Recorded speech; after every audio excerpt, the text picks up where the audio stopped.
Screens, Eric. Okay, good evening. We are ready to begin the study session portion Are you going to drop the of screen? the meeting of the Canyons Board of Education. And we'd like to welcome all of you who have joined us for this meeting. Today is March 2nd, 2021. And we are meeting at the district offices located at 9361 South, 300 East in San Utah. And so we will begin. The first item on the study session agenda is a legislative update from the 2021 session. I will turn the time over to Charlie Evans, Director of External Relations, and Susan Edwards, Public Engagement Coordinator. Thank you. As always, it's nice to be here with you. You have just finished the 40, well, we hadn't finished it, but we're in the process of finishing the 42nd day of the legislative session. This is on. Is the green button on? It is. Okay. And so we have an update for you. Shall we? Who's control? All right, let's move forward. You have the clicker. Oh, here it is.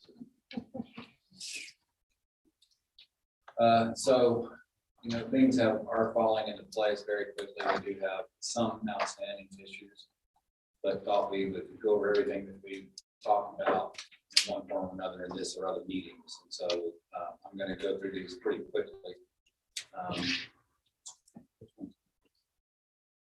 We're going to go through these very quickly, but if it goes too quickly, please stop us. We're happy to answer questions and take whatever time you would like us to on these bills. So just we're going fast. We need to do that, so please stop us. House bill, and this is almost in reverse chronological order because we have the stuff that happened today. I've had a different places, but we kind of taken the ones you guys have been following. All right, so House Bill 417 allow school districts to open and authorize charter schools outside of their school boundaries. That bill the committee yesterday. Bad idea, so bad that it can even be killed in a legislative committee. I remember that was a regular occurrence. It's very difficult to do these days. House Bill 428. And this is something that has come up since we last met. I'm aware of it through our communications. I'm trying to weigh what I want to say in a public meeting about this bill. I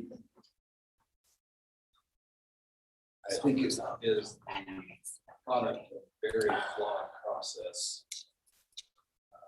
that our legislature has fallen into recent years, where they draft these bills without getting the input they need that they should get, and then drop them on everybody at the last minute. You can tell by the number of that bill how late it was dropped in our legislative process. I would like to thank especially our state board representative Molly Hart, who's been helpful to Susan and I figuring this out. Dropped on us what we felt like at the last minute, and according to the sponsor in this committee presentation, he had some help from the state office staff and the governor's office in drafting the bill, despite the fact that both the governor and the state board of education take a position opposing the bill. So I'm not exactly sure how their staffs are working across purposes to their boss. Maybe they weren't. I don't want to call them secret meetings, but I certainly want to follow them and are aware of them. And, but I want to thank board member Hart, who helped Susan and I figure out really quickly what was going on there. This is a bill, I don't care what anybody says, is aimed directly at Salt Lake School District. The bill sponsor denied that repeatedly last night in his presentation to the committee. This bill got out of committee by one vote. This is after they committee shopped it to get it to a committee that they thought they could get it out of, and they could. They got it out by one vote. I wouldn't be surprised, nobody's told me this, but I would be surprised if this bill is dead at this point, because you can pick your committee and you can only get it out by one vote. And if they had a vote flip in their favor at the very end, or would have failed in that committee. So hopefully they will read the writing on the wall, but if not, we are prepared to fight this out on the House floor and on the Senate floor if we have to. It is an exceptionally bad bill. It's ill conceived, and it is a direct shot at your ability to run this school district in the way that the board sees fit to do, and interrupts the accountability that each of you have to your constituents. In my opinion, I could really get myself worked up into a ladder about this if I keep going, but I will be happy to answer questions. Constitutionality is an afternoon challenge. Yeah, they're the legislative attorneys. I don't know if they've officially put a constitutional note on it, but they have been informed by their attorneys that parts of this bill, at least the way the first and second sub drafted are on the Constitution. There's, mystery third sub out there that nobody's seen, certainly not me. And I'll have to see what's in that. But there are all kinds of problems with this bill, constitutionality being made. Any other questions about that?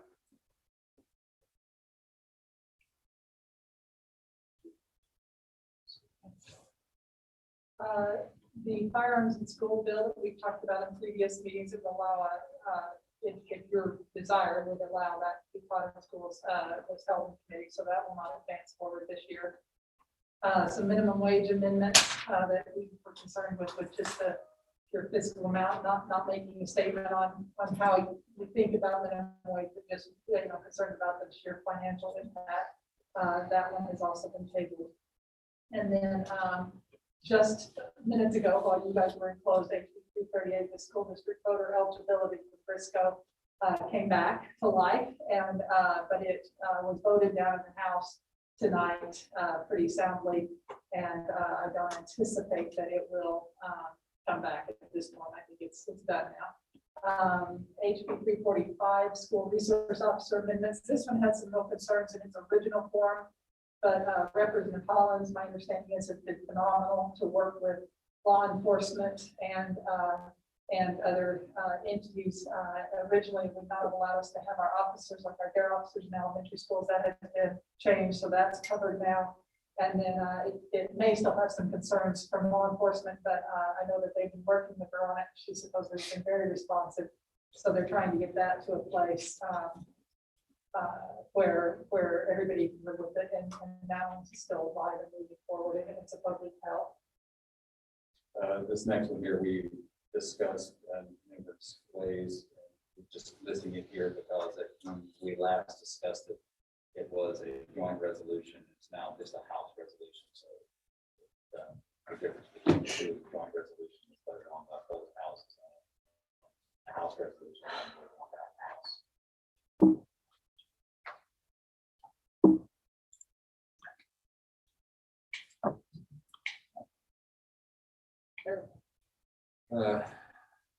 This bill, House Bill 107, was one of the bills that have been targeted at Salt Lake School District, and this one, of course, once the Salt Lake School District agreed to go back to in-person learning, they changed it up to put in the statute how schools can deal with COVID in the schools. They've gone back and forth. The test to stay, this includes the test to stay things. This includes the test to stay and how that's going to work going forward. We have to draft it now. I don't think schools will ever go. 2%. Right, but it's not just 2%, but they have to have got it contracted at schools, and it's not. And if they if the case comes, if they become aware of the case because somebody gets tested in a tested play, that doesn't count against your 2%. And they have removed that part about this, tested at school right now, but they have challenged it. So it's actually going to committee tomorrow to fight that. So tomorrow at noon, they will decide what the language is. It's gone to a conference committee. I don't think anything can change in a conference committee. I don't think that will change. What happened in the House was the House broadened it to include universities and colleges. And the Senate doesn't want to include universities and colleges. So they're going to a conference committee specifically to take that language out. But of course, anything could change, including that. But I've been told that that won't change. SB 131 we've talked about. That bill is on life support, probably dead. I hate to say they prove it's dead. It's like to me that it's dead. Least restrictive. Why don't you take this? SB 175 is a special ed bill. Probably one of the bills that we work on the hardest in our staff has worked on the hardest. The special ed directors statewide, both from school districts and most charter schools have worked against that one. They feel like it is not in the best interest of students. The sponsor and a few others disagree with that, obviously. But kudos to Misty Suarez and her counterparts in the special ed directors. They worked tirelessly on this. And right now, we're hearing it will not proceed, as we said, we don't believe that until the last second. Well, that bill had a head of steam for this year. And families of special ed students. Between the two of them, they make a pretty powerful combination and basically stop that bill dead in its tracks. So good for them and nice job. Especially back to the retailer, just another one that gets my blood pressure going and I can talk about it, people laugh it up.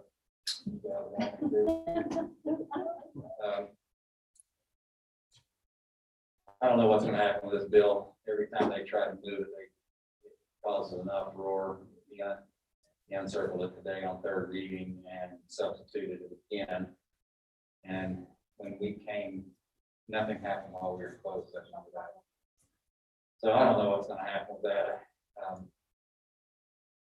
don't know how much time you guys want to spend on it.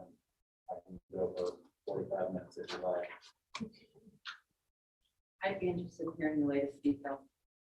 All right, so back in, when they originally started trying to help students. Yeah. Back in 2015,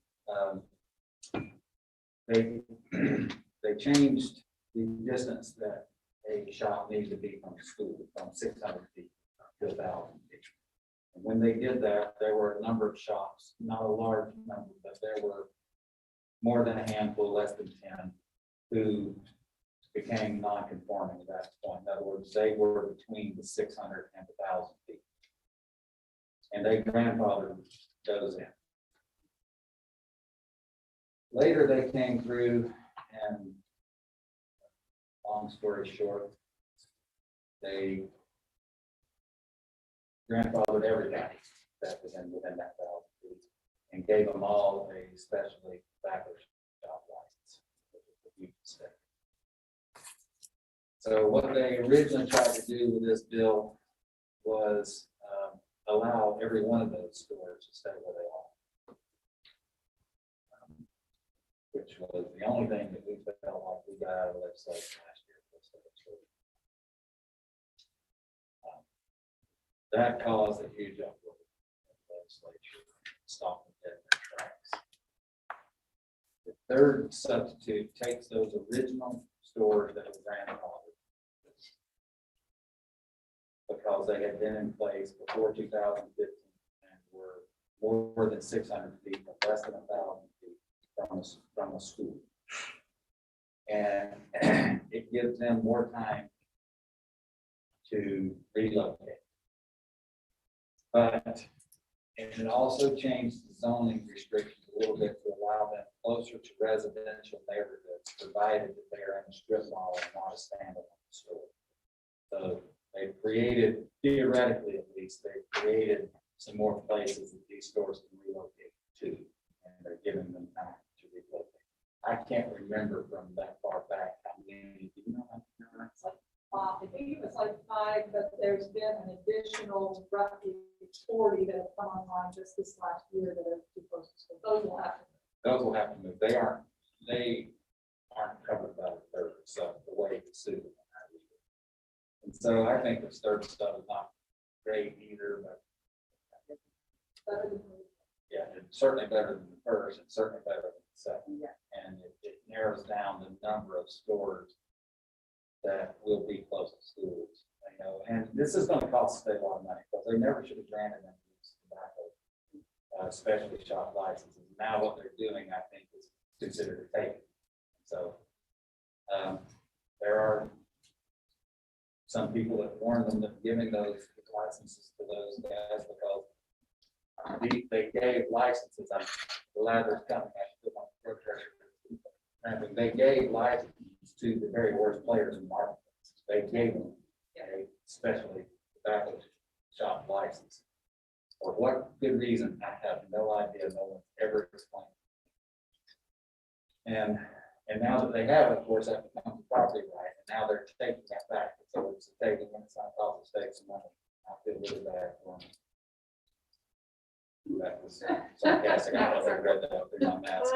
I have 2 questions. Sure. So as part of this bill, wasn't part of this also reducing the penalties or making the penalties less for selling to? No, that is one good thing, and that they have jacked those. They've gotten that. They doubled it. And, Oh, good. So that's. the store on the first and the third substitute on the first time they're caught selling to a minor, it's a $50,000 fine. Great.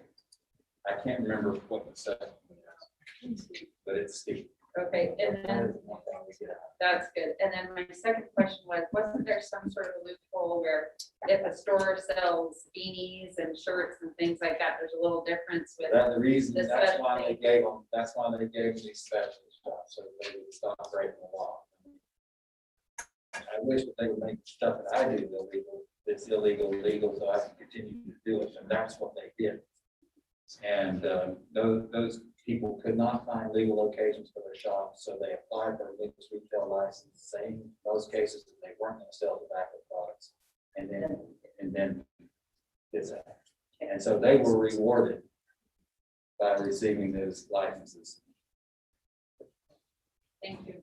And just to comment on that, Bill, so I realize there's 3 days left, that it's a Senate bill and it's still in the Senate.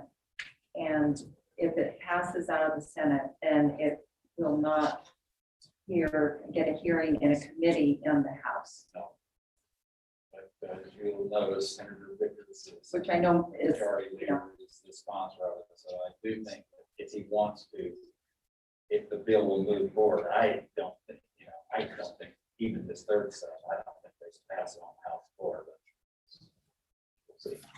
Question about tonight, just while you guys are in closed session, they have suspended all rules.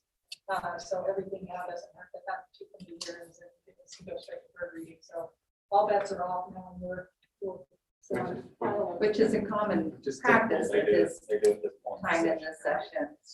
I just wanted to point out that a bill like this would then be, if it did move forward, it would be not in the normal process. You know, it's been circled up on top of that calendar, still like 2 weeks.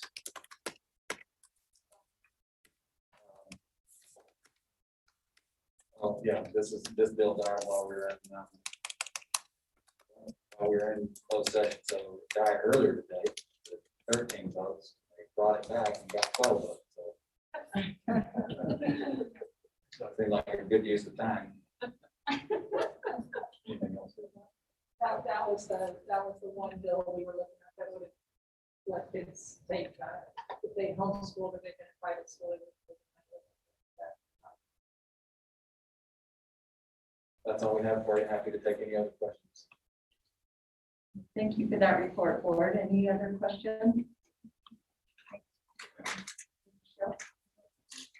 I just wanted to say thank you to all your Which I used to really, I know what that's doing. After the slump down. Yes, thank you for your work and good luck the next 3 days. Thank you for all you're doing.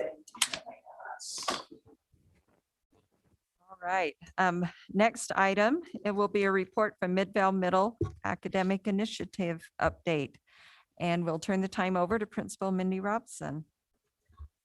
It's so nice to see people. It's kind of exciting and to report on something that's really positive. So it feels kind of exciting after the year that most of us had. I remember last March being in here and we all had no idea what was coming, and daily we still don't know what's coming, but there's some really exciting things. And I'm really here tonight to report on some of the things I said I'd report on and kind of let you know how things are going with this. There is a presentation that might be coming up, but I mean, if not, I talk a lot during the day, so we will just kind of go over some of it too. So just a quick reminder that last year I came before you seeking money to really support our students. I was granted at that time 4 additional FTE that is focused on co-teaching and our math. And then we also started an after-school program. Now, I'm going to be really honest, summer hit and we're like, okay, how do we do this? I am happy to report we have done it. And it's been a new challenge, but based on some of the things that we were able to do with intramurals and the safety of students and keeping it COVID very low at Midvale, we've been exceptionally lucky of how that's gone. We have been able to implement the things that I said last year. I'm going to use the clicker now that we have it on. And the objective was to support the academic growth and overall well-being of our Midvale students. And that was the founding. So, this year, as most of you are aware, in our feeder system, we have a high population of students who are online and still online. It's been a real struggle. We're still at 277 students who are online. My teachers have been exceptional. We have done everything, but it's been very challenging to get all the data. So I need to be very honest in reporting. We have the data that we do have, recognizing that some of our online learners, we don't have all the data yet, and we're really trying to seek that data out. But good news has occurred in math, which we were the most worried about. We had a lot of kids who have been out of school. We have actually maintained our expected growth from last year. We still are at 29%, not where we want to be, but we haven't lost, which considering how many things we have lost this year, that's been great. One really exciting thing is the kids who have regularly attended after school programming are actually averaging higher growth scores, 48 points versus 70 points. And that might not sound like a lot, but these are kids who were out of school for a long time, and math, we really saw the challenge. Our reading inventory, we are actually up 5% from last year. We're at 56% of our students who are making expected growth. Just a quick reminder, the expected growth takes the students where they are and says how much should they do. So this goes for all of our populations. Just a reminder, we have both students in the SALTA program as well as DLI and all kinds of programs and a high population of English language learners as well. We have done a pre-test. That was one thing I said to report on. We don't have the post-test yet because we haven't given the post-test yet. So I will report on that the next time we come. The other thing that we are really hopeful with this implementation is that we would see an impact on behavior. And again, this has been incredibly exciting to us. We do realize that we have fewer kids in the building, but even attendance during COVID, we've increased. So this last year, we had 53% of our students on track. And this year, even with COVID and quarantining, we're at 61% of our students on track second term, which was when we were still doing quarantining. So that was 8% more of our students who were coming to school, which was really exciting because we know if we're at school, it's much easier to teach them and provide them the supports they need. The other thing that we're probably the most proud of, we've really worked on decreasing the number of office discipline referrals, and second term is the best we've ever seen at 91% of our students on track, where last year it was 82%. So we're just so proud of the students. The one really unexpected outcome of COVID is I've never seen students wanting to be in the building so much. They want to learn, they want to be there. And so it's been really exciting to see that their behaviors have matched that with all these additional supports in place. The other part I'm working on, I apologize, I changed it, is multilingual learners now. So we are calling our students that are learning English multilingual learners. This year, I have 324 students. Next year, we're anticipating at least 397 students. So this is going to be, I'm really grateful that you have given money towards this because this is going to be a huge undertaking next year. as well. Currently, we have 3 teachers that are part of the support system for co-teaching. We have one in 6th grade. It's been so exciting. They've kind of created, those of you who haven't been in the building, come visit because it's beautiful when it's safe. It is really safe at Midvale, but when you feel safe, come visit one day. And they've kind of taken that pod area and created a small learning group area that people come out, and our students new to the country, they are amazing. And we've been able to support them both in the 6th grade, 8th grade. And also we have 2 classes for students brand new to the country. And those were also with the co-teacher. So we have double support. Interesting. Those are actually my highest class sizes this year. With COVID, that's still the highest class size. So that is going to be an ever increasing need. But to see those kids be so successful, they're so cute with their language. They are so that, you know, they always are practicing languages. They always tell me all kinds of jokes and other things to let me know the new words they're using. As those co-teachers, they've been really working with the district office and working with Bev Herman and Matt Emerson to really provide the best instruction. They've looked at some of the models that Hillcrest has done, and they really are focusing on language acquisition, both social language and academic. They take walks sometimes and they use those opportunities to use some of their social language. They're doing fantastic in PE. We're working on that and really focusing on vocabulary so they feel like they can succeed. And it's really added additional supports for all of our content areas. With the impact of the other 2 FTE that was granted for math, it reduced our class sizes of any year. I've never been so grateful for reduced class sizes, not just COVID, but it has allowed, we've had the lowest class sizes that we've ever had. Part of it's the online learners, but it has allowed us to give more individualized attention. We can check on students. It's really been an incredible opportunity. And then we also implemented Math 180 this year. And it's a great, well-researched program, and the kids really enjoy being in there. It's fun. I was in one of the classes today, and they were arguing over which math problem. Those of you who remember, I'm a math teacher, so it was like so exciting. They were arguing over math and figuring out who had the right answer. So it was super exciting to see that as well. The after-school program, it did take us a little bit. We started about 2 weeks later, but we were excited. We did start only about 2 weeks later. We did put into all the protocols that the intramurals had. So for example, when the kids come in, they fill out the wellness screener. We were checking, we still check temperatures. We did all of those things. And 198 students have attended. That means 28% of our in-person learners have attended at least once. We've had a pretty even breakdown between 6th, 7th, and 8th grade, and we are just continually seeing the attendance go up. So from September to December, an average a night, it was 43 students. January to February, we were up to 53 students. For parent-teacher conferences last night, I had 2 kids nearly in tears when they saw the teachers' box lunches ready. They're like, "Are those for us for after school?" I'm like, "I am so sorry, guys, we don't have after school." They're like, "No, what are we supposed to do?" So we are just seeing genuine excitement and disappointment when we don't have it. So it's gone really, really well. The demographics of the population that is coming to after school actually is fairly close to the demographics of the school as a whole. Our multilingual learners, including the newcomers, 41% of them are, of that 198, 41% of them are multilingual learners. And to me, that was so exciting. They love it. They love the activities, but they also love the math, like super exciting. That teachers that have done that have done an exceptional job.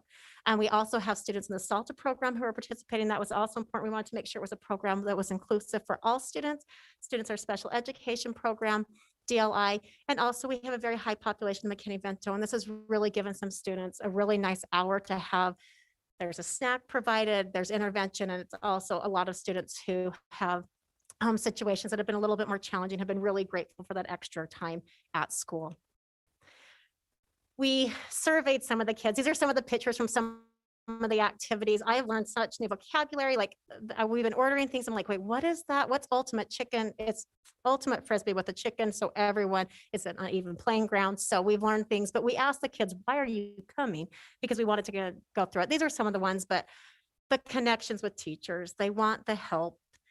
I love this socially. We know the social emotion impacts of COVID. I mean, they've been extreme. But my very favorite one is the end one. This came unprompted, but the student said, to learn things I missed when school was closed. Like the student in a middle school can recognize that opportunity was being provided. And so The first half an hour is intervention for all students. If the students, they come in, they do a little exit ticket. If they get it right, they go into one room. If they get it wrong, they go into the other room, which is super cool because every day they're like, okay, today's my chance. Which room am I going to go in? And it's been really fun. And then the other day, I had a cute student new to the country. He's like, I want to go here. I got it right, but I want to practice again. I'm like, you go for it, buddy. This is not, we're here to help you.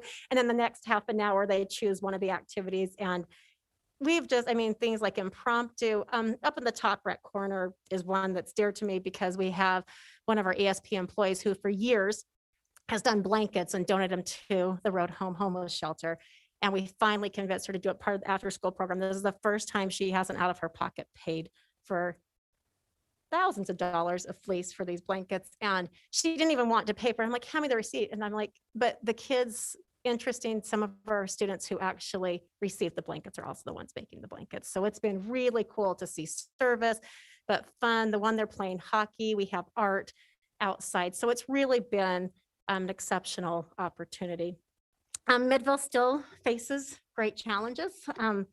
Next year, we anticipate with the unfinished learning that's occurring, that the need continues. We're working through school performance right now with FTE. We're aware that FTE this year is being cut district-wide. So we're continually trying to find always the best supports for our students to make sure that they're successful. But I really just on behalf of my community, the students, the teachers want to say thank you. I don't think any of us could have possibly predicted what this year would behold.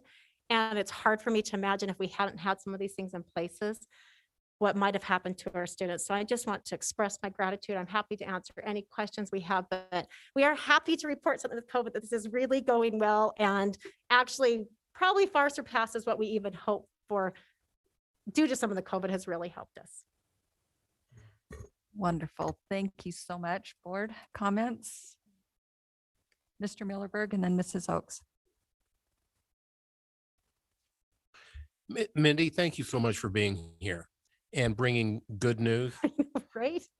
You know, I look at this and I see growth everywhere you're going, except maybe in your math inventory, but you held even. I'm working on it, Belmont. And to me, it's exciting to see your reading inventory growth scores up 5%. And maybe I'm naive, but I believe that if I see kids reading, math is going to follow. It sure helped. That's what we definitely see the correlation. Because I have a really hard time with story problems if I can't read. Yep. And so, you know, I think that's exciting. I look at the after school program. I look at the discipline issues. Thank you so much for making my community a better place. I love this community. I feel very blessed to work with it. Yeah, you know, you work there, I live there. I know, and I love it. So I know I'm all.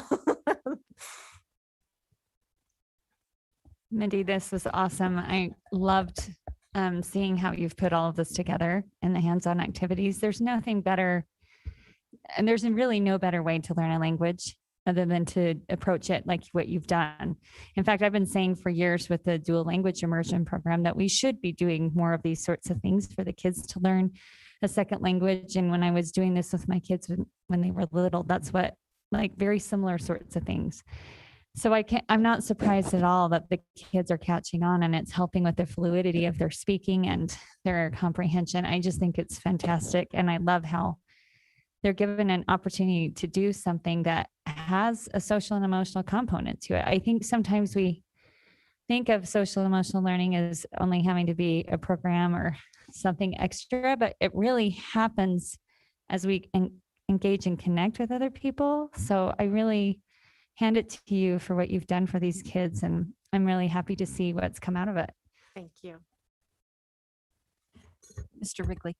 You know, one thing we didn't talk about was I'm wondering how this has boosted the morale of your teachers to be able to see success with these students and to move forward and stuff. You know, it's interesting. I have now over 17 of my staff members, and I failed to mention that.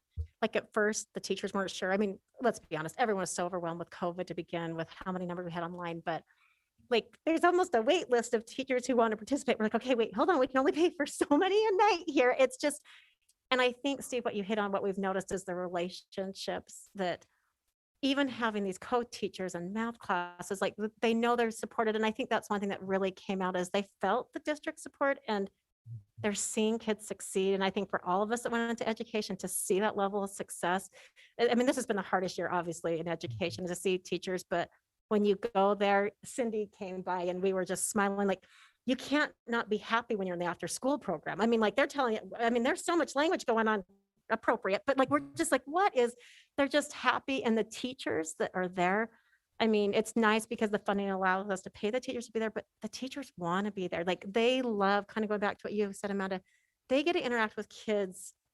As a math teacher, I didn't always get to go play a sport with them or do this with them, or I do art with them. And we've seen amazing things happen with those teachers. They've made us aware of issues that we weren't aware of. They've reached out to counselors. Things have come up that I don't think we ever would have known about our students had we not had those teachers and those relationships. The teachers have been really excited. And I think too, going back to the data Mont said, to see success every direction really is uplifting and makes the work feel very worth it. It'd be interesting to see, we measure reading and math because that's easy to measure. Yep. But we don't measure the self-esteem of these students. Yeah. It'd be interesting to see these students, if they're making that much growth, how much growth they're going to feel in themselves. And if we could do a longitudinal study, it'd be interesting to find out if these kids versus the other one aren't, how they go on in the And Steve, future, what was just that changing how they feel pre-survey? about themselves. That pre-survey has some of that. We also, our SCC, we have an attendance goal. We obviously amended that. Thank you for approving that amendment because that didn't make a lot of sense. And we moved it to also wellness survey. So we do have two pieces in place that I'm hoping that we can longitudinally keep so that we can really see the impact of all of that. Yeah, so it would be interesting even next year when you do it, more than Yeah. just the reading and writing, arithmetic, sort of to focus a little bit on some of the other stuff, the self-confidence, the squishy stuff. Well, because that's really what we see with is if those they students feel good, they because- want to come to school and it's so much, yeah, Yeah. and they stay. And that's the thing, they're like, they stay, they want to be here. They're not leaving. They're not running away. Well, thank you for all you're Of doing. course, Steve. there. Thank you. Thank you, Mrs. Schill and then Mrs. Nybauer. I just want to add my thanks, and I think it's just incredible, and I'm just so happy that you brought this idea to us, and also just that you did it. Like, I was surprised. I wasn't even sure you guys were doing it. I know Amber and I, she's like, Like, did you do it? I'm like, I did. Don't worry, there were nights. I'm like, I can't have one more sleepless night. I'm going to find a way. I know. So thank you so much, and I would love to come visit sometimes. So I don't know if there's a Please, yeah, time. Tuesday, Wednesdays, and Thursdays, every Tuesday, Okay. Wednesday, 3 to 4. And it really is just kind of restores your humanity. And it also reminds you how amazing middle school, both students and teachers are, because the interactions, we had Mount Jordan over, some of the administrators the other day, and they were just like, can we stay the whole time? We're like, of course, stay. We're like, can we go in the classrooms? Can we go play the games with them? Like, whatever you want to do. So Okay. it's exciting. Okay. Well, thank you. Thank you, Amber. Yes, I just wanted to echo my fellow board members. I also am very excited about this. And my question for you is, how can we share this with others? I'm thinking of the elementary school and, maybe wouldn't be able to do as many days a week, but I see this as a great model for other schools that are facing some, challenges with ELL as well. So I'd love to. Cindy and I have been, at least on the middle school, I've started sharing out in the level meetings, having other schools look at it, because the really nice thing is, because it's not tied to specific requirements, we really were able to fund, because you refunded it, we were really able to say, what does our school need? Yeah. How do we do this? And Leon, I think I'm right. It's costing less. That's what you told me.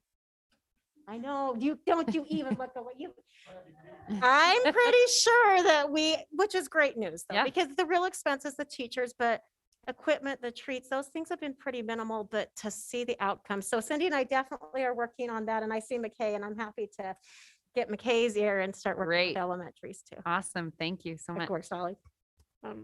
Mrs. Schill? Can I ask another question? Like, do you have the funds for this next year?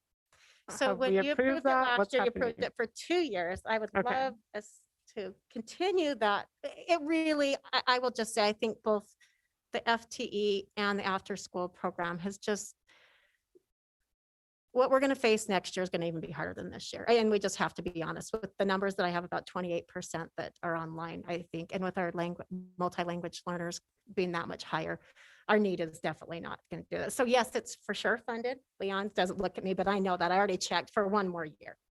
That was a guarantee. I hope you bring it back the next year. Oh, I am happy to bring it back. Okay.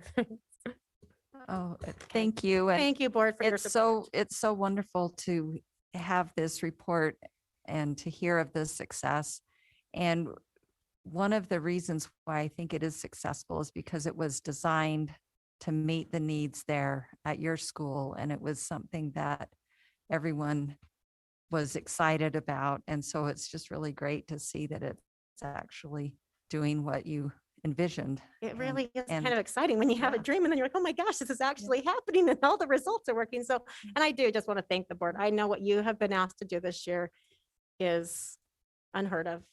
We don't envy it, but the teachers feel incredibly supported. They, you know, my teachers saying to me, I'm just so grateful we're in a district where the board members are listening, that they're helping us to make the things possible because it's hard. We all know it's hard work and this year especially, but thank you for the continual support because it really does mean the world to our school and community. Thank you.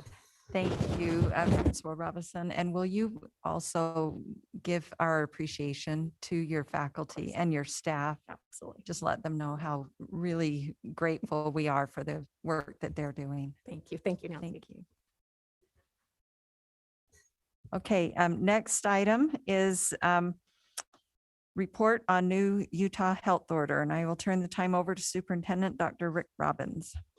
While the slide deck's coming up, I too just want to echo the thanks to Mindy. A few weeks ago, I had the chance to actually spend the afternoon at Midvale Middle and watch and participate in their after-school program. And everything that's said is spot on. And I just want her to know it starts at the top with the principal. I mean, you think about a culture that's centered on students and relationships and opportunity. It begins with her, and you can feel that energy when you're in the building. And it was just, I think the thing that stuck with me the most was just seeing just how much the kids really did appreciate being there and having the opportunity to engage with their teachers in those activities. So pretty awesome stuff. So I appreciate Mindy's efforts as well. Okay. So we'll talk a little bit about the new health order that recently came out. It went into effect right at the end of February. I just want to make one comment too, going back to Senate Bill 107 that Charlie and Susan discussed. Just from my perspective, a couple of concerns that are with that bill. One, it was mentioned, and I really appreciate Charlie and Susan's work on this. This has been a constant discussion point. And I think there's intent to try to do right by this bill. I think people really are genuinely trying to help. However, districts like ours that have already engaged in test to stay and some of these protocols, there is one thing in the bill that concerns me a bit. One is that the thresholds that they're using for positive, to identify positive cases, the way that the bill is written is that the cases that would be counted would only be transmissions at school. So as Charlie mentioned, that would essentially mean that we would never increase on our dashboard. The issue is that that's not necessarily how the county will report on their dashboard. So you can see, while cases may be piling up on the county side, it would almost look like and appear like we are not reacting at all. And as you know, through the year, that's something that we've tried to balance and keep that kind of at the front in the public's eye, is that those numbers are consistent, even with some of the lag time and how that's reported through county health. And so if the bill passes with that language in there, and those cases are only counted if they're transmissions at school, then it will look like very, very low cases on the school side, but potentially higher on the county side. Because I've not heard the county make any statement about changing or adapting their dashboard to what the bill has in it. So that's one thing. And then the second piece that was mentioned, the 2% threshold. So you're looking at, upwards of 40 plus positive cases before we would potentially enact an intervention. So that's that. just to think about. And I appreciate their work on it. We'll continue to watch the bill as it moves through. So a few things that changed. There are 3 testing protocols that affect school districts that we want to be aware of in the new health order. Those 3 mentioned, and we'll talk about these more in detail. 2, as we mentioned in the last board meeting, it's very exciting that we're in a place now where we can open up a little bit, allow for dances to occur in our high schools, which I think is super exciting. Our students, as you know, have been asking for this for a while. So this is very, very positive news.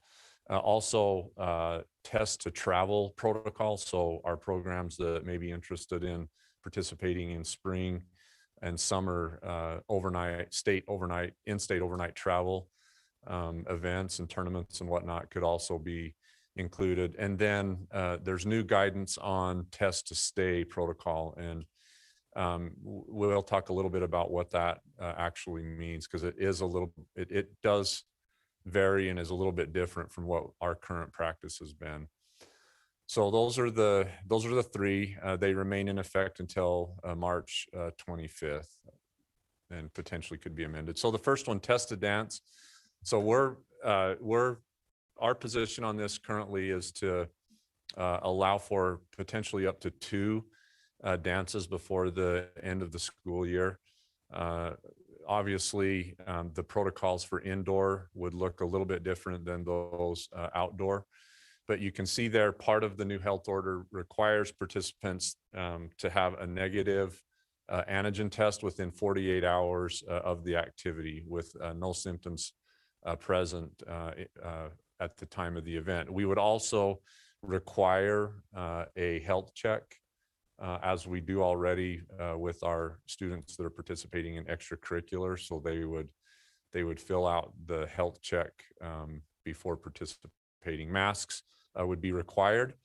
And those that are currently in quarantine or isolation would not be able to attend. But hopefully with 2 events, hopefully those kids would be able to have that experience at least once during the year. Also, we would provide hand sanitizer at the event. And then on the indoor capacity, and this may change outdoor as we get closer to the or later in the spring, and as numbers decline and potentially change. But currently right now, number of attendees cannot exceed 25% of capacity in the venue. So we will leave that up to the schools to determine what that looks like. Likely what it would be is our students would be assigned to cohorts. So that may be by grade or how they sign up, maybe by alphabet. But my conversations with our SBOs and our principals has been really centered around just, being able to contact trace in the event that there is a positive case there. And obviously, if they're in large groups and they're not cohorting, that would become a problem.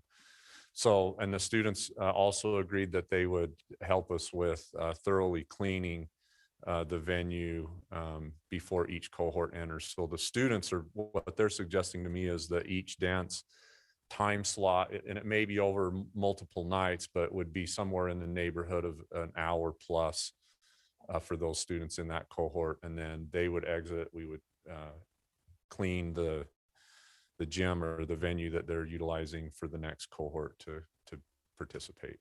But they're very, very excited. As you know, those of you that have been on the student advisory calls, I've heard from so many kids, just the idea of asking someone out on a date you don't think of that as being a big deal, but to a high school student in a pandemic, that's a pretty big deal. So I'm absolutely thrilled that we can go forward with this. Rick, Yeah. Come quick question. Yes. Assume you have hypothetically an Alta student dating a Corner Canyon student, and they want to invite that person to the Alta dance. Can that happen, or is that not an option?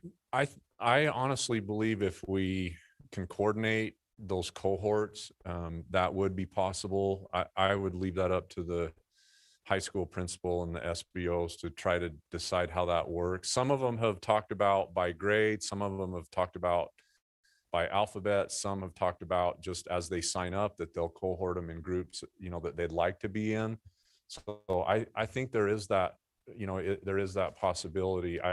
For me, it's more about just however you cohort it, really, they just need to stay in that cohort, in that group when they attend. So I think, you know, we could be flexible on what the cohort is Yeah, composed of. I was more thinking about students being tested the 48 hours, within the 48 hours before. They'll have, yeah, that's going to be, they'll have to have the antigen test 48 hours before regardless. And we have enough, BJ may be able to speak to this later, but we have enough tests that we can support. I think already Hillcrest is queued up first, and 1,200 to 1,500 tests are ready to go. So it's quite an operation, but it's going to happen. So pretty awesome. So Yeah. I'm sorry, I had a question. You're for good. you. So going back to the cleaning, are the students staying and the teachers and administration staying to clean the hour and a half? Or are we asking our custodians and night people to do the cleaning? Because that in itself could be an issue. Students are cleaning other students and there Yeah. could be COVID. So I would recommend it's our custodians that, and that may be some additional cost. I don't know exactly what that looks like, but I would want our people that are experts in this, that have been doing it and understand it. it's been cleaning handle it. all along. Yes. Yeah. Okay. Just was clarifying. Thank you. No, good. That's a good question. Any other questions or on the test to dance? Okay, thank you. Okay, so test to travel, as we mentioned, this is also part of the health order that programs in our high schools would be able to participate in in-state overnight travel. Also, this would require a 48-hour antigen test to participate in the activity before they get on the bus or wherever their destination is. We would also do a health check similar to what we're talking about that they already actually use with Test to Play. And so we would require that. And then you can also see the same, very similar rules. If you're quarantined or in isolation, then you would be required to complete that before you can participate. A couple other restrictions that we would ask that our groups comply with is only 2 students would be allowed to share one room, so we can try to establish distancing the best that we can. And then also no more than 2 students occupying the same seat on the bus. We would also, if the weather complies and it's warm enough, getting airflow into the bus would be advisable. So opening windows the best that we can. We know in the early fall that the more ventilation that we have in our buildings and that's present as air moves, that is advantageous in fighting the virus. We would also recommend or require that there's not large team dinners and get-togethers. I know a lot of times on these overnight trips, you know, it's, hey, let's meet at a certain restaurant or buffet. We would ask that they do grab-and-go meals after, you know, maybe just the box meals after games. If students want to go with their parents, that's fine, but we would discourage having large get-togethers and team dinners that usually come with these trips. And then you can also see another element to this. Volunteer chaperone coaches or advisors also must follow safety guidelines. Coaches and other employees also would follow these state guidelines. Now, we did hear this morning that if you have had a vaccine and you're within or you've after the 2-week period and you're at full strength, that within 90 days, if that trip were to occur, you don't have to test, as was my understanding from what I heard this morning. Is that what you heard, Nancy? Yes, and I think also for the Test to Play. For Test to Play as well too. So, okay. So now with this, one thing I would ask the board for some direction on, and I'll turn this back over to Nancy to lead on this, is that we do have an overnight, in-state overnight travel policy. that requires a 45-day notice from a group to do that. So we would need to seek a waiver on that. Currently, we only have one group in the queue that has asked for overnight, in-state overnight travel. I actually thought we would have a few more. There may still be 4 or 5 that are in the pipeline that may still want to go, but right now there's only the one. But as I read the policy, that's really the only waiver piece to it that I would ask for your direction on. Okay, thank you. So board, let me just kind of talk through a possible procedural way of handling specifically the trip that's on the agenda later in the consent agenda item. We would need to waive that piece of our current policy. But I also, I would like to have us consider that we have a signed assurance from the students and the adults that participate in this trip that they are aware of what the COVID protocols are and that they're willing to be tested and to participate in the screening and those other protocols that the district is asking them to do that are not part of our policy. So that's kind of my thought, that we have that additional step where they give an assurance that they've been made aware what those expectations are and they're willing to abide by them. So if I'm seeing some heads nod, but I'd like to hear if you have questions or comments about that. Everyone? Okay, so I think to do that, we would probably need to ask the administration or to draft up a form that then the schools could have available so that they could do that, and that those forms would need to be signed and turned in prior to participating on a trip. And so if we want to go that direction, then I will suggest that when we get to the consent agenda portion of the meeting, that we pull off that item and discuss it separately and have a separate motion for that particular item for tonight's meeting. And then as superintendent also mentioned, there's potentially maybe some other trips that might come up for the spring season before our next board meeting.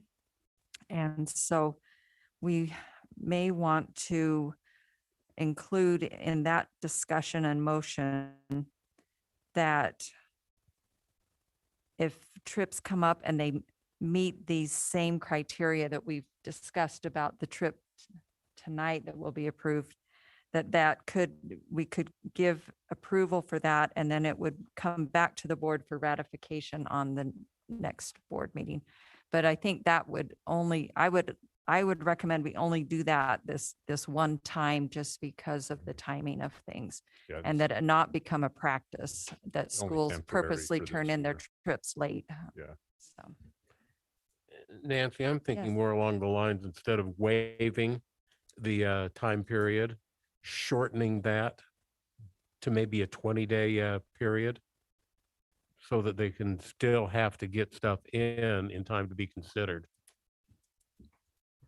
okay, but for this trip tonight, we would need to waive it because it's a week away. It's a week out Well, yeah, I understand that, but I'm just saying on a go-forward basis. moving forward. And I would also like to see some certification signed by whoever, be it the principal, be it the people sponsoring the overnight travel, that they will certify that all participants have met the 48-hour test. Okay.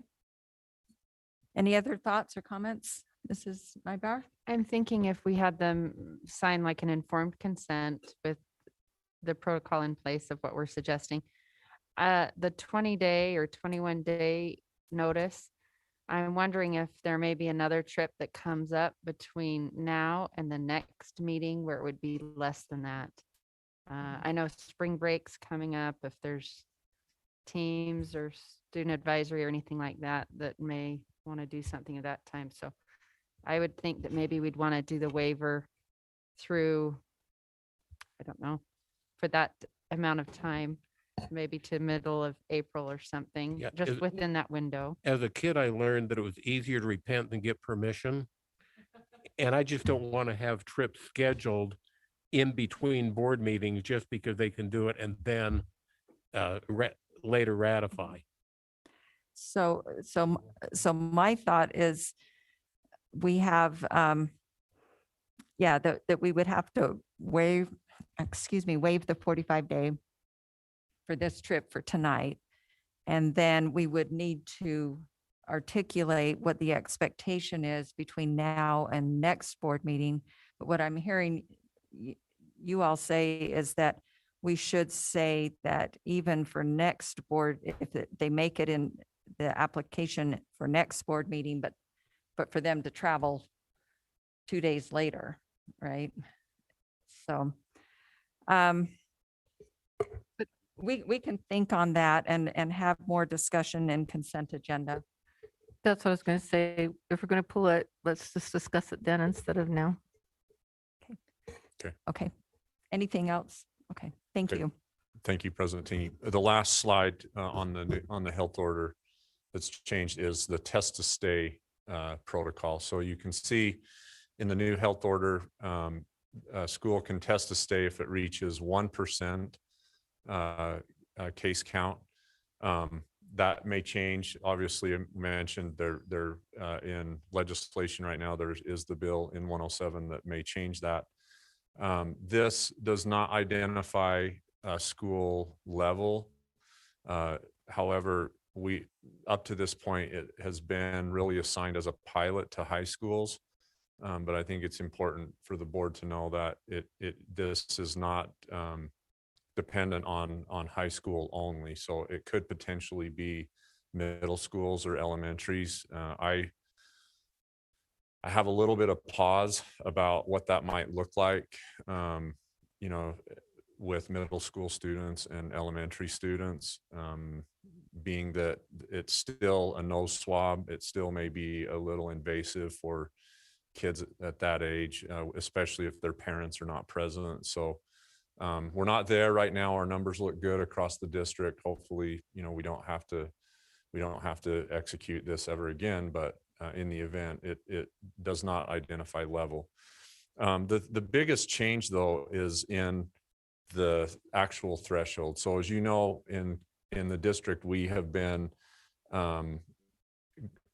targeting an 80% participation threshold. And those students that choose not to participate have been required to quarantine for 10 days or seek a test at 7 days to return. And those that are positive are required to isolate for 10 days. Those that are negative return to school. And that threshold was set from guidance from Dr. Webb. As I mentioned before, he ran his own confidence interval numbers and felt confident that we had identified the vast majority of asymptomatic cases by setting it at 80%.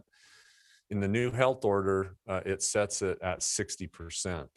And it's interesting with 60%, those students, if you don't reach the 60% threshold, those students who do not test then would be required to quarantine for 10 days. Obviously, if they test positive, they would be required to isolate. Then the other element to that is that if you do test over 60% of your students, but you have more than 2.5% of those are positive, then those students who also chose not to test would be required to quarantine for 10 days.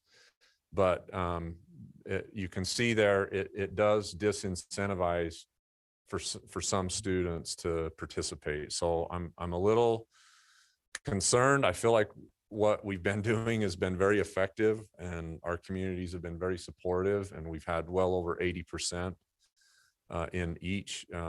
Obviously, with this new protocol and lowering it to 60%, with these terms gives me a little bit of pause.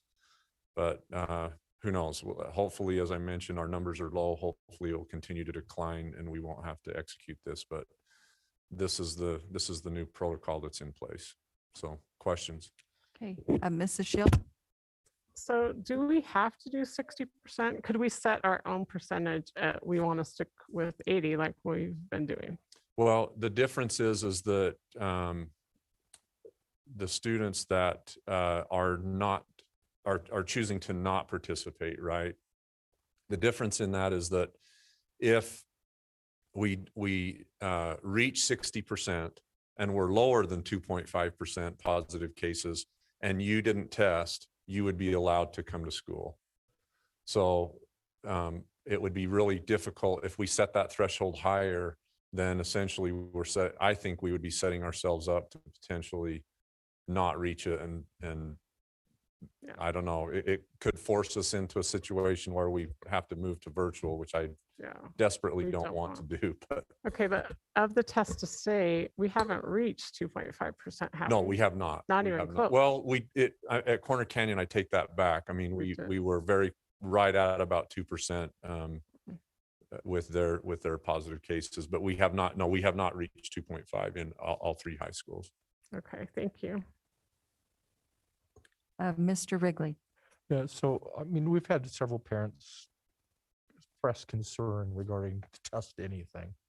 And so let me clarify. So what you're saying, if we have 60% of the kids test, then the kids that don't want to test, they're out of school for 10 days just automatically? Only if we don't reach the 60% threshold, or if we reach the 60% threshold and 2.5 are positive.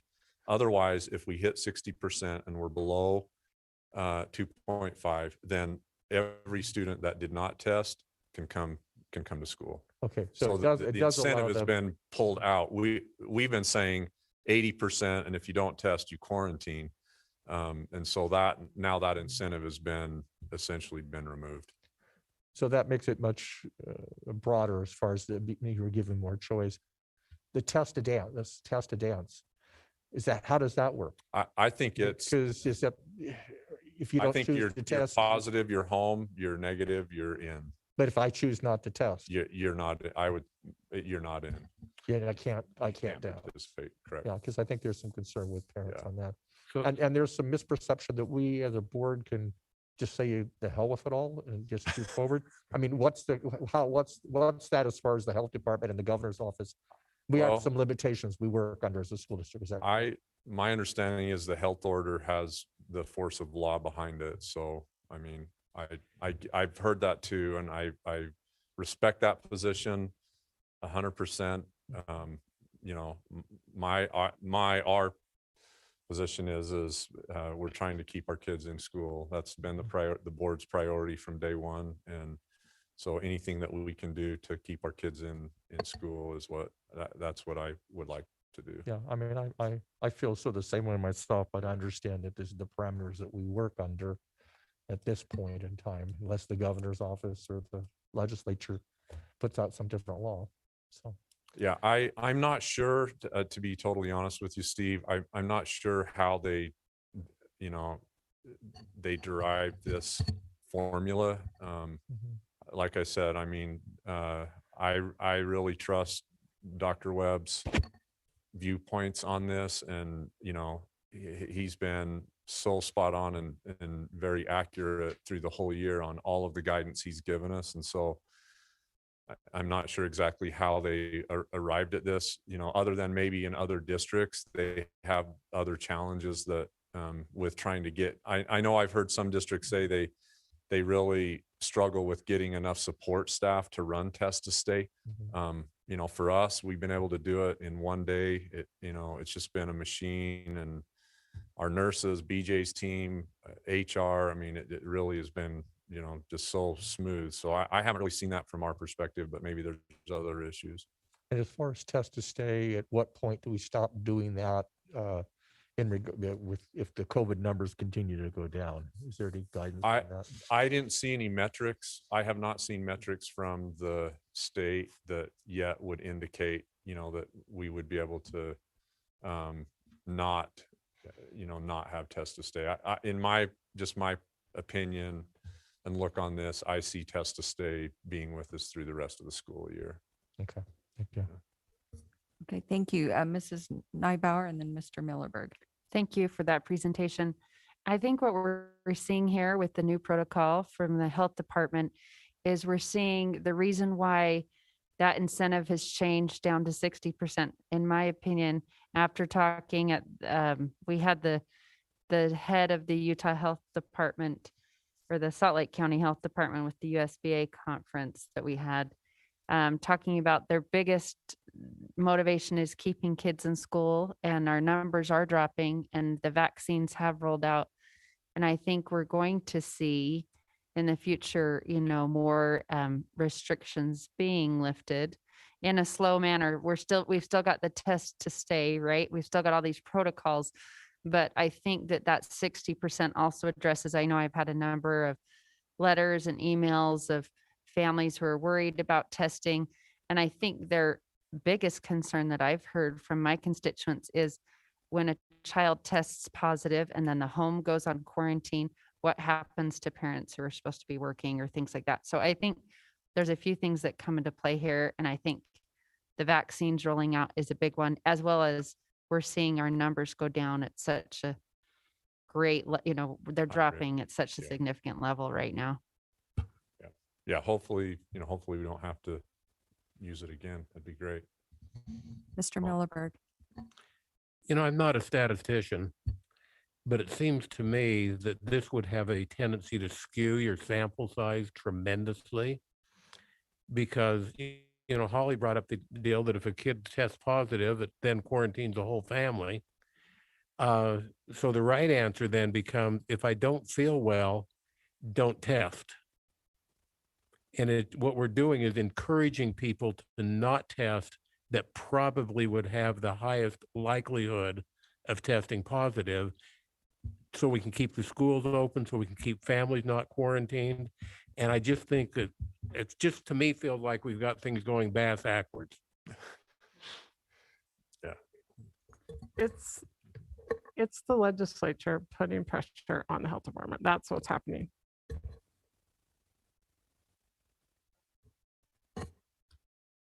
And of course, if anyone is experiencing symptoms, they are asked to not attend school.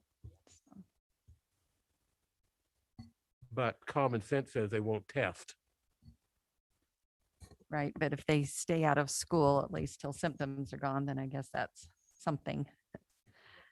No, I agree, but I think, I don't think we can adjust this. This is a health order and it's in place for a month and then they'll reevaluate it. So I think the answer, like it has been for a year now, is stay tuned. Yeah. Well, it could change, I mean, if this bill passes, then I don't know how that's going to work. I actually thought when Rich Saunders, health director, addressed USBA, that it sounded like, that there may be some type of compromise with that, but it sounds like the bill's moving forward. So if it does pass, then, it could be in conflict with this a little bit. So we'll see what happens.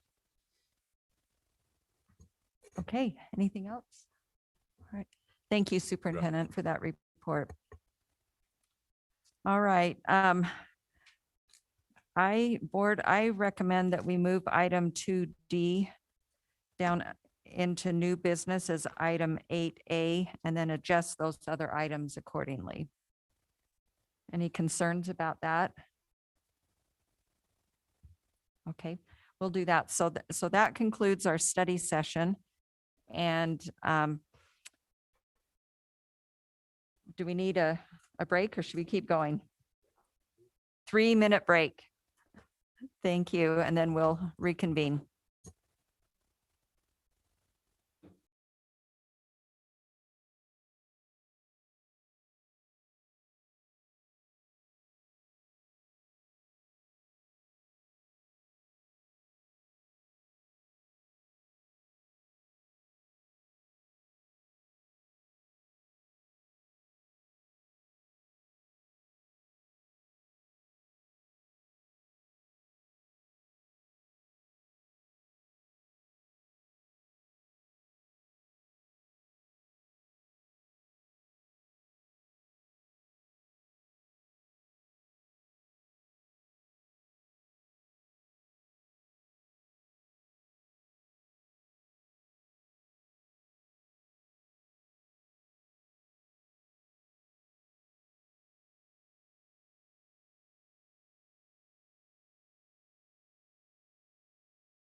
unmuted.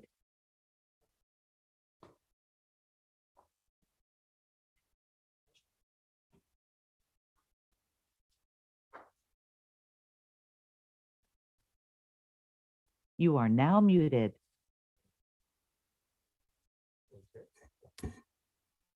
Okay, we're ready to begin the business meeting portion of tonight's meeting of the Canyons Board of Education.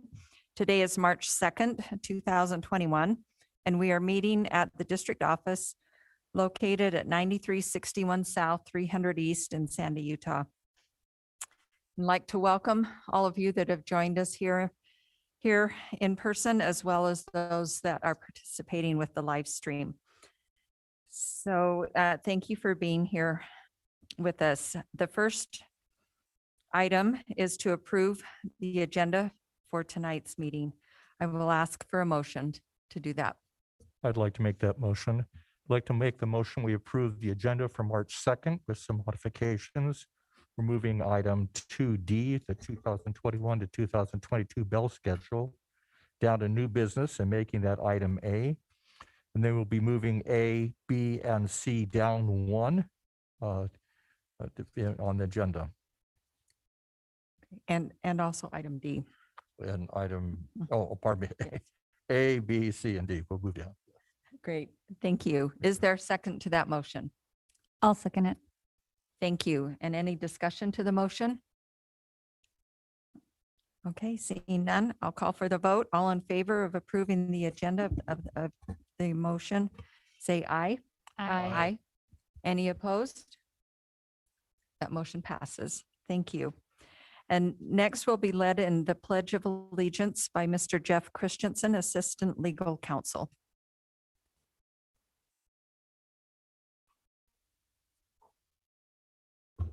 All please rise for the Pledge of Allegiance. I pledge allegiance to the flag of the United States of America and to the republic for which it stands, one nation, under God, indivisible, with liberty and justice for all.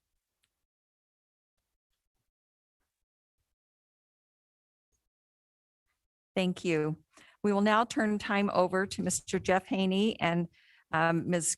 Kirsten Stewart, Associate Director and Associate Director of Communications, for our recognitions.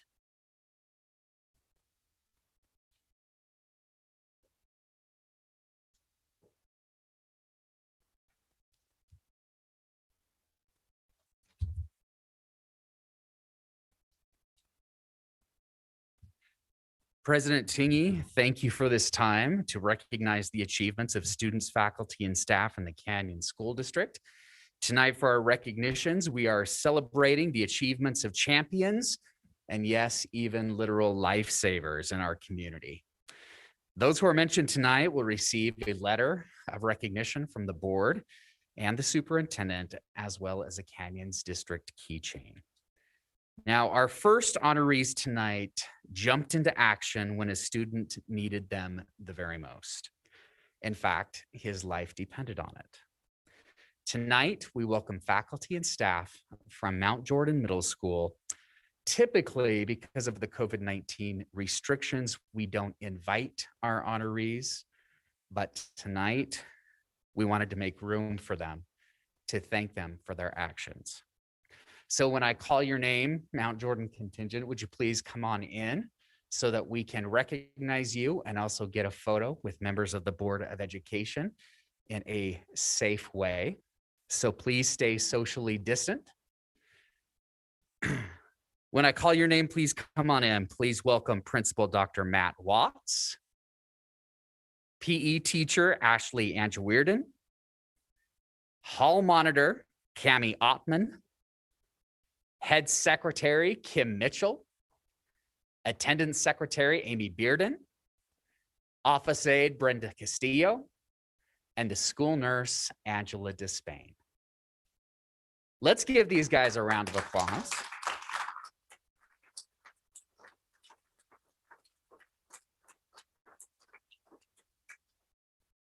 And we also have another special guest.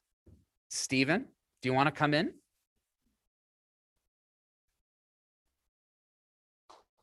Let's give him a round.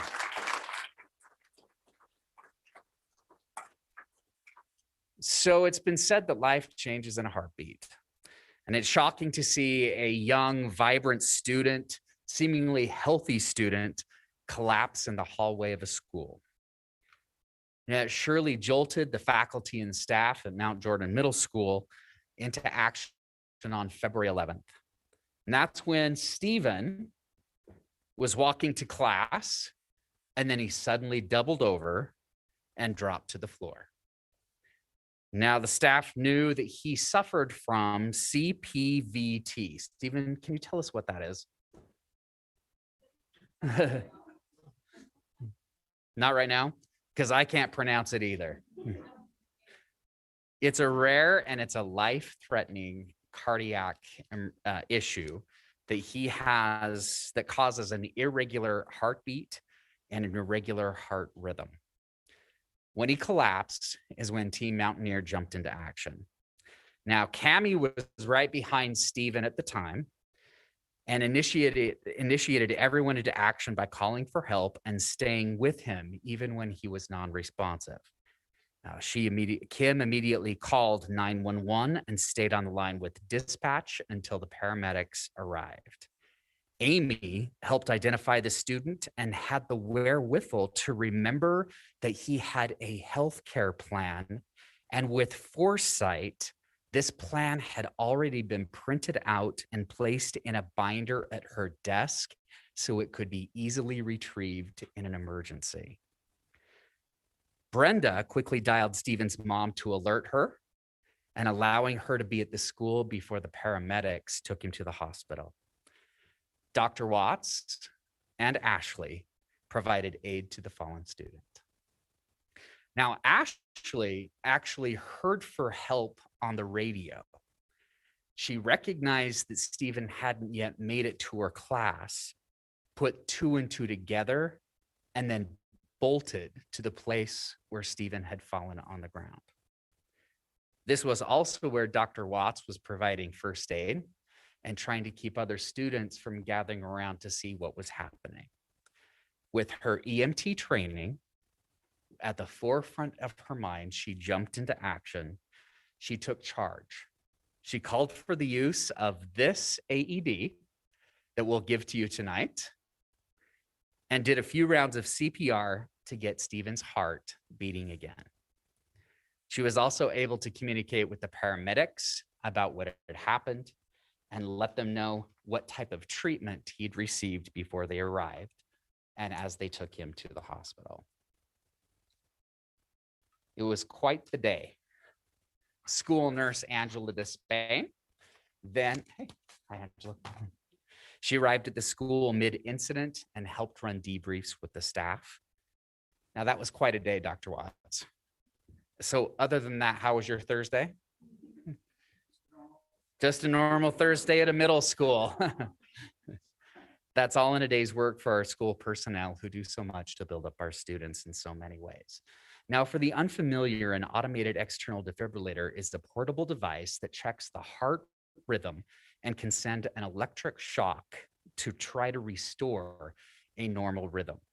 AEDs are used to treat sudden cardiac arrests. Sudden cardiac arrest is a condition when the heart obviously stops beating unexpectedly, and this AED provides that tool to get the heart beating again. Defibrillation, along with CPR, is the only way to restore a victim's heartbeat to normal in a lot of the cases of cardiac arrest. Nationwide, only 17% of our schools and government offices have AEDs.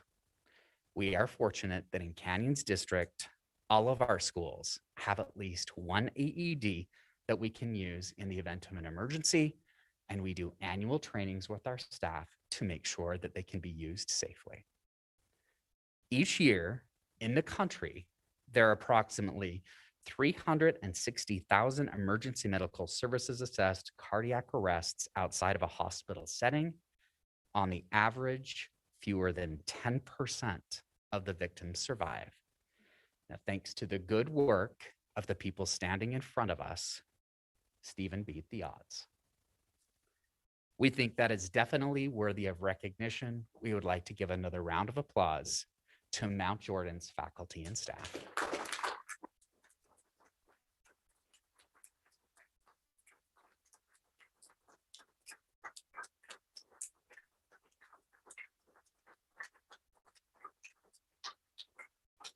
So Ashley, I'm going to put you on the spot.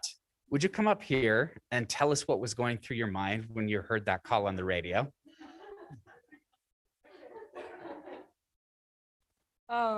When that first call came, my coworker Mark had just yelled to me on the radio, Cami says somebody really needs help. I think you need to go. And so I ran down there, and my first instinct was, okay, I need to be prepared for anything. I'm not exactly sure what I'm gonna find, but I know I just need to be ready. And as soon as I see Cami there with Steve, and my thought immediately turns to, oh, this is it. This is the time. This is what I've been really preparing for. We'd had a meeting at the beginning of the year, just preparing ourselves for the type of health plans that we were going to see throughout the semester. And I didn't get Stephen until semester 2. So, you do that little review, the type of students that you're going to be getting for second semester. And so as soon as I saw him there, I was like, it's time. I know exactly what I need to do. I know exactly what his condition is. And at that point, it's just an instinct. You've been taught these things. I teach these things in my health class. I teach CPR to my students. So I think it just became second nature. Just take the lead, tell people what to do, and had this great team of individuals to help me fulfill that. So it was an incredible act of teamwork, and I couldn't have done it with without any of these wonderful people here with me. So thank you.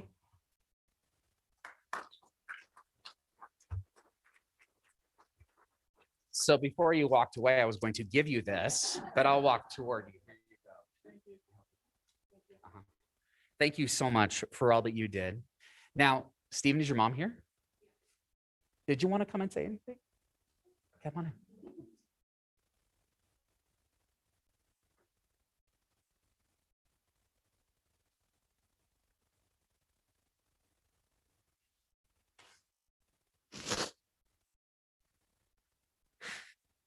As you can imagine, getting a phone call like that is quite unnerving. But we knew that Stephen had this condition, and the school is very willing to accommodate my request every year to meet with all of the teachers who work with him to prepare them in case something like this happens. As I've talked to the doctors, they are amazed at how fast these faculty were able to assist him, that they have told me that they can't even do it that fast in a hospital.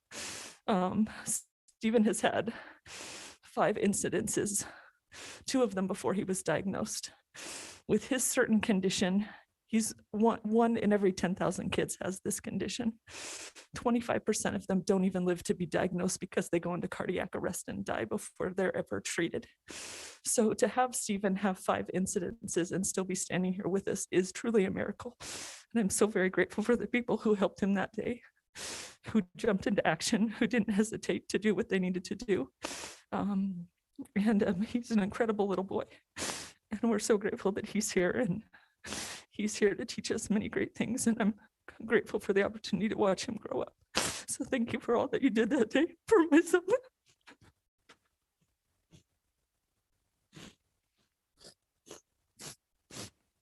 I'm an emotional person by nature, but we have faced this day before, and we're just very grateful to have the same outcome again. Thank you. Thank you so much. Stephen, we're glad you're still with us. And thank you so much to the faculty and the staff of Mount Jordan Middle School. You've lived through a lot. You lived through Jaden, my son. So man, you can live through almost anything. Thank you so much for all that you did. Thank you so much for being there for our students. And Stephen, we're expecting great things from you from now on, okay? Great. Thank you. Let's give him a round of applause.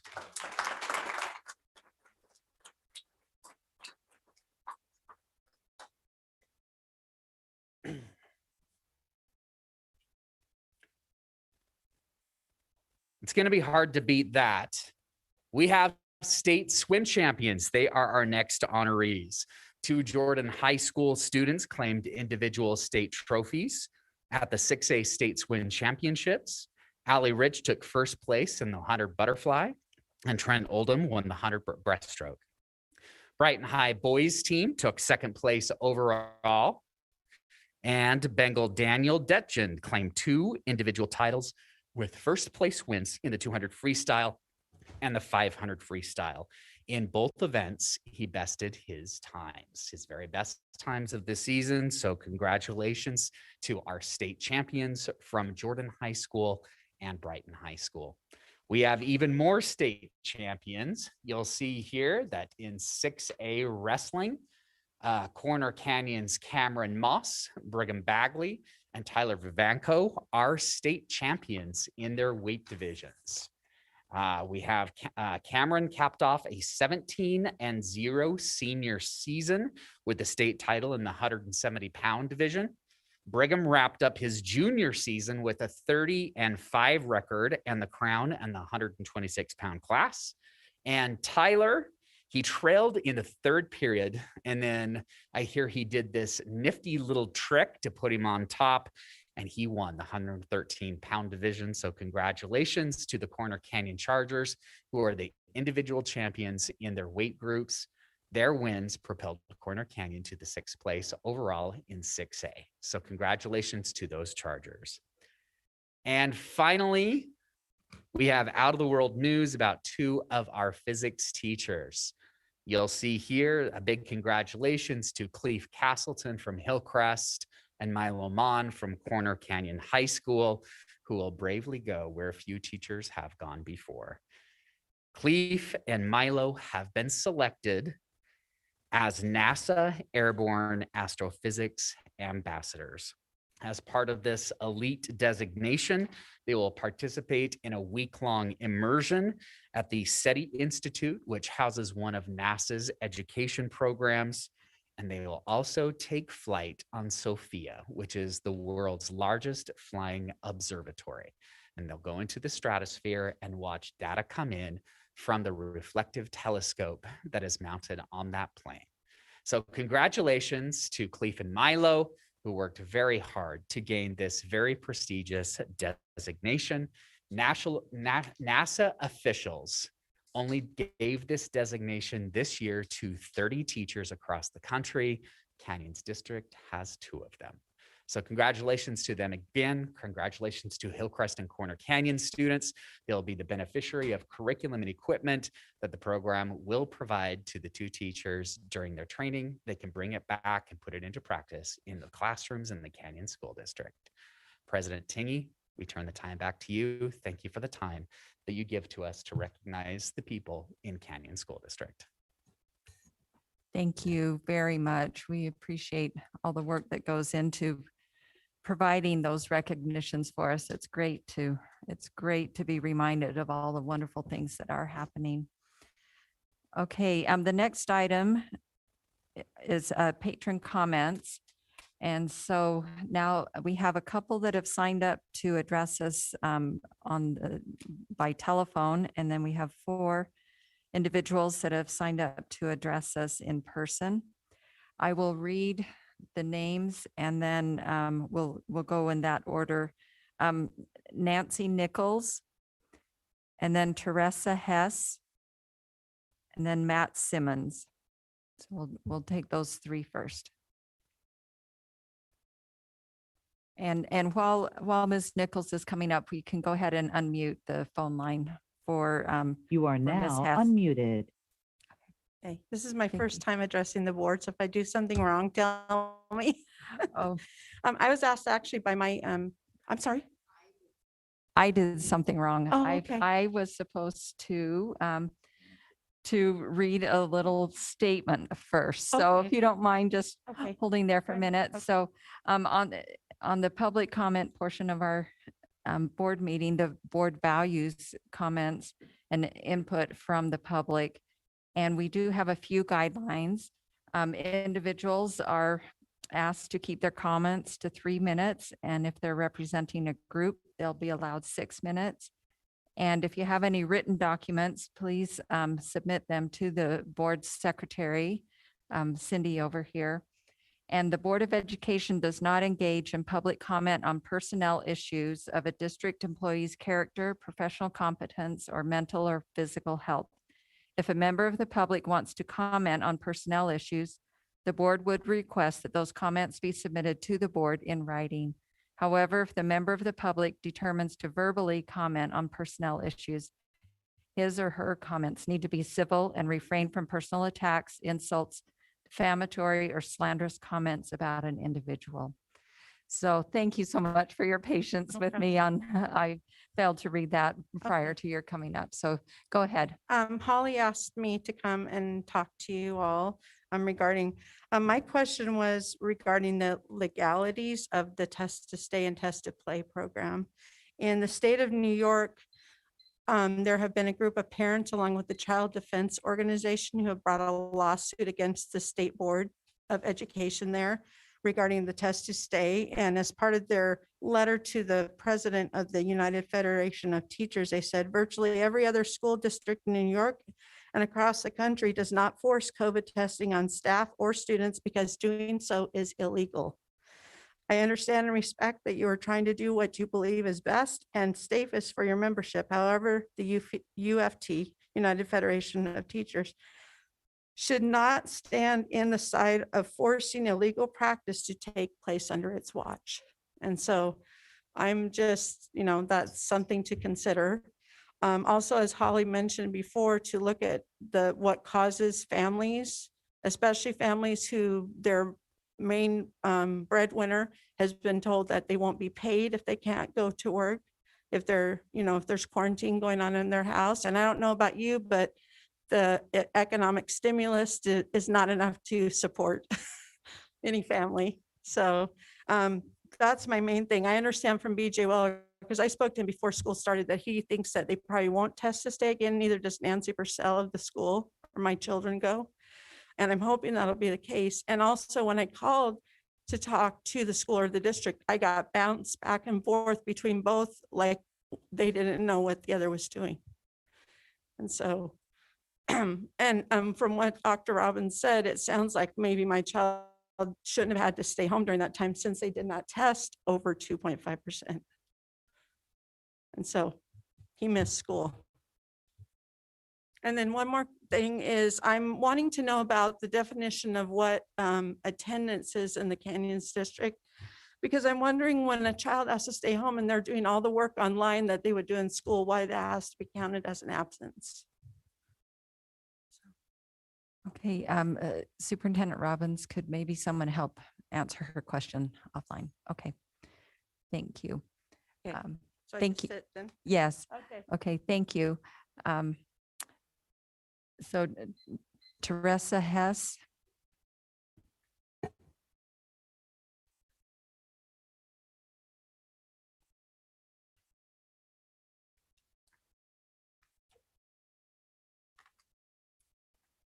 Okay, then next would be Matt Simmons, and after Matt Simmons would be Erica Bradshaw.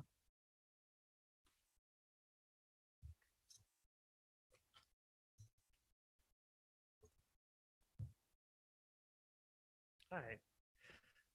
This is also our first time addressing the board. So I'm Matt Simmons. I teach at Brighton High School, English Language Arts and Math. I'll let Preston introduce himself. My name is Preston Knight, and I am a student at Brighton High School. We're not representing any organization. We as a class in our English class have become increasingly aware of the lack of diversity within the English curriculum that the district provides us, the instructional supports department provides us. I mainly teach from 11th grade English curriculum. And so I decided to go through and compile a list of the suggested texts provided by the district. And from the list of 127 total documents, articles, novels, etc., which are the main and often only sources of information used, we found that 111 are written by people who are white, and 16 are written by all other races combined. So with only 13% of our source material coming from people of color, it's clear to me that there's a discrepancy in racial representation. Equally important is the gender divide that I discovered. Again, out of the 127 sources, 104 were written by men and 23 by women. Only 18% of our source information is written by women. I also found little to no evidence of representation from the LGBTQ community in our curriculum. To me, I know that we can do better. And my class, when I brought some of these things up to them, it was clear to them that they were not okay with that as well. Now I think Preston has some things to say. I am one of many students who are desiring representation for our peers. For too long, I have stayed back and watched as my peers, my kin, are forced to stay in the shadows or stick their neck out and put themselves in danger. I think we can all agree that literature is one of the staple defining features of our society, one of the most influential. And I believe that including the perspective of marginalized groups will aid in letting people come out and feel safe.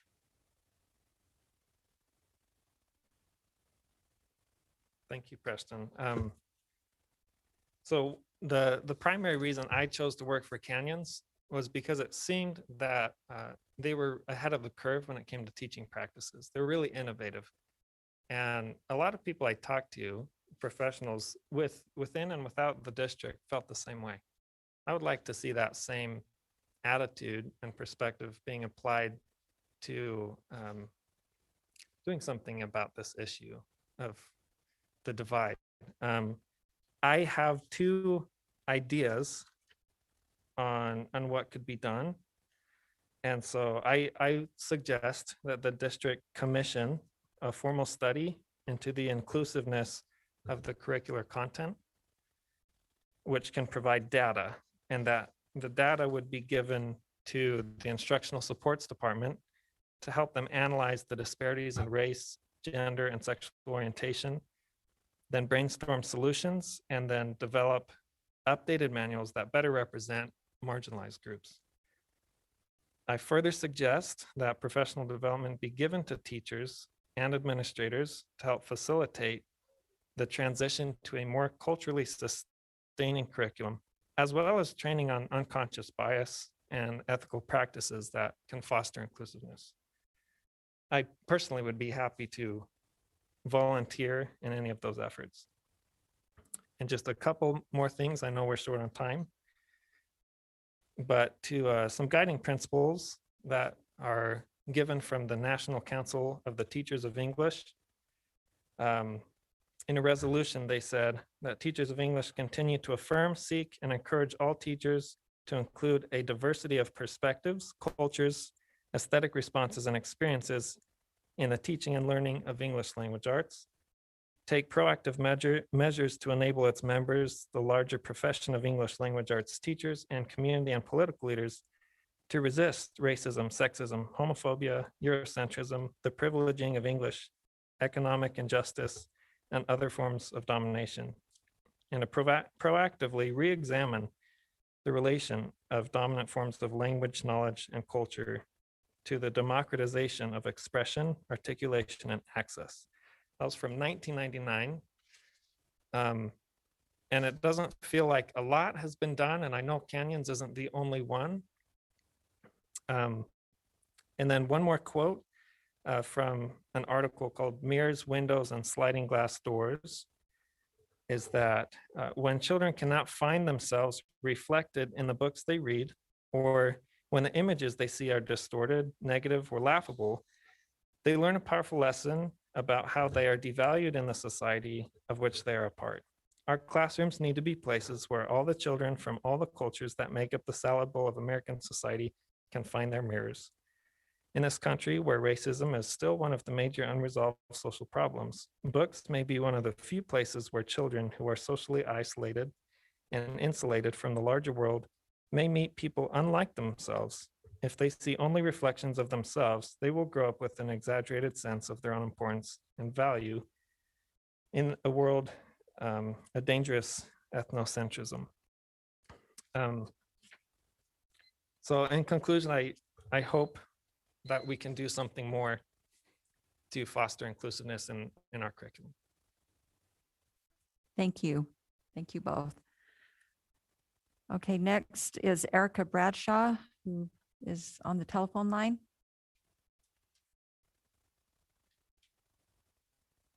Go ahead, Erica. Hello. Thank you, board, for allowing me the opportunity to speak. I am president of Canyons Education Association and a teacher of mathematics at Hillcrest High School. And I want to speak just about the importance of virtual Fridays for teachers this year. Current COVID rates are practically the same as when virtual Fridays were implemented in September. And it's important to note that the new COVID variants that are more contagious and resistant to vaccines have not hit Utah yet. So we're certainly not in a place where we are safe and can relax our guards. Student attendance has fluctuated greatly, and with the penalties for excessive absences having been waived for this year, student attendance has suffered along with their grades. So for instance, I tracked my percentages of Fs for my secondary 1 and 2 math students in the second term. Of 109 students, 29 earned an F for a 27% failure rate, which is astronomical for me. But of those 29 students, all but one failed math because of excessive absences, and they were not quarantine related. So they were just students who were not attending school. So Fridays actually gives me an opportunity to call home and try to connect with those students. Students continue to move between in-person and online, which means teachers must be with for instruction and learning. Teachers, especially very still person in classes, that'll prep time. Problem with lack of this year, also for new classes, getting prep time. I like to our work and then Friday, so for content, the digital canvas, which is really consuming. And then most of all, you know, teachers, just like our students, and I think everybody else this year, are really having significant mental health difficulties. I ask you not to make any changes in the schedule and not to ask teachers to give more time when you've already been pushed to our limits and beyond. We've had so much upheaval and change.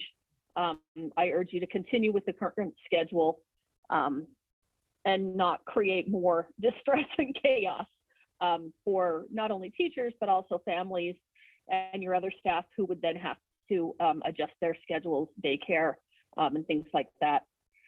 And we know the board made a commitment to teachers in October to have this schedule to help with all of these different issues. And I just urge you to keep the schedule and maintain the trust in our relationship. So thank you so much for giving me the opportunity to speak.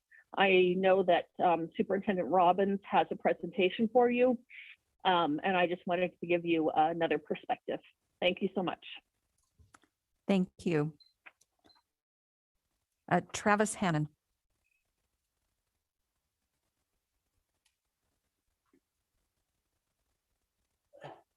Okay, can you all hear me? So I am just here as a parent. I have 3 boys who are currently enrolled, 1 at Altera, 2 at Indian Hills. I couldn't tell from the last phone call. I heard the first part, the middle, I don't know what she was talking about because it kept skipping in and out. So maybe my take on her concerns would be invalidated by what she said in the middle there.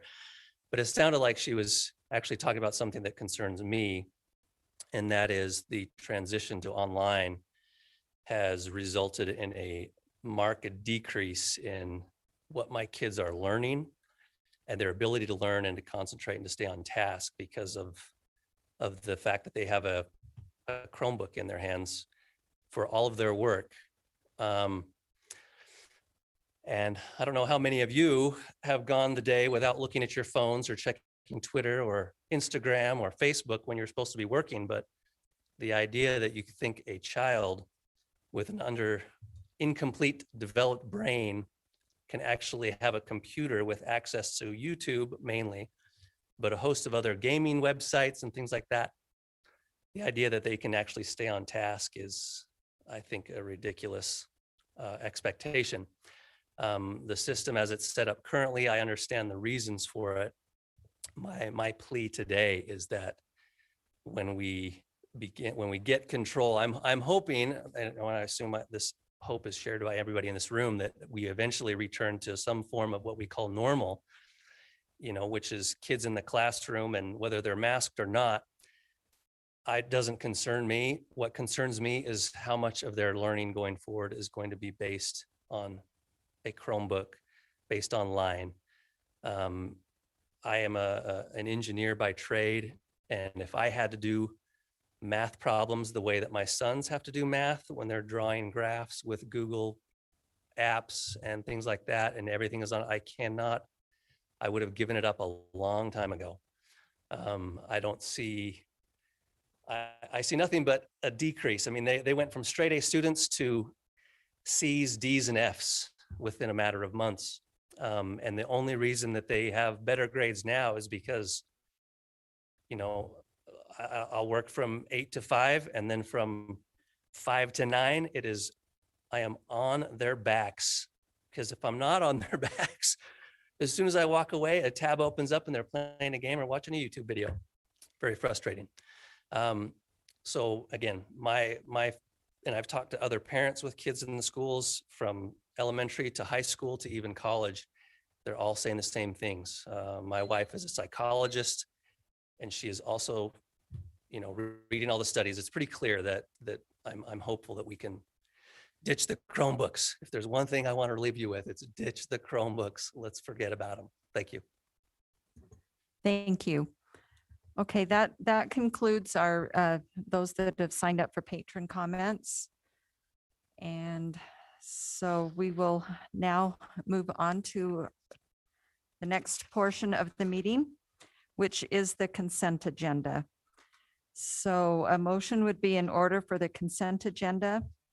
And I would like to remind the person who makes that motion to list the specific items on this consent agenda when making the motion. And also, we did talk earlier about pulling item 7F off for further discussion.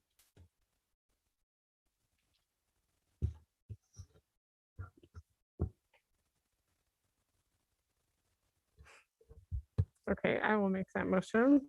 I move that we approve the consent agenda, items A through E, and we're pulling off F. And I will read those. Item A, approval of minutes from February 16th, 2021. Item B, approval of hire and termination reports. Item C, approval of purchasing bids. Item D, approval of administrative assignment changes. Item E, approval of land trust amendment for Willow Canyon Elementary School. Thank you. Is there a second to that motion? I'll second that. Thank you. Any discussion to the motion? Seeing none, I'll call for the vote. All in favor, say aye. Aye. Aye. Any opposed? That motion passes. Thank you. Okay, now item 7F.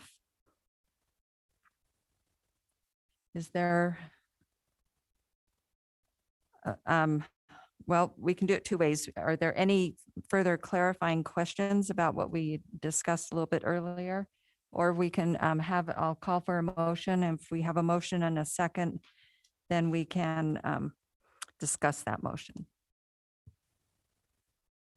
Okay, I will move that we approve item F on the consent agenda, approval of student overnight travel, with the changes that we are waiving the 45-day prior requirement.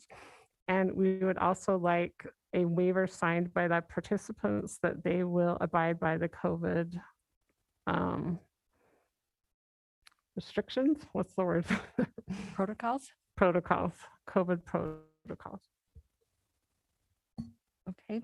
Any other thoughts on the motion? And is there a second? Do we need to outline how long we are waiving that 45 day? I'm just proposing we're waiving it for this one, unless Oh, just someone for wants one. something different. We did have some discussion regarding between now and our next. Okay, let's get a second to the motion and then we can discuss the motion. And if we need to amend I'll the motion, second we that. can. Okay, we have a motion and a second. Okay, now discussion to the motion.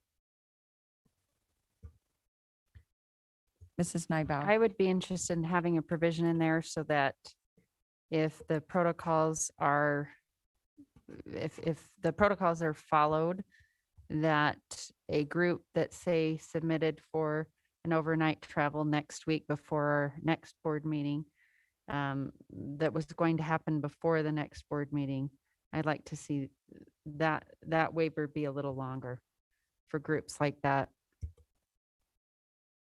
Okay, so are you suggesting an amendment to the motion? Yes. Okay, that to include My- any trips that might come up between now and our Between next now board and our meeting. next board meeting. Okay. To extend that waiver. Okay. Other comments or thoughts about the motion? You know, I would like to see that waiver be phased in so that you may have, presently, you may have a 20-day period. And as time passes, we get back to the 45-day, but realizing full well that there are travel things that may happen between now and the next passage of the next 45 days. We need to have that phased in, but ultimately I would like to get back to where we are not waiving that 45-day period.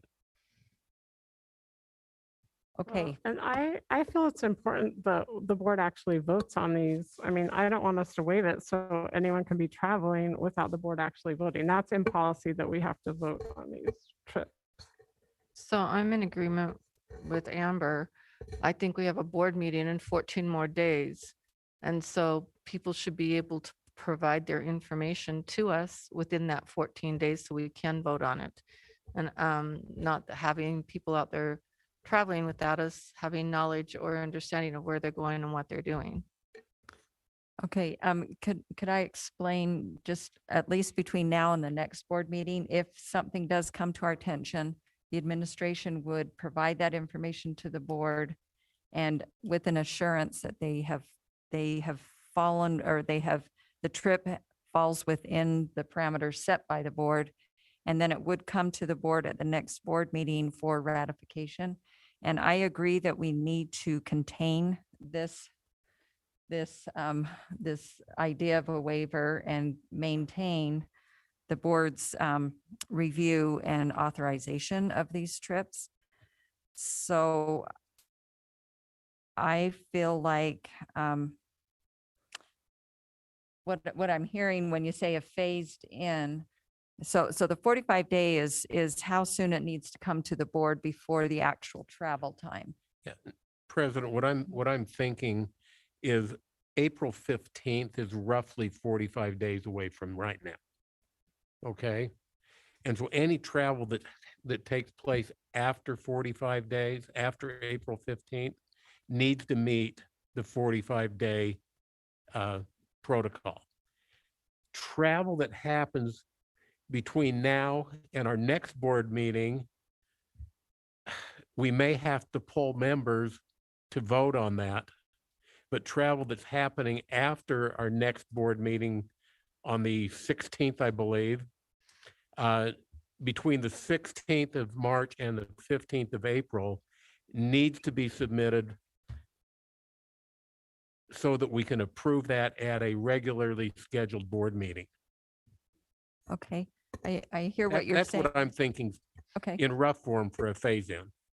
Okay, so just on our board meeting schedule, the 15th, I mean, we meet on the 16th of March, but then our next meeting is the 21st of April, I think it is. So, so how about this, that will issue the waiver for any trips that where travel would happen before the board could meet and approve it again. But if it's after April 15th, then it needs to comply with the current policy of 45 days. Yes. And that was my thought with the amendment. So we wouldn't have to do another waiver pass for next meeting. Does that make sense? Because of the time frame. Okay. So are we all in agreement with the concepts? Okay. So with that, I will ask the maker of the motion if you would like to restate your motion, or if Mrs. Nybauer would like to make a substitute motion. I can withdraw my motion. If she wants to, or I'll try to restate that, whatever. I'll make a substitute motion that we would pass the overnight travel and waive the 45-day notice, including that the parents and athletes sign an informed consent, or student groups, whoever is doing the overnight travel, that they will follow the COVID protocols. And that waiver, that 45-day waiver, is extended through our board meeting of April 21st. Is that right? 20th.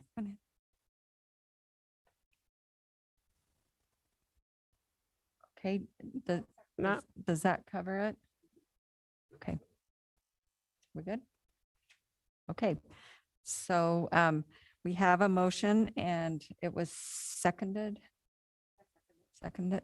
Okay, so I just want to be clear, the original motion that was made by Mrs. Schill was withdrawn. So this is an original motion by Mrs. Nybauer and seconded by Mrs. Schill. Okay. All right, any further discussion to this motion? No? Okay, then we will I will call for a vote. All in favor of the motion as it has been stated, and I believe our secretary has it down. Thank you. Please say aye. Aye. Aye. Any opposed? Okay, that motion passes. Thank you. All right, next item is new business, item 8A, which is the 2021-2022 Bell schedule. This is a first reading, and I will turn the time over to Leon Wilcox, Business Administrator. While we're pulling up the presentation, I just, pulling up the presentation, I just wanted to know if you guys had heard about the new group called Cellophane that all the kids are listening to. They sing mostly rap.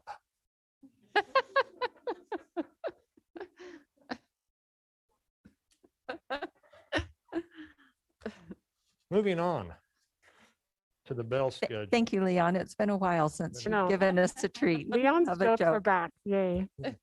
Please don't quit your day job. Between this and school fees, we'll see, yeah. The Bell schedule. Yeah. As you know, and just so the board's aware, every year you're supposed to approve the Bell schedule for the following year. So we always bring that to you in the spring. And so for you to review. And so this is the first reading. We'll bring the second one back either the 16th or that meeting in that April 20th meeting there. Okay. And I want to apologize there. We'll get to it. There was a couple errors, not so much in the presentation, but on the supporting docs and board docs. I just want to highlight before we get there, that we'll get there.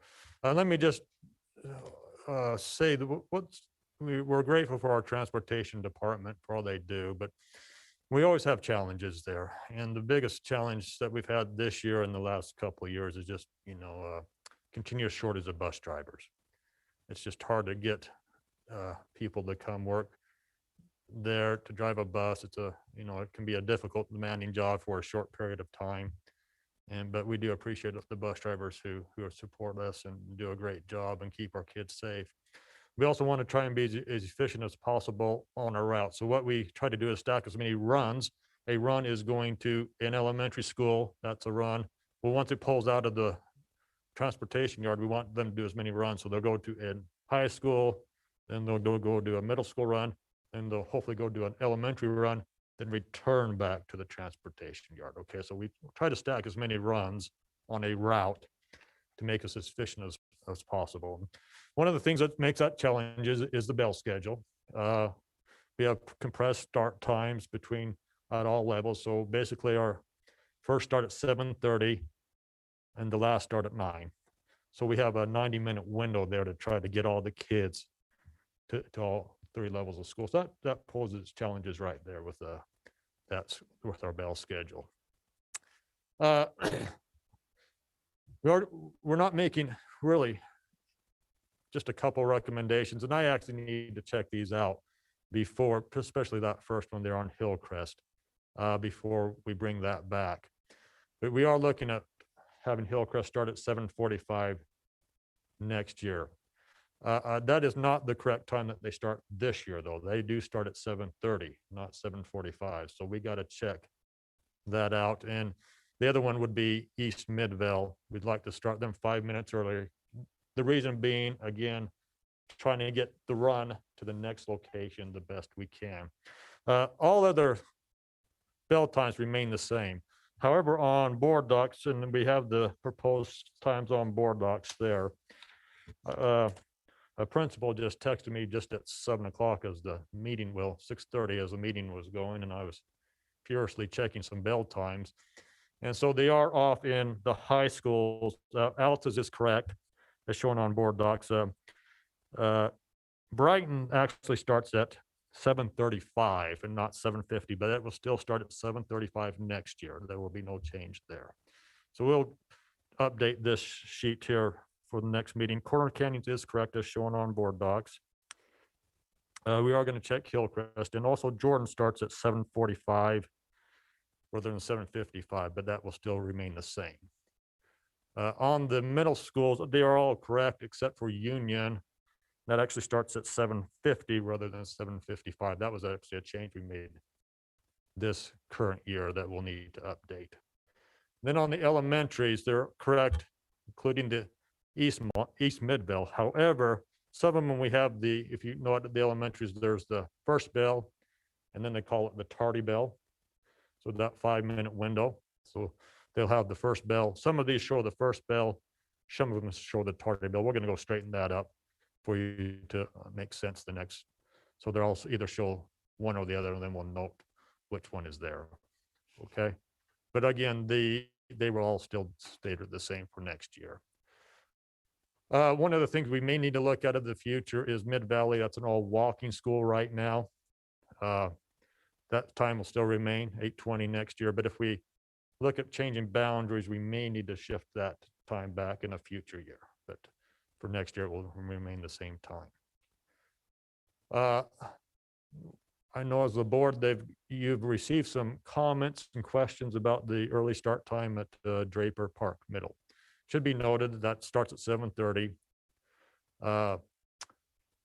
Should be also noted that Mount Jordan starts at that same time, okay? Then you can see we have 2 other schools. It's and actually it's 3, Eastmont, Midvale, and Union start at 7:50, and with Albany and Butler at 7:55, and you can see one at Indian Hills at 8:05. Of course, they will all stay the same. We're proposing they all stay the same next year. However, if you wanted to look at moving those 2 back, there's about 12 schools after that would need to go back about an equal amount of time. And I actually didn't bring that list with me, but that would, because of that ripple effect, or again, stacking, they do a run to the middle school, then these same buses go do another run to those elementaries. So if you push the start time back for the middle school, say 15 minutes, you would about need to push that start time back for these 12 other schools. One's Diamond Ridge, one's Indian Hills, and then there's 10 elementary schools that would have to go back about that 15 minutes as well, because we just, we don't have the drivers nor the buses to do these single runs to pick those up. So that's the challenge we'd face there. And then there's also been feedback about what do we look at the possible high school later start time. I know there's been lots of studies over the last several years on sleep needs for teenagers, right? We've all read those, we've all seen those. It'd be our recommendation that if you want to look at that, you should probably start now for the fall of 2022, not next fall, but a year out, so we can get the input, the feedback, and then if you'd want us to go back and design the routes and look at that, how that could possibly look, we'd want to start now with that. Again, I consider impact for elementary and middle schools if you look at that, as well as the overall community impact. These start times have been there for a long time and actually generations. We all went to high school when it was 7:30 or thereabouts, I think. So, and at the same time, also maintain that same level of efficiency in transportation because, again, the shortage of bus drivers that we are facing. And, also you'd have to look at buying more buses too, which are quite costly as well. So with that, that's all the presentation I had. Happy to take any questions. Okay, board questions, comments, Mrs. Nybauer. Thank you so much for that presentation, Leon. And I appreciate Leon and I met a week or two ago and talked about how our average bus route, our buses have about 2.5 routes or one. Yeah. And we talked about buses that are being used and how many bus drivers we have. I appreciate that. This is something that I feel pretty strongly about. It's been about 15 years since the American Academy of Pediatrics issued a policy statement urging school districts push back school start times for junior high and high school to 8:30 at the earliest. We have legislation last year that asked that all districts in the state also start talking about the start times. We have actually the CDC that links the lack of sleep for adolescents to student risk behaviors such as substance abuse, suicide rates, and the list goes on and on. I actually have been doing some research and found that Washington County School District in St. George has successfully moved their secondary school start times back. Their district is about our same student population, close to 34,000. There are other school districts who've done that as well, like Logan School District, but they only have nearly 6,000. But I have talked to their superintendent. They do share buses with another school district, so they are able to manage the routes. I would be very interested in our school board taking a deeper dive into looking to how these districts are accomplishing this. And I actually would love to have BJ Weller come up for a minute and have him share his perspective of how this sleep affects the mental health piece for our students, if that's okay.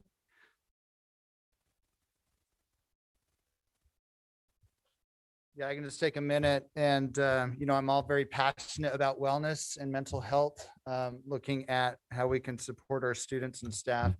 The statistics that you mentioned are accurate. There is quite a lot of concern about the lack of sleep for especially our teenagers and being able to manage their emotions. I think it'd be a good idea for the school board to really take a look at what options we have. And I appreciated Leon's stating not this fall, but to give a year to make that happen. Absolutely. Thank you so much. Thank you. So I have a comment. Okay, Mrs. Oaks and then Mrs. Arnold. Sorry, Clarine can go ahead if she'd like to. Go ahead, Mrs. Arnold then. Okay, so I'm old. I'll just state that. I came from the old school. And I want you to know that I woke up at 4 o'clock every morning to milk the cows, to feed the animals, to bring in the coal, to bring in the wood, to build the fires, because we did not have any gas in the house. We did have water, thank heavens, and toilet. Oh, wait, I didn't have toilets at the beginning. We had an outhouse. And that lasted until I was, let's see, I was 12 when I finally had gas, water, but we still had to build our fires in the house. We had no furnace. And I really struggle with this because once you start playing with the times, somebody has to start school early. It's just the way it is. And so when they did this where I came from in another district, the elementary kids started at 10 to 7. And so when you're talking about mental health, I'm think about who's going to get affected by it, because those kids would be there at 10 to 7, the little teeny ones, instead of the big ones, because they pushed that the big ones needed more sleep. But I'm telling you, it really affects the little ones. And there's no way in a huge district to be able to push all those buses at the same time, going so many different places.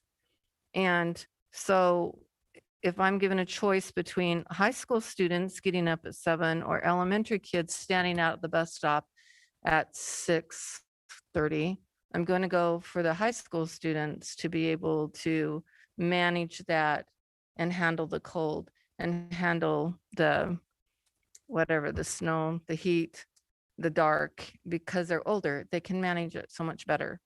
And I don't mind people doing a study. We did this, I don't remember, 4 years ago, maybe, where we were looking at trying to get the bus drivers all to be full-time, and we were trying to get the times to change. And then, and that didn't fall out really well. And then a couple of years ago, we even just tried to move the time by a few minutes at a couple of schools. And I can't remember if it was forward or back, but then we had a bunch of parents email us about even changing it a few minutes forward and back. So I just want to put that out, that who you're going to have start first, the middle school at 7:10, the elementary at 7:10, or the high school at 7:10. Mrs. Oaks? Leon, thanks so much for your work on this. So I did notice a couple things that I have questions about. So on one of the last slides where you were talking about the Mount Jordan and Draper Park Middle communities, when you talk about there being 12 schools that would be affected, I'm assuming that those are the middle schools and the elementaries in their respective cones. Is that correct? Yes, let me just read the schools that would be impacted. Okay. That would have to go back That would be great. a time. So for Draper Park, it would be Draper Elementary, Indian Hills Middle, Lone Peak Elementary, Willow Springs, Crescent Elementary, Edgemont Elementary, and Quail Hollow, and also Jordan Valley. For Mount Jordan, Lone Peak and Draper also, because there are buses that drive there as well.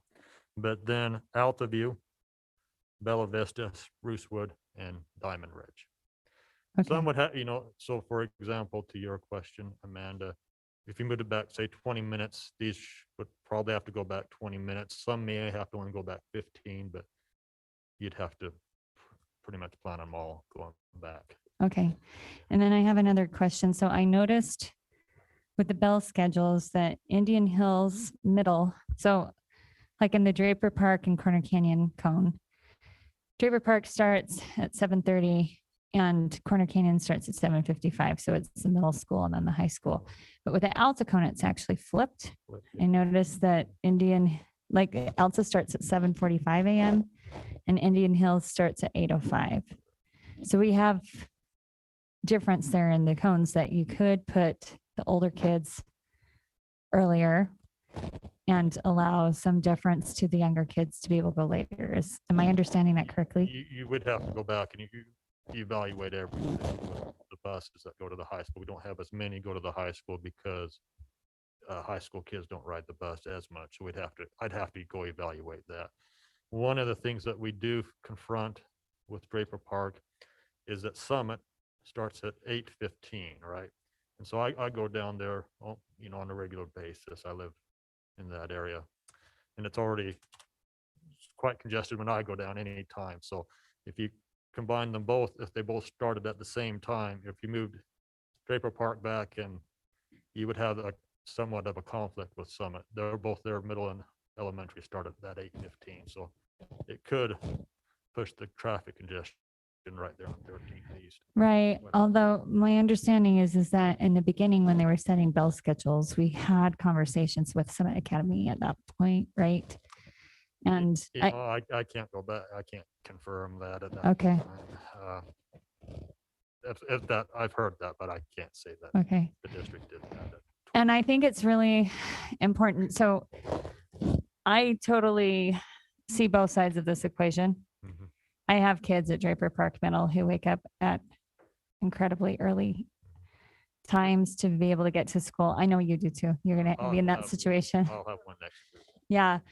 And it's difficult because we have a situation where 2 years ago, when the Draper Park community came and asked the board to change schedules or to make adjustments, what the community was told was go to your SCC and do it through the SCC. And many of them tried to do that. And some would say it was successful and some would say it wasn't.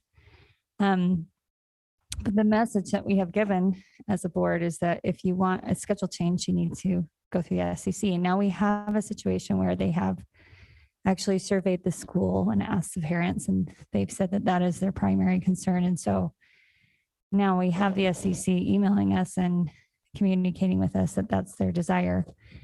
So I know that the wheels of change in a large public school district move very slowly. So I would love to be able to see us take a deeper look at this and look at it through a social and emotional lens in part. I actually had a student from Corner Canyon approached me over the weekend and said, how in the world can we get our start time moved back? This is so early. And I laughed. I said, who have you been talking to from Draper Park? He said, I haven't, but Corner Canyon still starts too early. My thought is I would love if it were up to me exclusively, and I know we sit as a 7-person board, but I would love to be able to see that cone, at least since they have as a community, and Draper Park is the only middle school that feeds into Corner Canyon. So that's a very kind of a some clear delineation of like similar families and a community that shares a lot of the same concerns. I would love to be able to see a survey of the parents and ask them some questions about what it is they would prefer. I think a lot has come out since that last conversation 4 years ago happened with bell schedules regarding mental health and sleep. I actually have a family member that as a teenager, when he was extraordinarily sleep deprived, he tried to take his life, and he had no other predispositions towards it. They think that that was the driving factor. I recognize also that we have limited public resources. I wish that were different.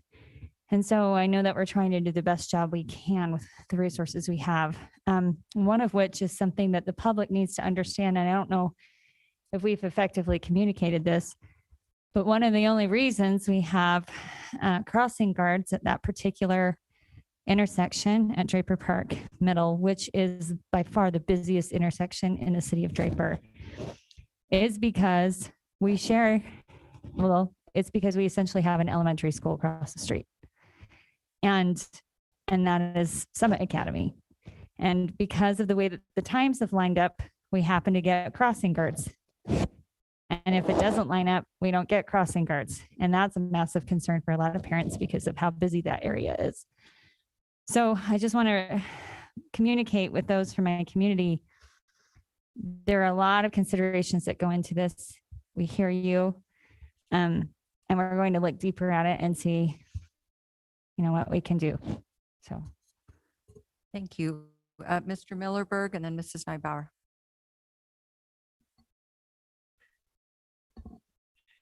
Maybe I'm just a little bit simplistic here. And maybe I don't have any middle school children, so tell me what's a reasonable time for a middle school child to go to bed. 10, 10:30, 11? I'm going to speak to that in a minute. Because I'm looking at it and I'm saying, if a child goes to bed at 10:30 and they sleep 8 hours, and I know that growing kids, 8 is a nice guideline. It's not a hard, fast rule. But if they sleep for 8 hours, they get up at 6:30. And that gives them an hour to get up, get dressed, have a bite for breakfast. And I don't know what time the buses come either. And so, probably the bus time is there. But even if they go back to 10 o'clock and they get an hour and a half to get to school, I don't know that that's that unreasonable. And the next question I have is, if we take Draper Park Middle that starts at 7:30 and put them on the same schedule as, say, Butler or Albion, and that's 25 minutes, does that make a significant difference in what goes on and the sleep the child gets? Or is the answer to just go to bed at night? You don't have to stay up and watch Jimmy Fallon. Okay, thank you. And before Mrs. Neubauer, I just want to remind the board that this item is about bell schedules for approval this upcoming year. And I've heard that there's a request for the board to ask the administration to do further study. So let's try and keep it on point. Thank you. To your point, Mont, the American Academy of Sleep Medicine said, and this is 15 years ago, in puberty, a natural shift occurs in the timing of the body's internal circadian clock, causing most teens to experience a biological drive for a late night bedtime. Therefore, early middle school and high school start time makes it difficult for students to get the 8 to 10 hours of nightly sleep that the Academy recommends for optimal teen health. We have buses. We have West Draper that's bused to Mount Jordan Middle that board the bus at like 6:45 or I think even 6:40. We have people on South Mountain that are bused to Draper Park Middle who also get up very early. And it's a safety issue also because they are going to the bus in the dark. We have 1/5 of the students at Draper Park that do late start. Those students are only being educated for 5 periods of the 6-period schedule. It makes it difficult for our principal when he's building a schedule for elective teachers because it's the elective they opt out of. And yet he's trying to keep the elective teachers to have full-time hours. It affects FTE. My request is if Washington County School District with 34,000 students can figure out a way to improve student health and mental health by pushing back their start times, why can't we? I know we have, as Leon said, we have challenges that we have to work through, and bus routes and efficiency and number of bus drivers and number of buses are some of them. But if they can do it, and 20 years ago, I was a middle school teacher and I went to a professional development at the University of Utah, and it was a brain conference. And 20 years ago, the educators in this state were taught our children need more sleep and we need to push back the start times. We have middle schools and high schools in Kaysville and other areas. We have all around our state, people are starting to do this, but we've been talking about it for 20 years. And especially this year with all the mental health issues, we have all the data that proves that actually it is linked. Lack of sleep is linked to suicide ideation and substance abuse and all of these things. And so I'd be really interested in asking the administration to do a deep dive study to look at Washington County School District to see if we can do better for all of our students so it's equitable. So all of our middle and high school students in our district can get more sleep and be safer on their routes to school. Mr. Wrigley and then Mrs. Schill. Okay, just in regards to drawing it back to your comments, I really don't have a concern about this year's proposal. I don't think we have enough time to change anything. And so we probably need to move forward with that as it is. However, I do, Ms. Nybar, I support her that I think we probably need to do this next year, look at some exemplary districts. There's got to be somebody who's doing this and sort of put this to rest as to what we can do either way, because this has been something keeps on coming up for the 10 years I've served on the board. We keep on talking about this.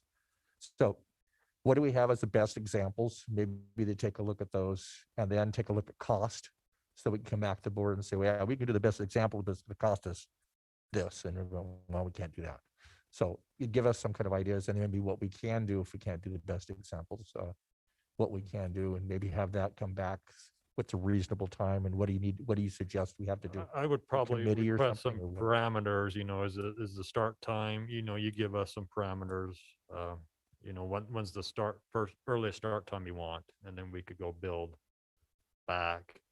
Again, we don't want to, that's maybe a different topic or a different meeting. as we I would said, like but, to see like at Washington and some other but we could look districts, at some what, of these what other have they come up with? Is there Yeah. parameters on how are they And doing there's so it? many things. I just don't want to give you the enough morning, time. then you also got, of course, if you push the morning back, you also have all the issues with the afternoon and athletic events and kids who work jobs and things of that nature too. So you'd have to, that's why I said the whole community, the whole school and the whole community type.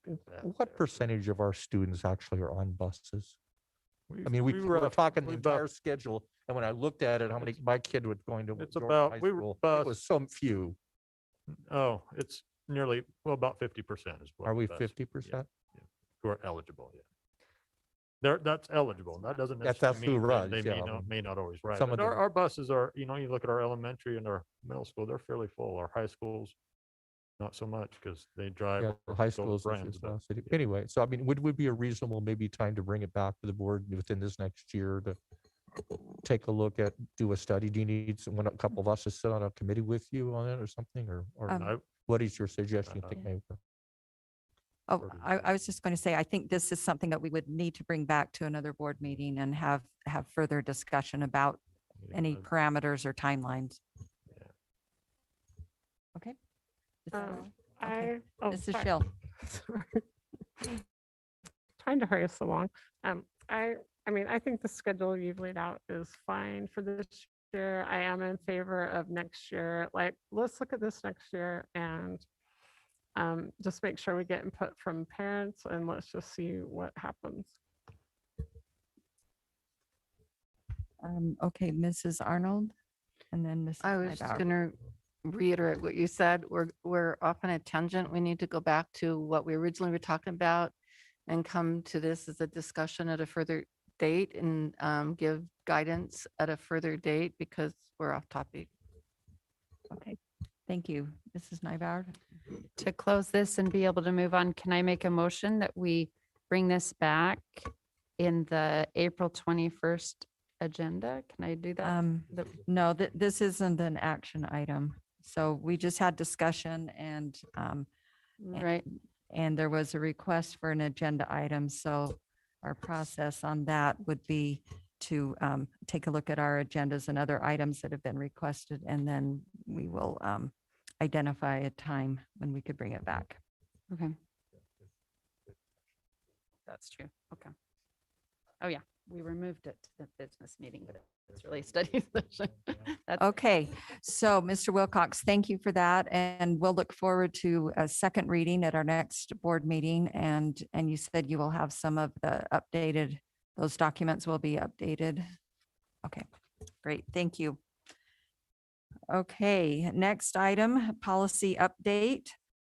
And I will turn the time over to Mr. Jeff Christensen, Assistant Legal Counsel.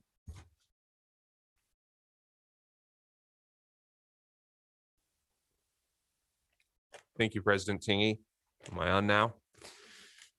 So at our last meeting in February, we had 3 policies that were brought to the board for review as recommendations from the policy committee. The main one that we discussed during the last meeting dealt with employees in public office. And in that policy, we had originally had an agreement that could be developed between the superintendent, business administrator, and legal counsel to address the situation where an employee would engage in public office. What we're recommending now is some of the language we had from the previous iteration, but we're modifying it now to address only when public office service may conflict with contract time or duties. And it would require the employee to enter into an agreement with the district where they would be offered 3 options to how to address that conflict time. Number 1 being they could use their accrued personal or vacation leave, which they accrue from year to year. The other option is they could simply request an unpaid leave of absence from HR, which would allow them to engage in the public service without using their leave. The final option would be salary reimbursement, which would essentially hold that employee harmless, and the employee could choose one of those three options. In the salary reimbursement, if they were paid less for whatever public office service they engage with, the district would supplement their salary to hold them harmless. Or if they were paid in excess, then they would need to reimburse the district to avoid double dipping. So as the policy now is outlined, essentially when an employee's duties may conflict with contract time, they have ability to enter into this agreement. The agreement would also include some additional provisions that we discussed in our meeting that dealt with that are included in the policy, any appropriate non-disclosure agreements, and also a review of expectations regarding the employee's contractual duties if it were to conflict with public office. That was the review of the committee, and it's recommended to the board for second reading, possible action. Also on this agenda item are the two policies from our last meeting, which are also recommended for deletion or to be deemed obsolete. And I can answer any questions regarding the policy update. Okay, board, any clarifying questions? Yes, Mrs. Arnold. I don't have any clarifying questions, but I'd like to, I didn't think about it. I forgot I was going to talk to Kathleen Reby, who is always very accessible to us because she is a teacher and she also holds one of those important positions that is supportive of education, to see how they manage what happens with her, just out of curiosity. So I guess I'm asking that we wait one more week so that, or 2 more weeks so that I can do some homework. I'm sorry, I didn't do my homework. This is a second reading, yes. Any other questions or comments about this? Yeah, I don't know what Granite District policy is. Jeff, is that something that you've looked into? So initially we looked at Nebo School District in our discussions. We did not do a broader search beyond that. We could look at those other districts. In our discussions with the policy committee, we reviewed really the provision of creating this flexibility within some limited options. And so. Okay, any other comments, board? I will say that this is listed as a second reading with possible actions. So if someone did want to make a motion, that would be in order.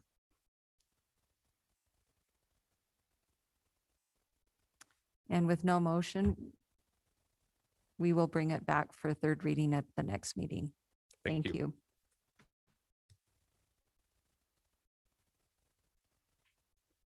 Okay, the next item is a 2021-2022 fee schedule. This is a second reading, and I'll turn the time over to Mr. Gary Warwood, Director of Accounting. Thank you, President Ting.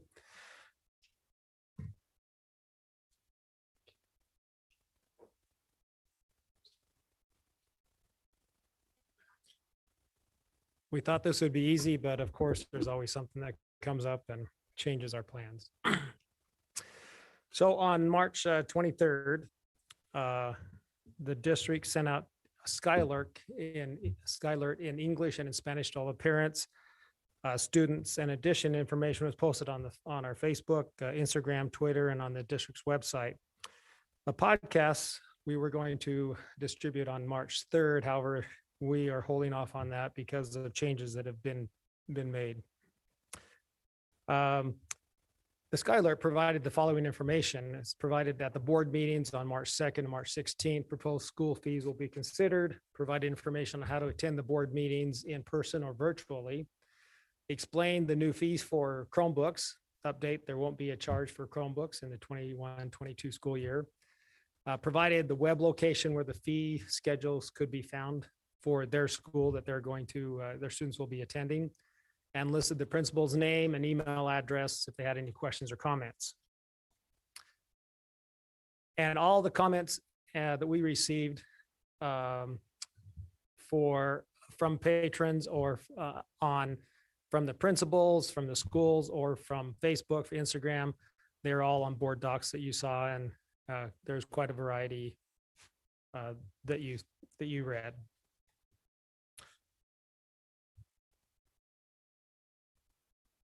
And let's see.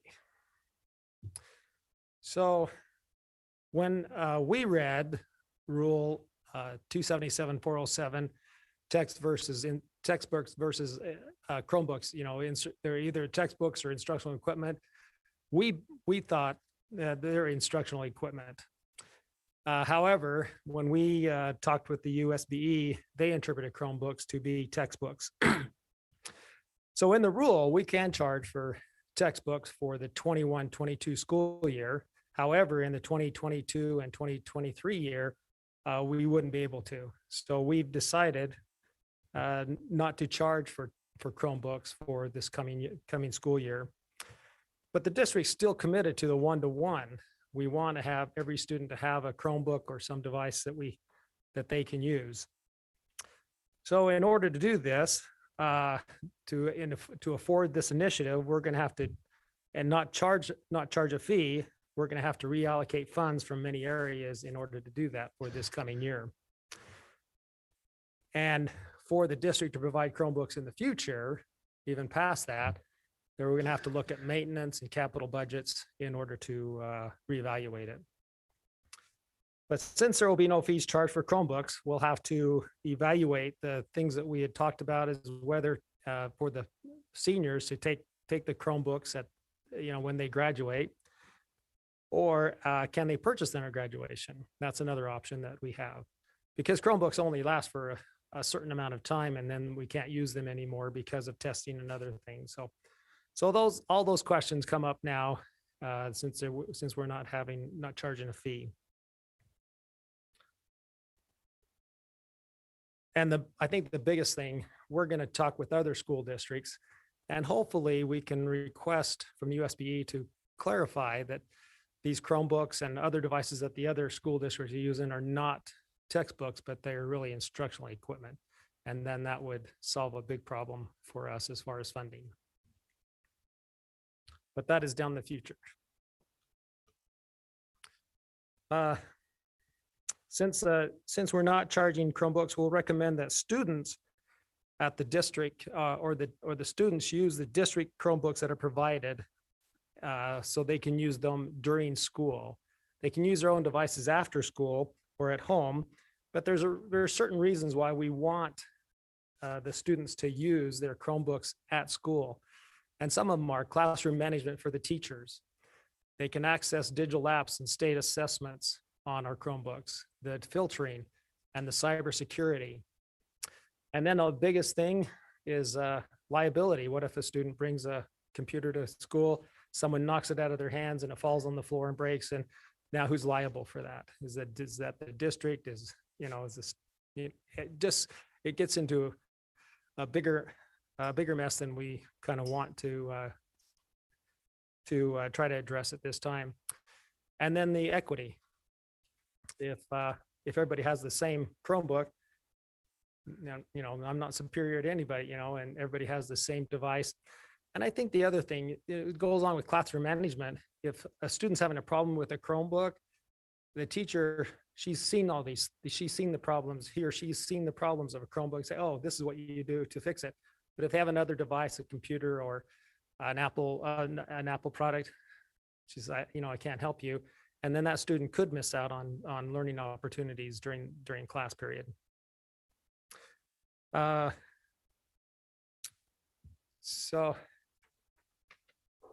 again, they can use their own equipment when they get home.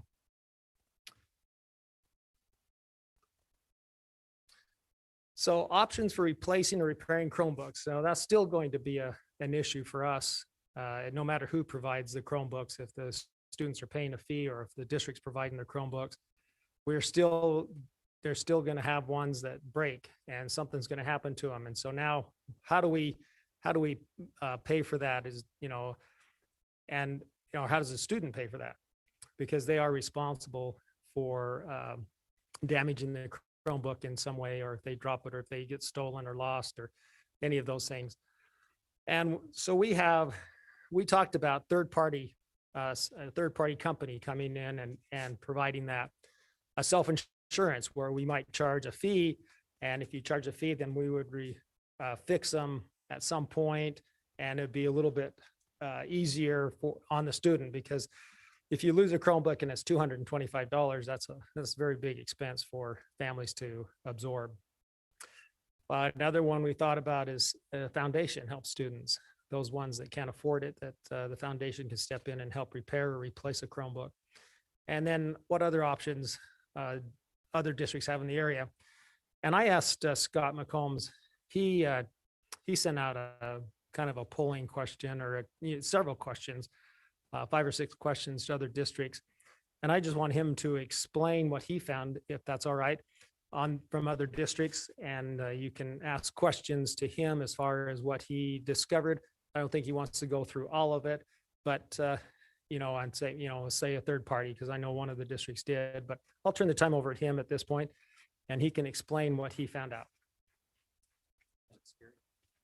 Thank you, board, for letting me talk for just a moment. Can you hear me okay through the mask? So I did send out a questionnaire to all the directors of IT across the state. We're all busy, as you can imagine. So we didn't have a tremendous turnout from the reporting, but 8 school districts did respond. Out of those districts, there is only one, as Mr. Warwood mentioned, who is doing a third-party insurance. Most of the other districts are taking care of the damage and theft and those types of things through fines. And they're fining in a number of different ways, but typically it's for the cost of the repair, and not for the labor of the repair, but simply for the cost. If the damage to the device is complete, meaning it's unusable, they are charging the full replacement cost. So I'm giving you a very quick summary of the districts that responded, but that is the typical process that other districts are going through. So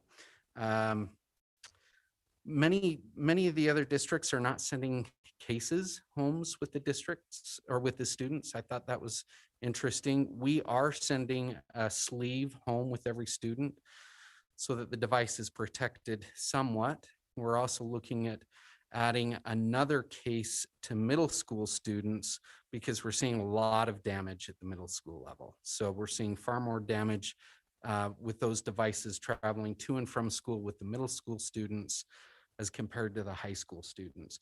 And then please remember our model that we've discussed so far. I call it 24/7 at the secondary level, meaning the device is coming to and from school. At the elementary level, we're still talking about one-to-one, but it's classroom based. So there'll be one device sitting in the classroom waiting for that student to come. K through 1, it's an iPad. 2 through 5, it's a Chromebook. So those devices, we still expect some damage will occur. The accidents will happen. But at the elementary, we think we'll have far less damage than we do at the secondary. Any other questions for me? I'd be happy to answer them now or later as well. Mr. Wrigley? Yeah, in response to the third party, what was your response back on the third party?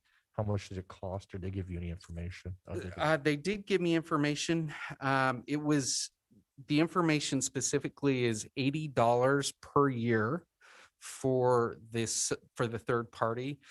And the third party insurer will only guarantee the device for 3 years. So our life expectancy of those Chromebooks far exceeds those 3 years. We're hoping to get 6 out of a middle school device and up to 4 or beyond out of a high school device. Could we self-insure ourselves? Do a self-insure basically, rather than the textbook stuff, and to say, This is going towards an insurance policy where we self-insure ourselves for a lot, for life insurance or for health insurance. So- we self-insure ourselves, which would bring the price down. We could choose to do self-insurance, and some districts are charging a flat fee to families to do self-insurance. One example is a school district asks for a family to pay for the self-insurance, and then that will cover half the cost of the parts. So they still charge a fine for the parts. Others are doing kind of a self-insurance. Most are not charging that flat fee up front, that self-insurance fee, and then going back to the fines as the way to handle the damage. Yeah, I mean, it doesn't work for kids that can't afford the 225 and stuff. You just have to waive it. Yeah. So, right. And then, I don't know. I mean, that'd be interesting. I like the idea of a reasonable fee and then a reasonable amount. I mean, if somebody breaks the screen because of negligence, they probably should pay something, but it may not have to pay 50, 60, 70 bucks for the screen. So I can tell you the breakdown of cost really quickly on our devices. So most parts on the Chromebook run about $50. So a broken screen, a broken case, a broken keyboard are all separate $50. A lost power supply is about $30. And so what happens when multiple breakages occur, then it's looking at a total loss and a replacement. And how do we determine if it's warranty issued or not? I mean, I don't know what the warranty of a Chromebook is. It's probably not very good, but if the keyboard goes bad on my Apple, sometimes it'll be under warranty and I could return it. It's the keyboard malfunction, not me. So most of the time the device has a 1-year warranty, and we do have a great computer repair department, a team working to do this within IT. We cannibalize parts out of old Chromebooks, trying to bring these costs down. But most issues are not covered under warranty. Typically, they're caused because of some sort of accident.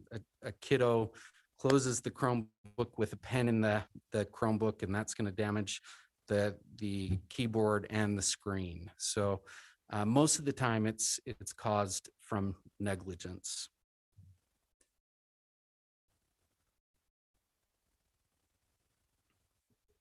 Okay, I think we have a couple other questions about the Chromebook. Mrs. Oakes? Okay, so I know there was kind of a last minute clarification or understanding about how these were categorized based off of the policy at the state level. And I'm a little concerned about the change in funding and how that's going to work. Especially after hearing Mindy tonight talk about how, because we've lost some students from the district with all of the COVID fallout, that we've also lost FTE and we've had some cuts at the different schools.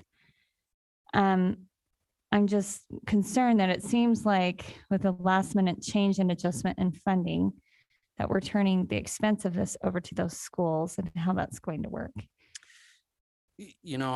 I'm concerned too. I think we're all concerned about the funding. But as Leon and I have talked, and Dr. Robbins and Gary Warwood, we're not expecting to turn this over to the schools. IT has really taken a very lead role in rotating the school's technology already, and that's thanks to the funding that you guys have given to IT, and that Leon and Gary have been able to work through. So I'm concerned. I'll tell you this straight, right? I'm anxious about this. I also have really seen the great good that this is doing. And I know there's mixed feelings. We had a father express some concern about the technology use. So I'm not trying to tell you that this is a silver bullet. Technology is not a silver bullet. Technology will magnify the good things, and it will also magnify the bad things. So, we still have to have great instructors making sure that we're using the technology in a meaningful way. But I can tell you that we really have seen just amazing use out of the devices so far. I was at a construction meeting at Union last Friday, and it was before school got out, and it was awesome. It gives me goosebumps to have walked through the school and to see, even in this old building that doesn't lend itself to small group instruction and those types of things, kids were sitting in the hall in small groups using their Chromebooks, you know, using the technology in a great way. And then after school, to see the care that they were really giving with their Chromebooks, putting them in backpacks, carrying them. It was exciting to see the students really embracing the technology. And I really believe that one of the things that the pandemic is going to help us do, out of all the terrible things, I really believe that it is helping us move technology and education forward. And I really hope we don't go backwards from where we're at now. Can I speak to that a little further? So I totally see where you're coming from. And my kids have used a lot of technology in the last year, much more than what they have traditionally. With that said, I also have some concerns similar to what that father had to say tonight. And I've heard a lot of my constituents bring this up, how frustrated they are that their kids are always in front of a screen. And we've been talking as a board about the importance of setting what our vision as a district is and discussing concepts like the whole child and hands-on learning and personalized learning. My hope is that in a one-to-one policy, that we don't lose sight of those things, that I don't think that having a device is a definition of personalized learning. And in fact, sometimes it can really detract from that. And so, you know, when I'm thinking about what we're talking about in terms of funding now that the fee policy is shifting a bit, right? You know, I think about the middle school SCC meetings that I've sat through or I've read through their minutes and their concerns about buying math consumable workbooks and some of those other things. I don't want to compromise the most key components of their education simply to make sure that every single student has a Chromebook that we don't necessarily know how we're going to pay for effectively. So I don't know. Part of me wonders, are we getting feedback from the principals, like how much they feel like they're lacking in terms of those devices, how many more we really need, like what the demand actually is? I feel like we're in a different position now that the fee schedule is functioning differently. Yeah, I'll just mention that we are very close already. We are very close to being one-to-one, and we have been. You know, I gave that technology report a few months back, and one of the points that Mont made was there's a lot of technology, and so we do have a lot of technology. We had a lot of technology, and we really, many of our schools were already one-to-one prior to the pandemic. We weren't necessarily embracing the 24/7 sending devices to and from school, but many of our schools were already there or very close. And one thing I'll add, this kind of goes back to the bring your own device conversation, but we do have tools in place that teachers can use to monitor what students are doing within the classroom. We're also evaluating tools that would allow online teachers to monitor what's taking place on those devices during their class time period. The tools would not work beyond that, but we do have tools in place to help teachers use classroom management to make sure that students are on track. Mrs. Schill? So kind of building on what Amanda just said. So I mean, I know that when you came and reported, you were saying our goal was to get one-to-one, right? But I was surprised when the fee was on there. I mean, last meeting, right? Like I didn't know we were doing it next year. And I just feel like we don't know the plan. Like how is that going to be used in instruction, like at the different levels? Like I would like more a report on how the one-to-one will be used, because we don't really know. Anyway, So- that's just my input. So is that a request for a future Request meeting? for a future agenda item, yes. That's a really good question, Amber. And a couple of things I think are important to understand. One is technology is only a tool that teachers utilize. It will never replace good instruction, right? And so to me, when we're thinking about the future, a couple of things come to my mind. One is from recent meetings that I've been in with county health, it's very apparent to me that viruses and COVID in particular are not going away. In fact, this morning, one comment by a state epidemiologist was it's likely that everyone will have to be vaccinated on an annual basis, that the variants and the strains from this are not going away, that this is here to stay. So in that light, going forward, and how that might look and how that impacts, that's one element. It's nothing to be afraid of, but it's a reality that can change, as we know, can change on a dime, in a moment's notice, what school looks like. To me, personalized learning can mean a lot of things. I think the most important thing is engagement and really giving students access that maybe they haven't had before. I think it's a bigger discussion on exactly what, to your point, Amber, of what that looks like. When I'm in our schools, and to Scott's point, I was at a couple of elementaries a couple of days ago, and seeing how our schools are utilizing technology when it comes to blended learning and measuring student success and giving them a voice and how they monitor their own progress and how the technology is adapting to their skill level, really in providing pace and place so that learning can exceed the classroom and happen outside of that.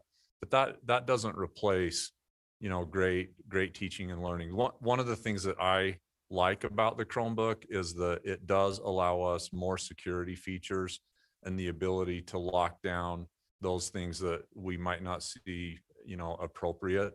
And two, to that point, parents have the option to not have the device come home. I don't know that it's a requirement that a device has to come home with a student. If they would prefer that it doesn't, then that's completely up to them. But I would hope that the messaging in technology is not technology replacing all of the core strategies that our teachers have always utilized. And we've seen, if we've learned anything from the pandemic, that the need for buildings and relationships and mentoring and what happens between teachers and students is still the magic. It still is what's the most powerful tool on the planet that will never be replaced by technology. So it looks different at different levels. When you think about high school and thinking about how that looks for our students when they're trying to plan on college and career and their future, to me, being able to utilize a Chromebook to access Canvas or other platforms that they utilize, that's all the way from 9th grade through college, right? So it's really preparing them all the way through. In middle school and elementary, I think it's definitely focused, more on classroom engagement, probably not so much outside the school. But to me, that's kind of a gradual release as they get older and they're more, they're better equipped at being responsible for that. But it's an all-in investment. It's not, I don't think there's any shortcuts with this. It's something that we have to determine that, we're investing in. It's not going to decrease our costs. I think at the end of the day, when you're looking at connectivity and making sure students have access, it is going to be an increase in our costs. There's in labor, personnel, as well as the devices themselves. Other questions along that line? Well, I was just going to make a comment that, I mean, the topic is school fees and the Chromebook, and it's fine to have the clarifying questions, but I think it's obvious that the board would like to spend more time getting more information about what this might look like moving forward. And because it's been removed from the fee schedule, I would suggest, board, that we maybe put that down for a future meeting in the near future to have further conversation about it. And I think the administration, you've heard some of the questions that we have. So you can be prepared with that. But the piece of this that's still included in the fee schedule is the fine piece, right? Okay. Okay. So any other thoughts before we move on to the remaining portion of the presentation? Mrs. Just one Nybauer? comment Oh, too yes. on the, to Gary's point, with the state, you know, in defining it as instructional equipment or curriculum. I think this whole conversation around school fees has been evolving over the last, 4 to 5 years, right? We know that.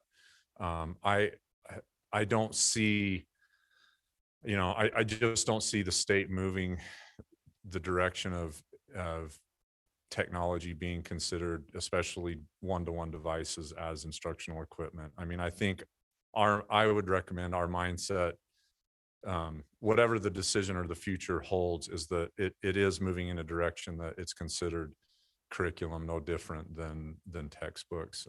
You see that in the way they're moving with UETN, and that's not just a Utah, that's really a nationwide direction that we're headed. So as much as I think we would all like it to be considered instructional equipment for other, reasons, those definitions were set in a time where it wasn't utilized for this purpose. So, I think that's something to think about.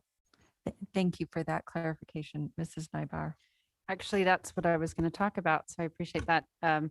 As I've seen over the years, just at even Draper Park Middle School, it is absolutely used for curriculum. We have reading, instead of classroom sets of a book, it's on the computer as well as science modules. And I would say it would be classified as curriculum and or textbook. I appreciate the comments that have been made. I agree with what Amanda and Amber have said, and just wanted to add my voice to requesting just some things from where we're going with this and the direction we're headed. I've seen a big difference in my children over the years as far as how much technology is used, and preserving some hands-on learning. Okay. Mr. Warwood, we'll turn it back to you. As I said, nothing's ever easy. So so we're come full circle again, and we have changed changed the fee schedule. So Chromebooks are not on there, except the fees and the fines are still on there. Those are allowed in the rule, and they're non-waivable. So every student would have to pay for them if they lost, stolen, or damaged the Chromebooks. Okay. This is a follow-up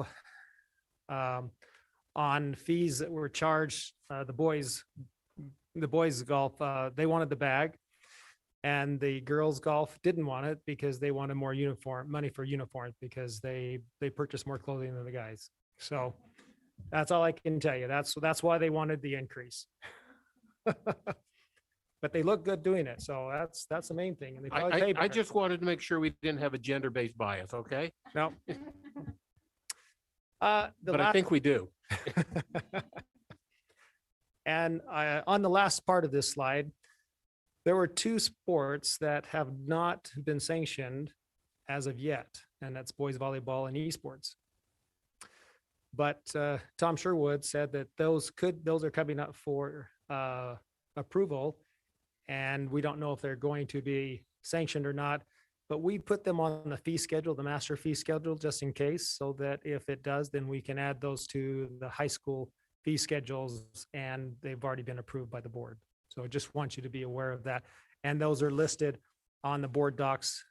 I added those onto the board docs of all the fees for you.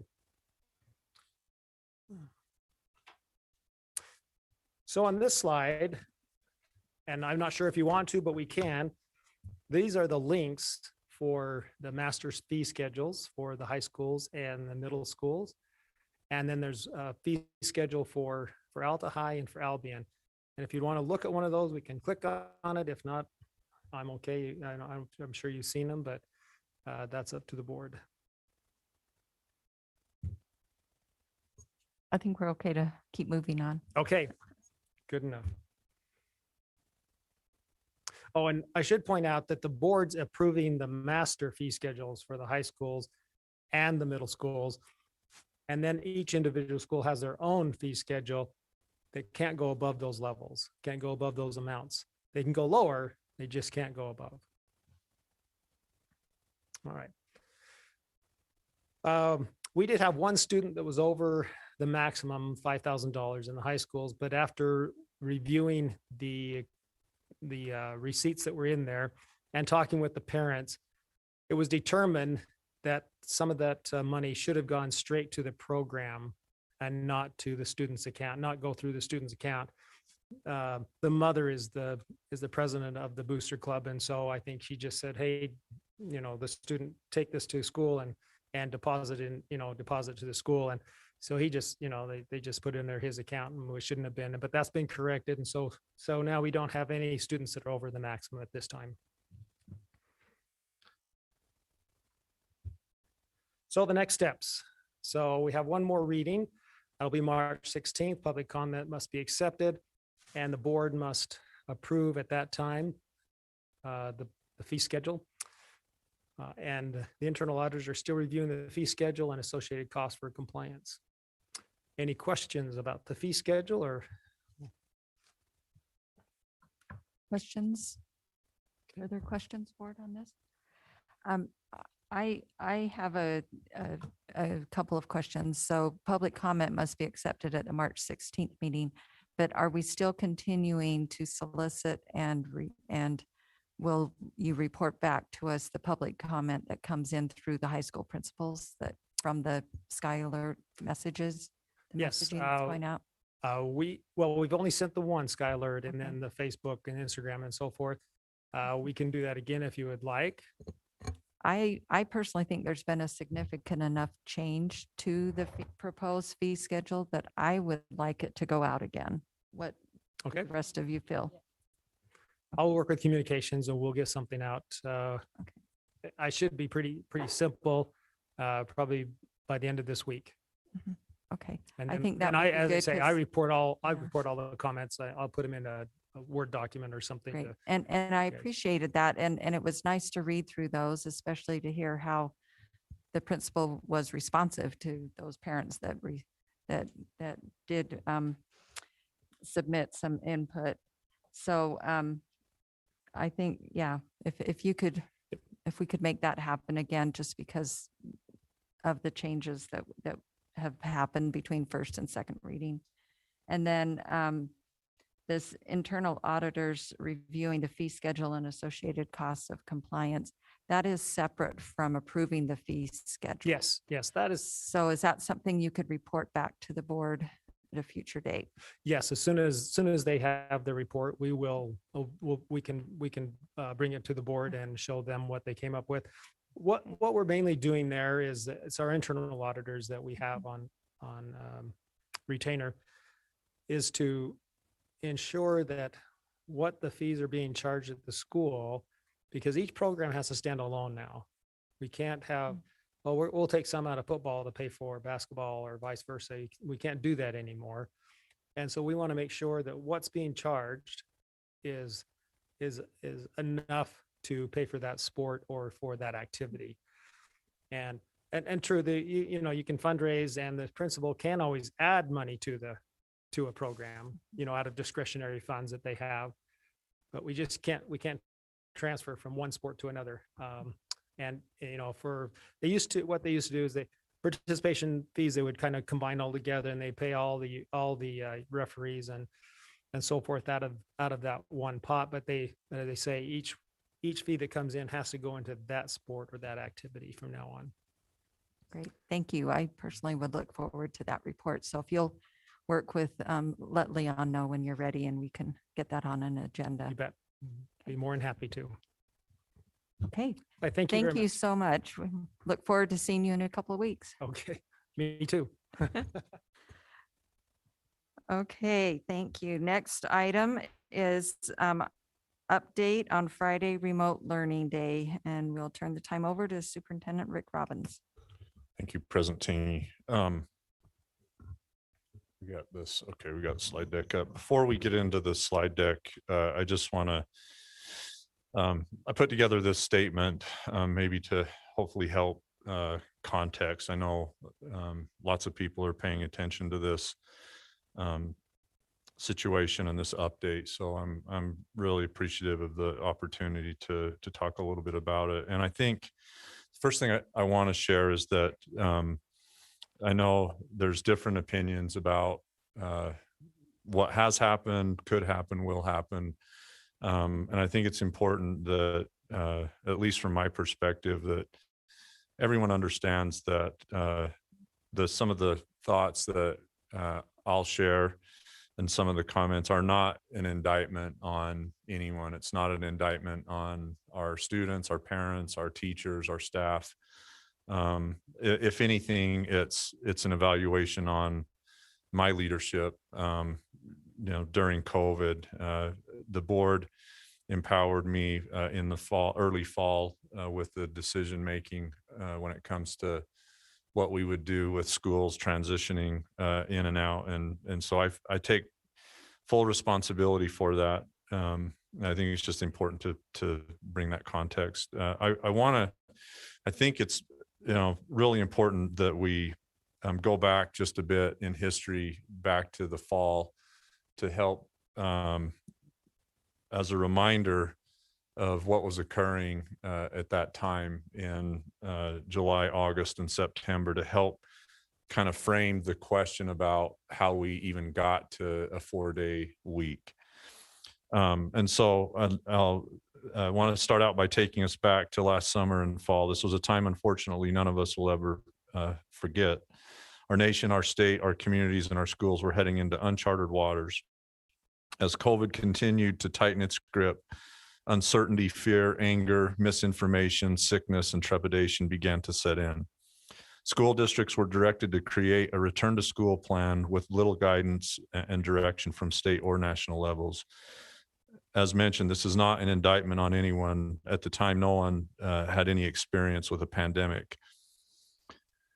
The debate, the criticism, the support came from many different perspectives, was all fair because really it was unknown and there was uncertainty about the future.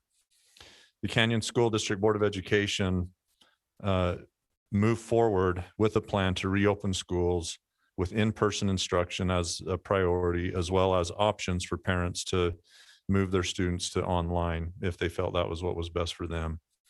Was the plan perfect? Far from it.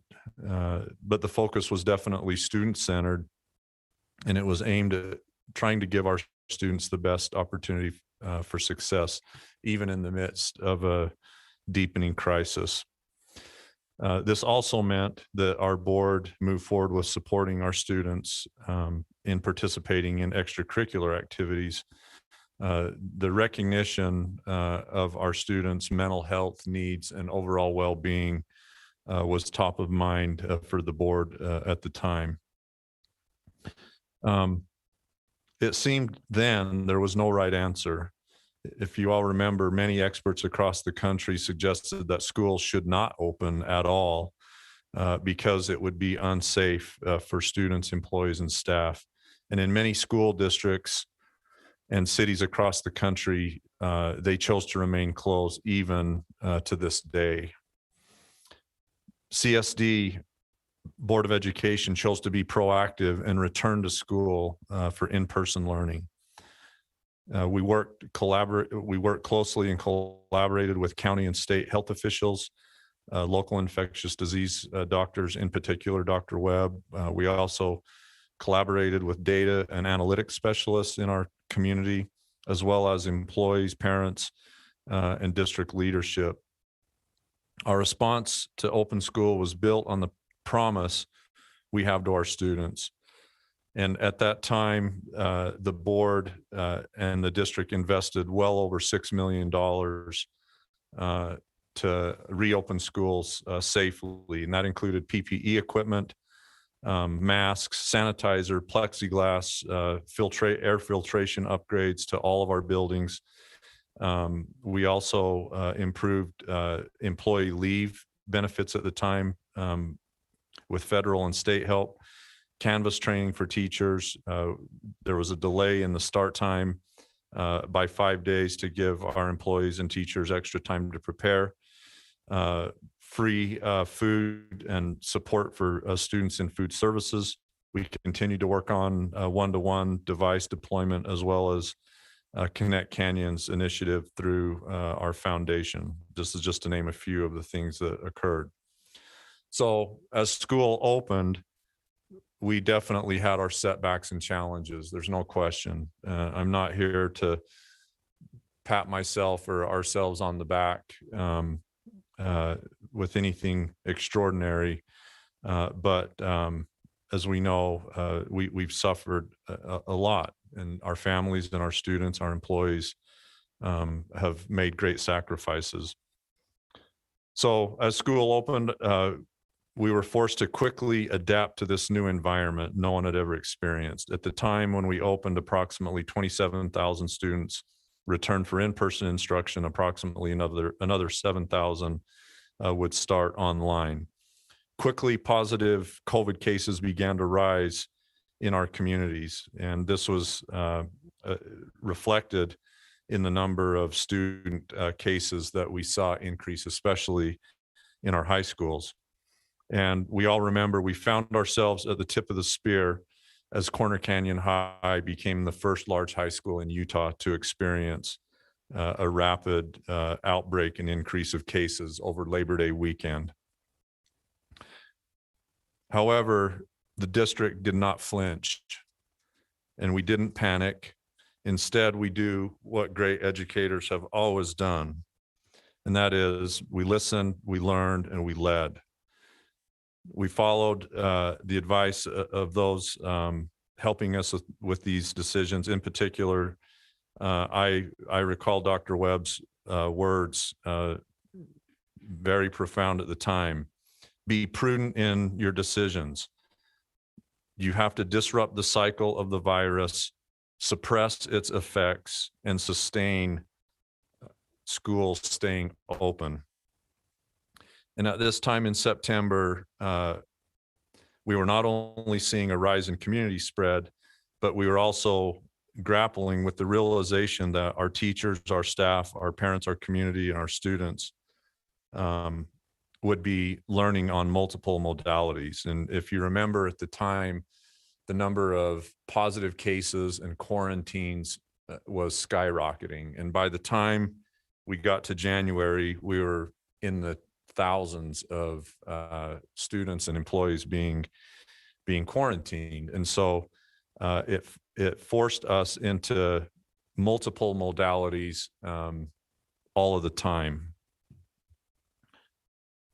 So this obviously had a tremendous impact on the stress level, the anxiety level, and the pressure points everyone experienced, including the whiplash effect from this movement across in-person and online instruction.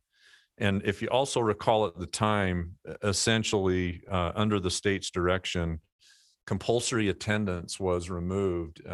We were still, and even to this day, we're still marking attendance, but there was no penalty for missing any school. And you think about it at the time, the panic and the fear was so great that students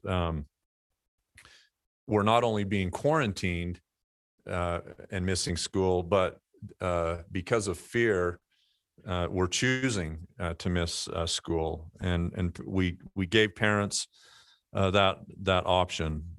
So after Labor Day, as we got closer to board meeting on September the 22nd, we also, as a nation and as a state, were experiencing unprecedented economic instability and social unrest.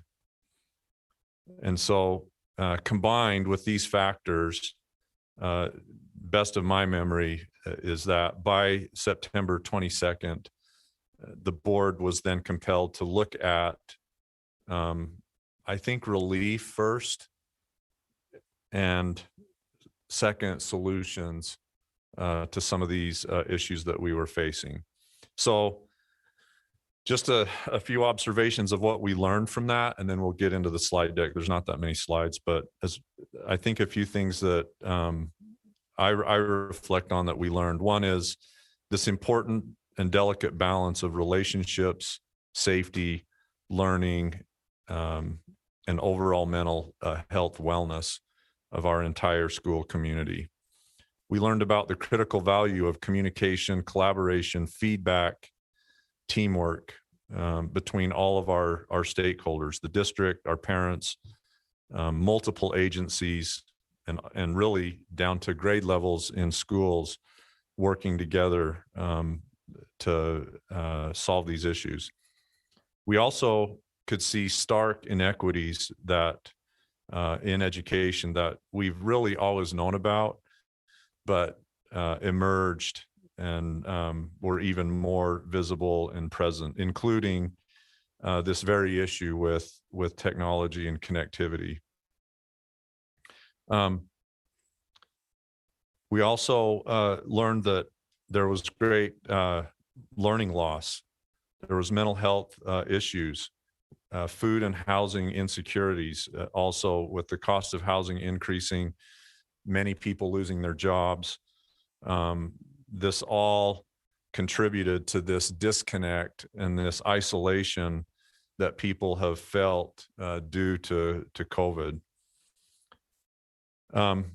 We also learned that we will not be defeated by this virus. And I think that's a great tribute to the board and the spirit that exists in Canyon School District amongst our families and our employees. Here we are on March 2nd, and we remain open for in-person instruction. We remain open for learning, relationships, opportunities, and these continue to grow by the day as things improve. We also learned that we can be innovative, we can change, we can be responsive, we can be flexible.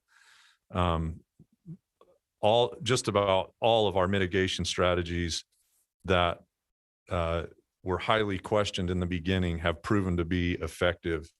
And the data is clear that transmission rates in our schools are extraordinarily low.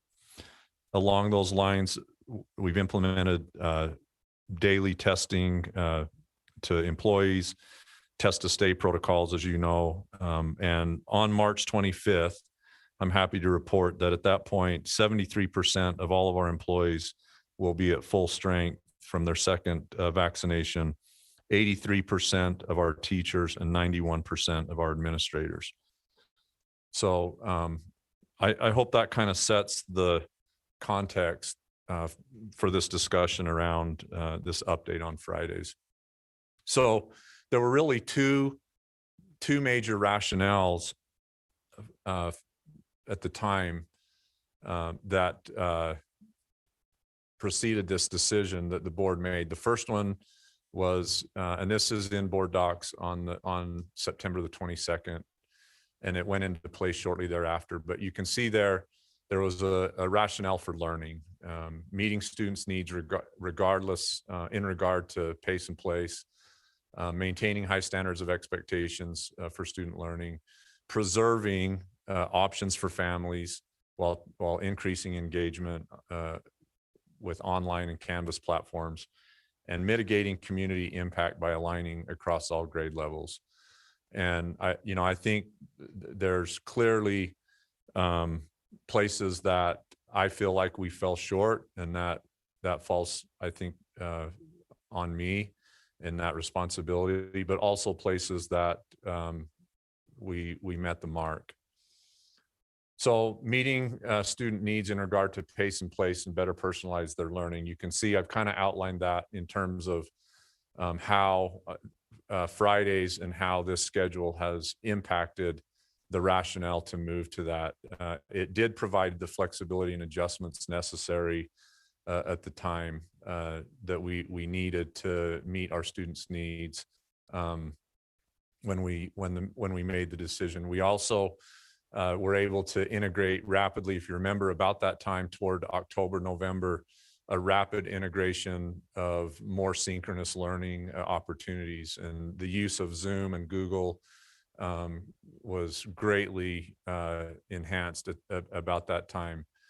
Also, I think a new focus on whole child support, right? Thinking about counseling services, extracurricular food services, and trying to expand those services and opportunities to students. And then I think, I know the word innovation gets used pretty loosely, but to be able to respond and react that quickly to make this work definitely required innovation on so many people's parts. The challenges we've seen, great inconsistency. Later in one of the slides, I'm not saying that it is war, but the fog of war in the middle of the crisis and the breakdown in chain of command and communication, I think was very, very real and present. And everybody in those moments reacts to those pressures and that chaos differently. And so I think, we were very, in some ways, we were very inconsistent. Another challenge was assessing for learning and grading. And this kind of goes back to the question that we've talked a little bit about before with our failing rates this year that have increased, and just how that looks. And I think because we're teaching in multiple modalities and we tried to apply grading scales that are traditional in their approach and how they look when the environment's completely void of time constraints and other restrictions, that frustration builds, right? And I think that's partly what we heard tonight from the parent that spoke to us. Is we've seen students that were performing at a different level, a much higher level prior to COVID, and then suddenly as all of these things, all of these types of restrictions are lessened and it's less about compliance, then it's made it much more difficult. So that's something that I think we can learn from going forward too. Scalability has also been a challenge. As we talked about, if you recall, we had a major delay in the devices and getting those out to our students. That's nobody's fault. That's the supply chain, if you recall, was delayed and lagged because of the demands. And then connectivity to our most impacted populations, which we still deal with today. Going into the fall, we had over 3,000 students across the district that lacked connectivity at home. So maintaining high standards and expectations for student learning. I think at the top of that list for strengths is our commitment to in-person instruction during the pandemic. As we've heard some of the reports, I won't spend a lot of time in the data that we've already heard Amber present, and Mindy talked about it tonight. There have been some amazing pockets of growth and proficiency achieved during the pandemic, but it has been inconsistent. But considering that we committed to in-person learning, I'm hopeful and believe that it could have been much, much worse. And then I think supporting parent and student options through this school performance and the administrative team have been and our principals and our teachers have been fantastic to be flexible. We've really tried to accommodate as people's, I guess, fear levels or their comfort level with being safe or not being safe. We've really tried to accommodate those students moving across online and in-person instruction all year, really, even up until the last couple of weeks. And then just another thing there that we talked about is really introducing this idea of learner validated attendance, but thinking bigger about learning in terms of learning outcomes and achieving standards versus a compliance metric system based on seat time. So did we get a lot right with that? Yes. Did we get a lot wrong with that? Absolutely. You can see there some of the challenges. We've talked about this a little bit. One that I would like to highlight is that first one, the learning loss discrepancy, especially in person and online. And that was even highlighted more with our most impacted subpopulations, especially EL students, special ed students that may have chosen online, probably suffered the greatest in that transition. And this also caused challenges with inconsistent attendance. As I said, we allowed this movement to occur because of fear levels. That impacts engagement and just how we define all of that. Also, mental health issues, the continuation of the unknown. We heard that over and over and over through the year about what was next, and we didn't really know. Fragmentation, silos of consistency and inconsistency with quarantines, and then whiplash effect. Preserving options, I won't spend a lot of time there. I think that was accomplished for the most part. We've held those options through the entire year. Some of the challenges, one thing I would point out there, the stress on our IT division. You think about how our IT division was set up prior to COVID and years before. It really wasn't set up to support, this many devices or clients on our system at any given time. And so that's put tremendous stress on Scott's division and thinking about the future. And then the inconsistency with how Canvas has been utilized. We kicked that off in the summer with training all of our teachers and trying to scale that up as quickly as possible. Kind of going back to the future of what personalized learning might look like in the district. I see Canvas being part of teaching and learning in education going forward, especially if we know that these kinds of situations exist, and the ability to access content and curriculum and material at a student's pace and place that may not be at school is likely here to stay. So just to kind of sum that up, in mitigating the impact and aligning across grade levels, this is kind of a summary to the rest of those, but it was uniformly implemented and mitigating strategy. Many parents shared positive, if you recall some of the comments that were made, which I don't think have changed a lot since that time. I think people mostly feel probably the same as they did in the beginning. You can see there some of the positives have been additional time for homework intervention, also for high school students to work, but on the very same coin, there's negative impact with that too. There's been a negative impact on daycare, time off work, less access to teachers on Fridays. It depends on what that looks like. We set that out, as I mentioned, as virtual only, and that may be something that we consider going forward in what it looks like, and then the loss of instruction time that's been mentioned. The other major rationale was teaching, and I think this was the foremost and most pressing driver in September at the time. I really believe that we were in crisis mode and at a breaking point to a place where I think a lot of us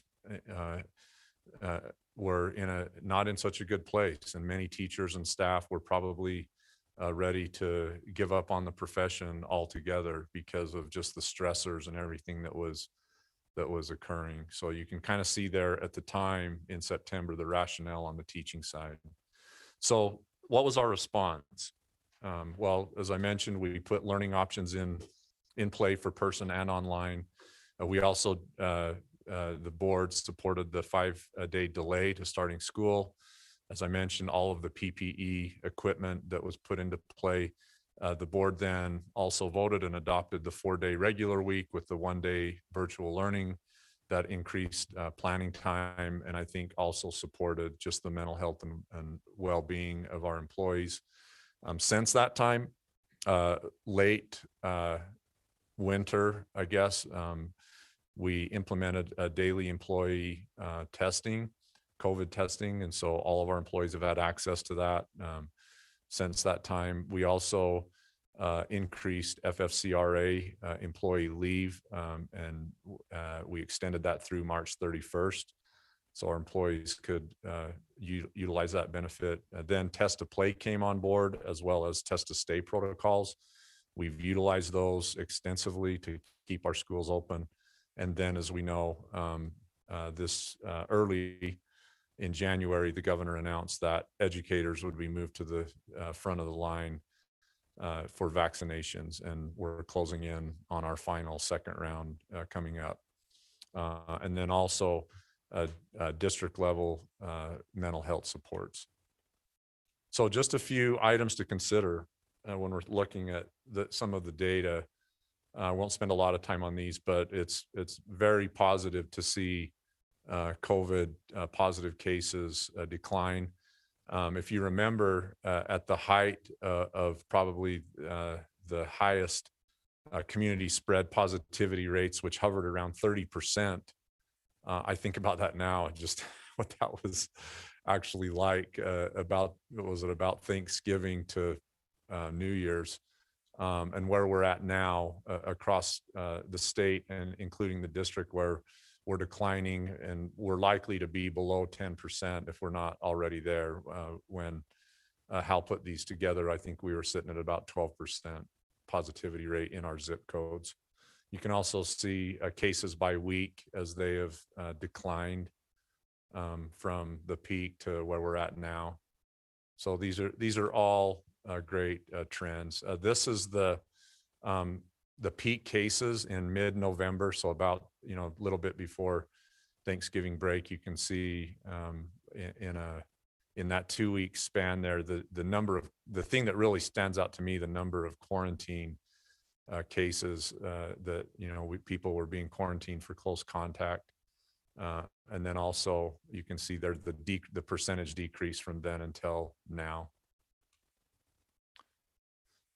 So another element to look at is when we think about the rationale, one of the drivers in that was just this dual teaching and learning in dual modalities, sometimes up to 3 and 4 modalities that we were taking on. And if you remember, in our plan, our elementaries, the way that we set that up was our elementary online is a standalone program, right? So we used a system and a process to identify FTE and teachers, and some of those elementary teachers were reassigned to online to accommodate those parents that chose online. The rest would stay in person.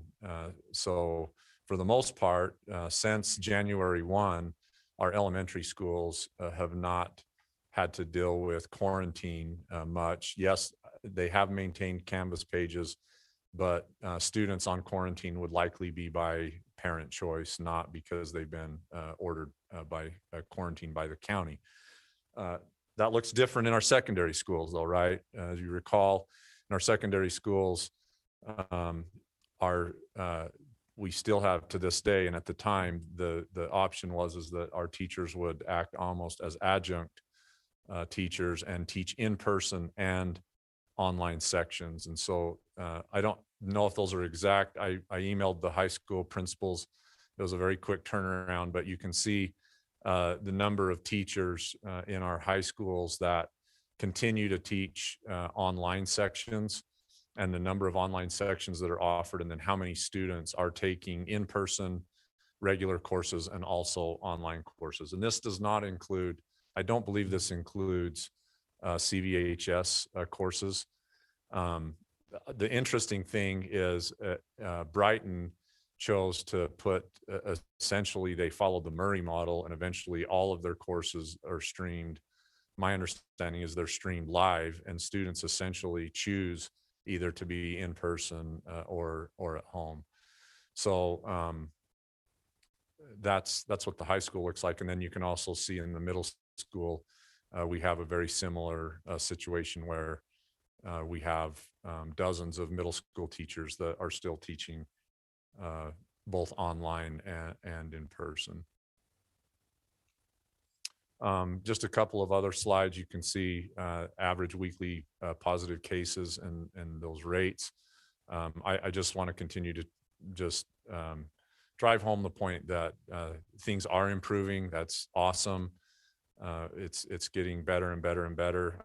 I don't know if you all heard Governor Cox in the last couple of days even made a suggestion that by July 4th, keeping our fingers crossed, that the mask mandate could potentially be lifted. And I noticed today the state of Texas is moving forward with lifting their mask mandate.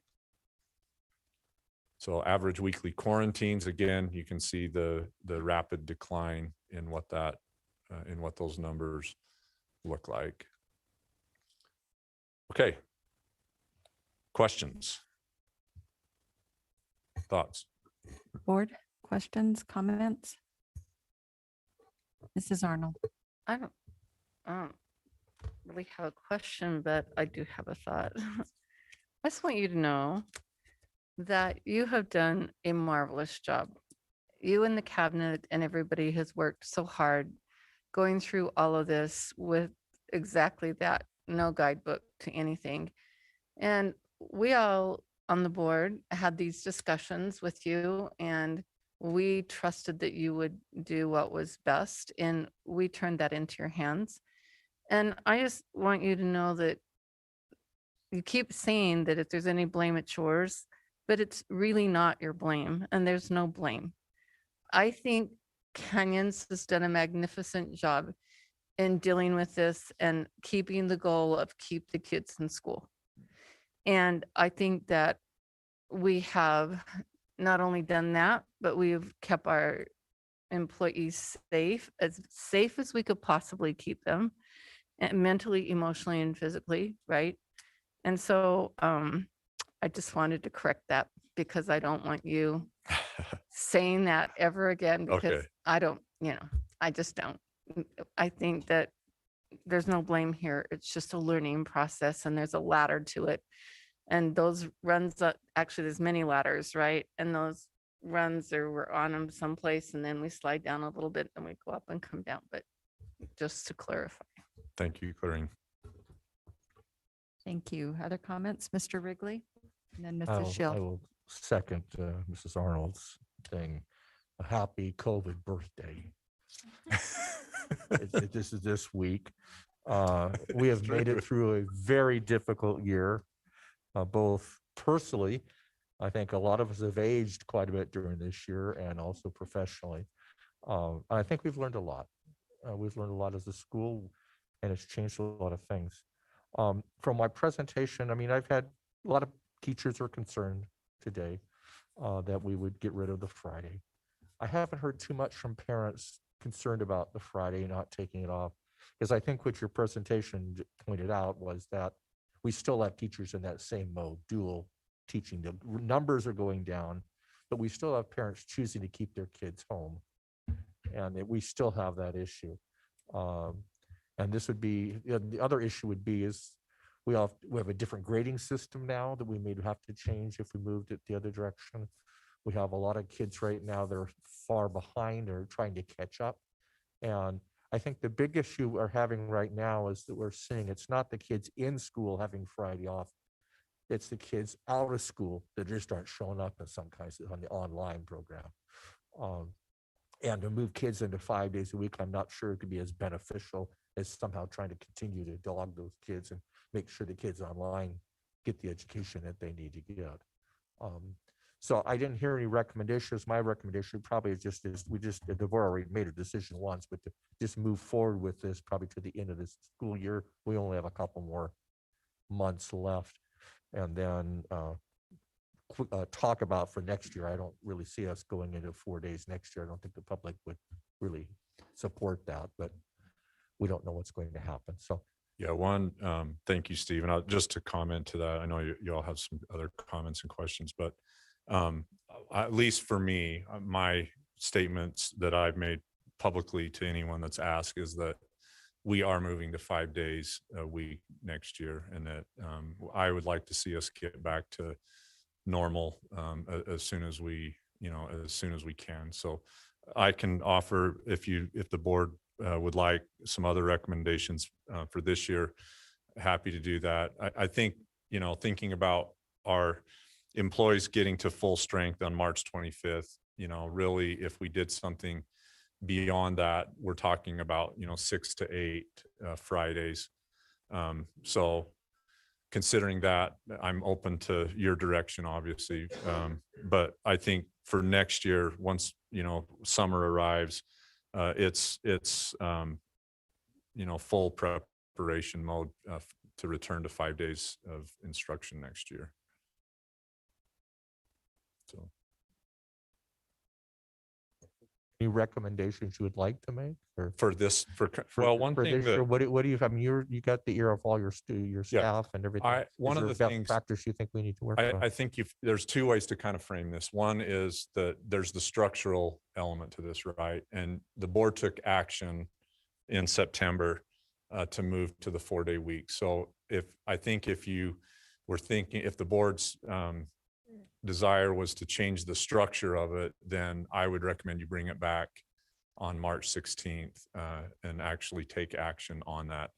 The other perspective might be to look at modifications of what we're currently doing. And one of the things that I've been thinking about is we set the Friday as a virtual day. And at the time, remember, my recollection on that was that it was 20% less time that students and teachers had together, right? And it was really about congregation and reducing the potential of spread. And we know now, what we've learned is the transmission at school is so low that school really is a very safe place. And so one thought might be, or recommendation may be, is that we move away from Friday as a virtual day and make Friday much more intentional and in person. And that may include small groups, that may include group acceleration, CTE courses. That also may include breakfast and lunch. I mean, we need to get these kids that are at risk the most in our buildings. And if that can be accomplished by being more intentional and to maintain the Friday as it is, but move from that virtual that virtual environment and paradigm away from that to in person, that might be a recommendation to look at. And another way to look at this, I think the separation and difference between our elementary schools and its impact and our secondary schools are two different things. And I get that may be problematic in how, that's compared or fair. I'm not sure what that means exactly, but it's very clear. We haven't moved an elementary school to virtual learning all year long. I think the most positive cases we've got to in one of our elementaries has been 9 to 11 throughout the whole year. So that, that may also be another way to look at it. But if we did that, we'd probably have to make it where we would not do synchronous learning. The parent, it would be a structural change. The teachers would have to no longer be doing double lessons. I think that was the biggest issue we decided on Friday. Well, elementary, they're not, right? So elementary, they're either online or they're in person. Are we not even the kids whose parents who choose not to send them? for some They reason? could, they have, We're doing yes, that, but- there are still some, about, I don't know, it's been the last couple of weeks, BJ's been keeping me informed that we do have across the district. There's been days, even with the new quarantine rules, where we've had upwards of 100 students that are quarantined, and it's not because of mask to mask at school, but it's either they weren't wearing a mask or it was at home. So there are other ways that students can land in quarantine that keep them out of school. So yes, we're trying to maintain Canvas. We're trying to continue to meet their needs, but it's not nearly at the rate that it was. Okay, Mrs. Schill and then Mrs. Oaks. Okay, I have two questions and they can be kind of fast. The first one is like, what are our attendance rates? Because I feel like even though we're not quarantining, we still have large numbers of students absent, which creates more work for the teachers. So I think, Amber, to that point, I mean, the actual data and looking at the numbers, it would indicate that our attendance rates are stable, right? It's between 80 and 80, like 83% low, 87% high. The problem is the inconsistency in how it's applied, in my opinion, because we've allowed parents and students to move across that spectrum, how teachers are marking present or not or absent, I think has fluctuated and been different. That was kind of, you heard Erica's, her comments about that. That's been a real struggle. And as I read a lot of the comments that have come in from our teachers over the last couple of days, I think that's been a really big sticking point, is just, they're utilizing Friday in a lot of ways to keep kids caught up that maybe are struggling that way. But I think the approach is that there's no penalty, right? There's really no penalty, compulsory education for this year, essentially, which, at the time, I remember our discussion. I remember Steve in particular at that time talking about, how that might look, right? It's not, I think we were kind of calling it a hybrid model, because there was so much pressure that even if parent or students weren't quarantined, parents' fear was keeping their students home. And so, we've really been hands off on attendance that way. So I think, that's probably going to be some turf we're going to have to get back in the fall. That's not going to be real pleasant, but so I don't know. That's the best I can give you. I think if we allowed for more intentional in-person work on Fridays, at least for the last few months, we could measure that much more succinctly and clearly than what we're doing right now. It's so difficult to measure that by just utilizing logins and emails. And I mean, it's harder to track it that way, but I think more in person, we could monitor that better. Okay, and then my second question is, I wanted to ask BJ if he would come up and just talk about, like, to me, the main reason we did this was for the social, emotional health of our teachers and their morale. I mean, that was really one of the top reasons.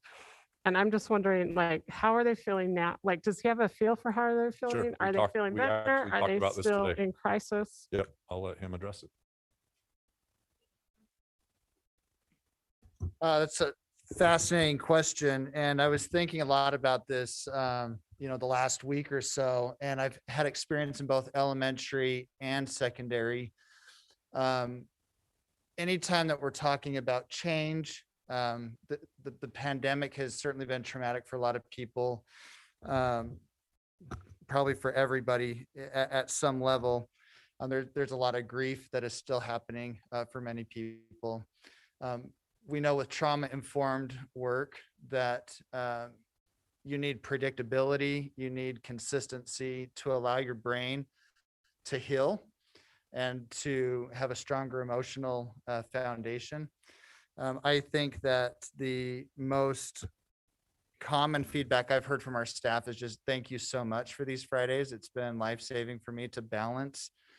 I think our elementary teachers for the first time have had planning time on Friday, and their lesson plans are more in depth than they've ever had time to do before. And I think elementary is a lot different than the secondary. But I think that the feeling that we get from the teachers right now is just thank you for this time. We're exhausted. We're just trying to make it through this last home stretch, and whatever you can do to support us, we'd be appreciative of. But that you just have to think of like when you've gone through a crisis, you know, we call it like a post-crisis dip, meaning like this is where we're at normally, our baseline. After a crisis, we're exhausted. After a marathon, you're exhausted, right? Like that's where many of our staff have been talking. At the same time, you know, we're in education, not for us, but for our kids, right? For the students. And when you think about the things that Dr. Robbins already mentioned, you know, daycare, mental health, food access, I think it looks different at elementary than it does secondary for families and for our students. So definitely something to take into consideration. Okay, thank you. Yeah. I appreciate that. Thank you. Mrs. Oak? I kind of want to echo a little bit of what Amber was saying. One of the things that I hadn't thought through enough until I got a lot of these emails this week from the teachers was how much our grading policy is taking a hit on their workload. And that was something I hadn't really wrapped my head around until some of them really explained why that is and how that's happening. And I also didn't understand how many of the kids are still absent, even though they might not be on quarantine, which I don't quite understand why that's happening. I know that we had that problem initially, but I think it's really interesting that that's happening in such high numbers. I really appreciate your suggestions. I think that they're wise, and I want to especially encourage and echo the idea of making sure that we're making proactive efforts with students who are struggling. I appreciated what Erica had to say about the fact that on Fridays she's calling parents of students who are failing her class. If we can do things like that, especially considering the data that ISD brought in here regarding high school students and those who have D's and F's, my thought is if that's a data point that we've used, let's go after that sucker. Let's help those kids that are in the margins that are really floundering and that we need to bring in. I think that that's going to be so important. And are there ways that we could better do that? I mean, I've had parents talk to me about the fact that their kids are struggling, and those are not the kids who want to go in and talk to a teacher about it. There's a reason they have a D or an F. And usually it's because something's going on, or they just don't get it and they feel stupid asking, or something's happening. And so to figure out how to bridge that divide with them and to use that time effectively for that, I think would be amazing. One more thought is that when Amber came and presented all that information, I've had people give me feedback about the fact that they wish that it had been a little bit more clear about the level of performance for the online kids versus those in person. And I do think that that would be worthwhile to maybe look a little more closely at, because I do think that our classroom teachers are a little frustrated that maybe their efforts or their accomplishments haven't been as effectively demonstrated because they're being thrown in with maybe online students that aren't getting on at all. I have a niece that teaches in another district. She has for a number of years, and because she is immunosuppressed, she decided to teach online. And her district is offering in-person schooling, but she cannot. She told me that half of her class, half to 2/3, the kids and their parents are never logging on. And she's becoming increasingly frustrated about trying to figure out how to help them. There's only so much she can do. And so if we're throwing data in possibly with families that are in that situation versus the teachers and in-person students that are working their guts out, that's not a really helpful, assessment of how we're really doing with the 4-day work week, if that makes sense. Yeah, no, I couldn't agree more, Amanda. I think clearly in-person instruction's been more effective. I mean, you think about in the fall, one of the ahas for me was that many of our students that were most highly impacted, and that includes the economic instability that was going on, many of those students chose online when they were the very students that need to be, you know, in school. So that's a deficit that's going to take time to overcome. There's no doubt about it. But you're so right. I mean, the teachers that are teaching in person, I mean, in all of my visits and observations in our schools, you know, and our teachers online, I mean, they took on huge caseloads too. They're all, you know, working so hard to make the very best of the situation we're in. So, point well taken. Okay, Mrs. Neubauer and then Mrs. Arnold. Thank you so much for your presentation. And I agree with Steve and Clarine that I think our district's approach and your approach was the very best that we could hope for. And I'm grateful for all of the work that went into that. I too have gotten a lot of emails from teachers concerned and expressing what they use Fridays for. I think that, you know, and I've actually had quite a few great email back and forth with them. And I think some of our absences are high and some are not. I got some numbers there. But I would like to just vocalize that I have actually received a lot of emails from parents as well, the majority of which are asking for kids to get back in school. I'm not saying that necessarily that's possible this school year with what's going on with our attendance policies. And, you know, and because there is a discrepancy, there's some middle school and high school classes that have kids that are out more than others. And I understand that, or teachers that are teaching both modalities. But I would like to share this perspective. A lot of parents are asking for the 5-day, and especially at the elementary school level. And I've talked to a lot of teachers at the elementary school level as well, who have voiced concerns that packets that they send home on Fridays don't ever come back. And that's like 2/3 of their class. I've also talked to elementary school teachers that say they're still doing a little Zoom on Fridays and they're preparing these packets. And they're worried about their kids with the hands-on learning. I know my little elementary school son, he says, yeah, I just want to be in person. I don't want to be staring at a screen and doing these packets. So I think there is a difference at the younger age and how they need to, I don't know about you, but I have to be right by my 3rd grader to make sure he completes everything. And I think a lot of parents feel that way with their elementary school kids, especially, that it just requires a lot of guidance as the parent to go through. And so because we haven't had any closures in elementary school, you know, we aren't really having the spread there. I think it makes a lot of sense to really look at trying to bring that back, at least for those kids. When Amber presented, those were kind of our biggest discrepancies too. We're at the elementary school level with what's happened with learning.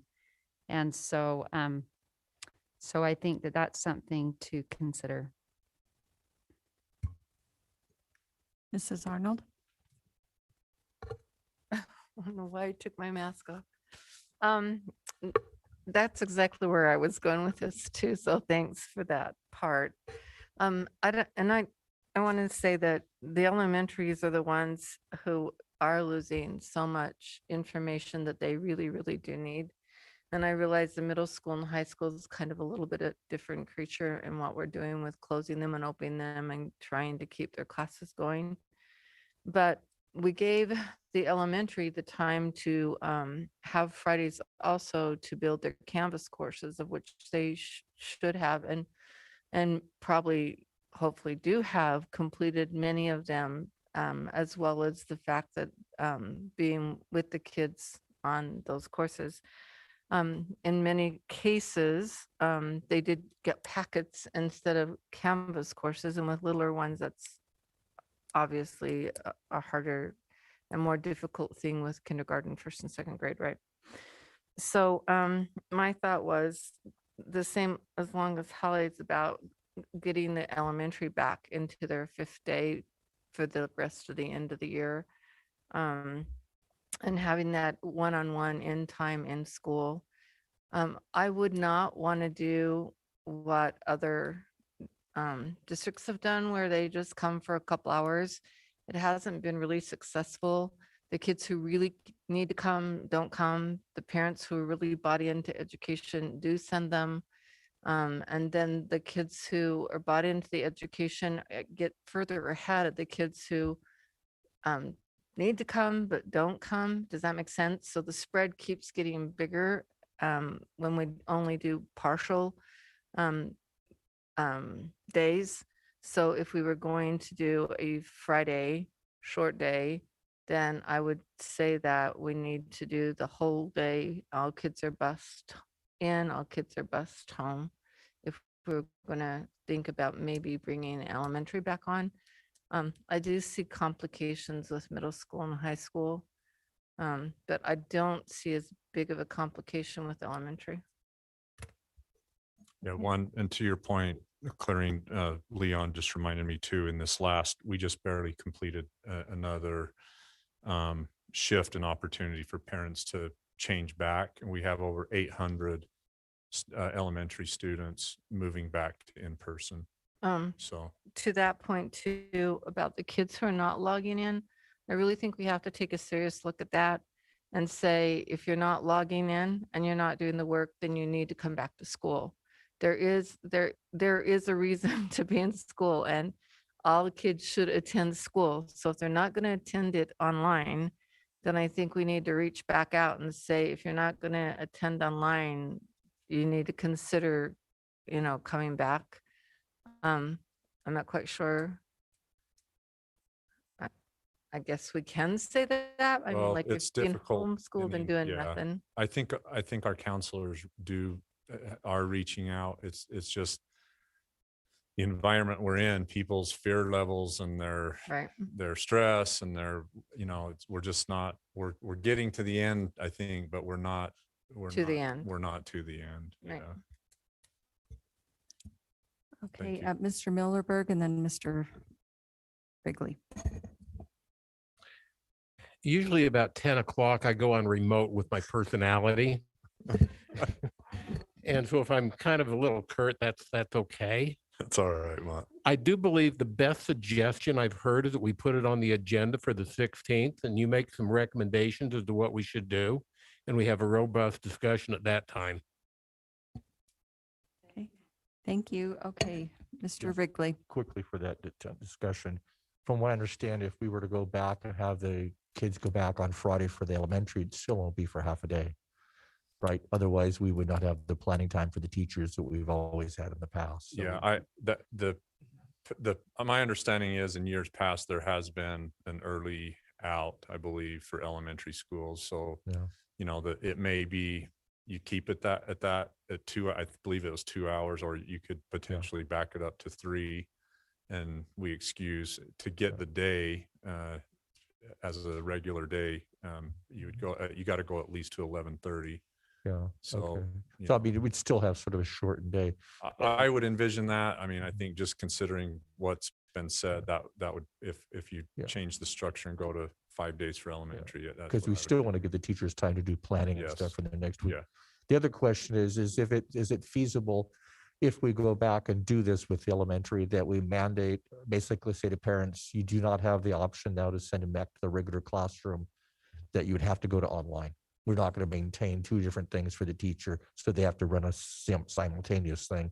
That if you open school back up, you can come back to school. If you choose not to come back to school, then you can have the option to go online for the last period of time. Yeah, I don't know. I mean, otherwise you'll be causing the teachers to do on double duty, because they'll have to do 2 lines, educate the child that doesn't want to show up and the kids that do show up.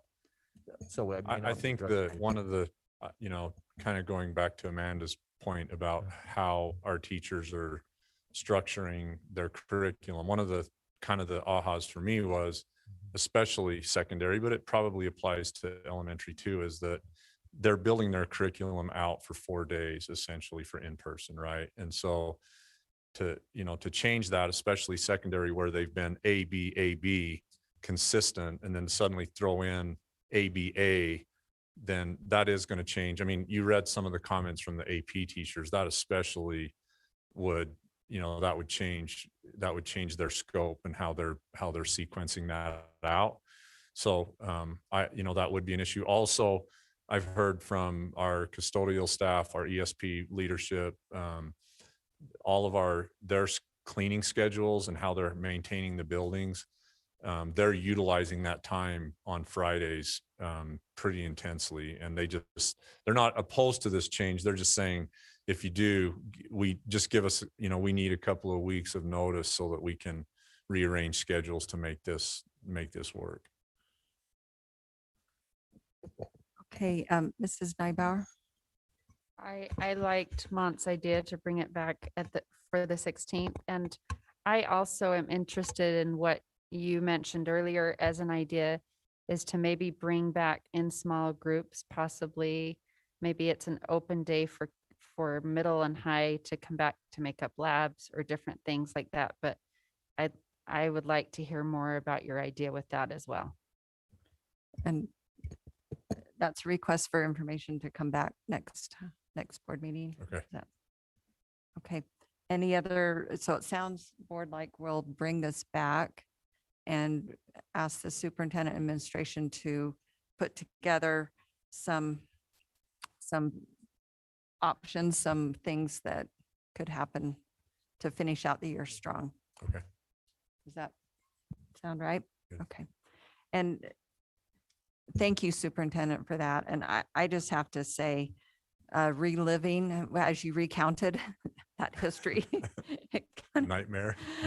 It really did. And I want to also just tell you how much I appreciate your leadership. And I know that's been mentioned by other board members, but yours and the team and everything that's been done. And like I said, recounting that just kind of reminded me that we have come a long ways this year and have accomplished a lot. So thank you. For sure. Okay, thank you. Okay, that brings us to approval of Union Middle School construction purchasing bid. And I'll turn the time over to Mr. Leon Wilcox, Business Administrator. And this is an item that has action requested. Yes, thank you, President Tingy. We'll try to get through this fairly quickly. A few board meetings ago, we approved the bid for Glacier Hills and Peruvian Park. We're bringing you Union today. Of course, we pulled these off the consent agenda because, we want to just go through this. This is a very big item, as were those. And so just rather than on consent, but get your approval this way. So on board docs, you should know that back in January, the architects gave a presentation to the school staff, and I think they gave that same presentation to SEC. That's out there on board docs. There's some 60-something slides. Certainly not going to go through that. I have taken a couple of those slides, put them in this presentation here. So just give you a quick overview of the building. It's about 218,000 square feet. We modeled it after Midvale. However, we got looking and we made some significant changes. We're at the location of the classroom wings, the gym, the commons area, and the kitchen. It's actually where these places are located. They're the same size as Midvale Middle, but it's just the location. That just changes. Once you change those, you change all your structural steel, you change your mechanical, and you change your civil, you change everything there. So there are some changes, but I have to say this, Midvale Middle's one of my favorite schools. Love it, but we're going to love this building too. The acres is about 27 acres there, which is big, pretty big for a middle school. So we're glad we have that much room to work there. There'll be 50 classrooms with some collaboration spaces, 248 parking stalls. The auditorium will be shrunk down to the standard the other school districts, the other schools in the district are at, about 650 seats there. Here's the site layout. You can see the blue is the current building and where the new one will sit. So it'll sit out on 7th East on this new soccer field. Then this playfield will be located to the west there down on the slope. There'll be parking there. We'll have a bus access coming in off 78th South The parent drop off will come in on off 80th South, but you can see it's going to be pretty close to the new building. However, we feel like compared to what we've been dealing with at Hillcrest and Bright, we feel like we have all kinds of space to deal with on this one. So you can see another layout there again, more tight. You can see the parking where it will be more of a finished look there with the classroom wings, auditorium right there, as with and then band and choral right behind it. Then you have the commons and cafeteria right there. That's quite a bit different than Midvale. And then the gym on the other side there. And then the big classroom wings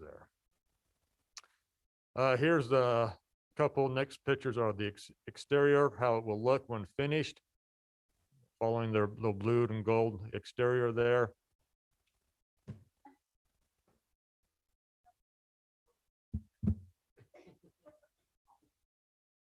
We have, okay. It'll look just like IKEA. I'm not sure that looks like IKEA. But there's the main entrance, and that is the exterior look there. Down on it. You can see the bus drop off on this new north side of it as well. And there's the main entrance there. Big bold letters certainly stand out well. You know, one of the things we didn't like is how it kind of sits back off 80th, off 7th West, 7th East, so it'll have a more pronounced entrance there. Here's the layout. The first floor, again, is the 2-story building, main entrance, auditorium. There'll be a band and choral. You have the we're calling it the Bobcat Den here at Union. I can't remember what they called it at Midvale Middle, but it's a meeting area place. Trojan Den, is that what they call it over there? Something like that. And then in the classroom wings there. One of the things we try to do is shorten up this hallway from the admin area all the way to the end of the building. So Union is actually going to shrink on a footprint level, but it's just going to be wider, if that makes sense, than Midvale. Then the gym and the cafeteria, commons, kitchen there. Classrooms will be the exact same size as those at Midvale Middle.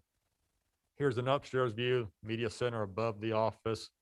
Again, more classrooms as well. Some months ago, you approved on the other 2 elementaries, we did what we call a hard bid, where we just went out and solicited bids from contractors and they gave us a price. Here we're doing what we call a CMGC, a construction manager general contractor, where we always like to do these on bigger projects where we have kids in school. And so so a while back you awarded Hughes, who we've done many projects with. We love their work, to be the construction manager general contractor. They went out and solicited bids from all their subcontractors to get the best bidding during late January. And these are the prices that have come back for us. Again, with the redesign of the structural and mechanical, it's, you know, for VCBO architects who designed that, they've designed many of our buildings.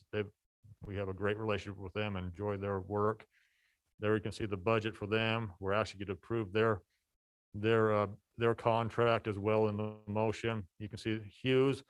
So the construction cost is 57.8.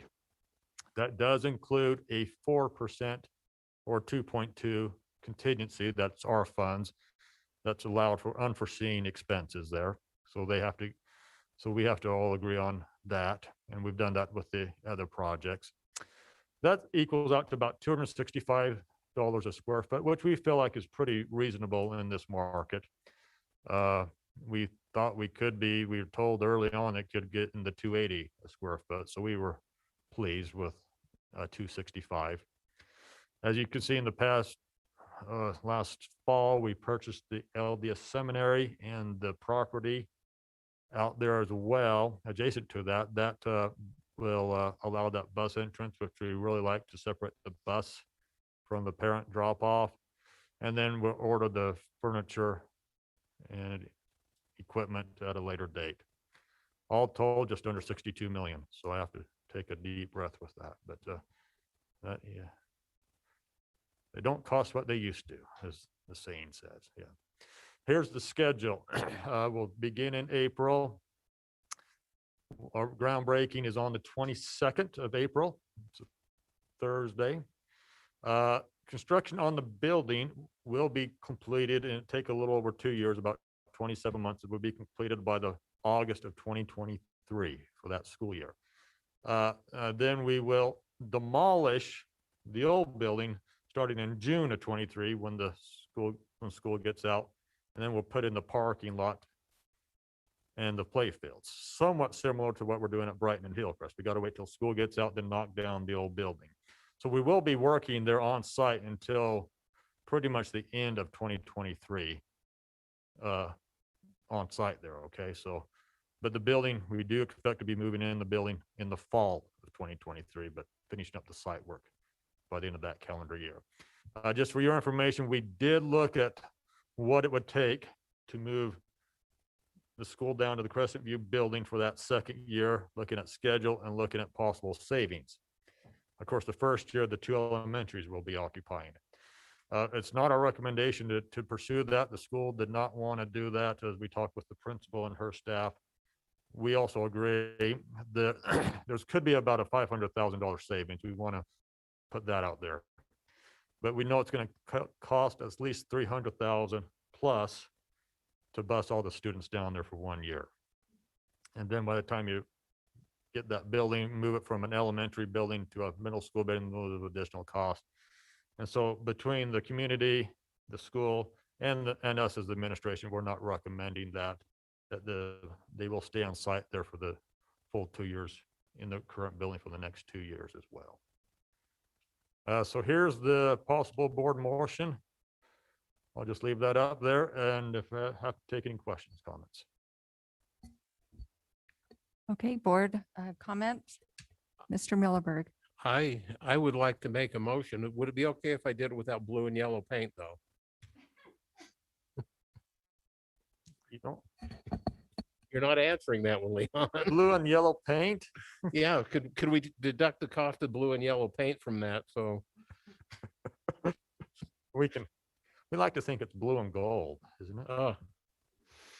Okay, I would like to make a motion that we approve awarding the construction contract for Union Middle to Hughes General Contractors in the amount not to exceed $57,800,000. Also approve contract for VCBO Architects not to exceed $2,640,000 for design and engineering cost of the building. I'd like to second that.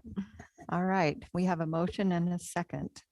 Okay, board, any discussion to this motion?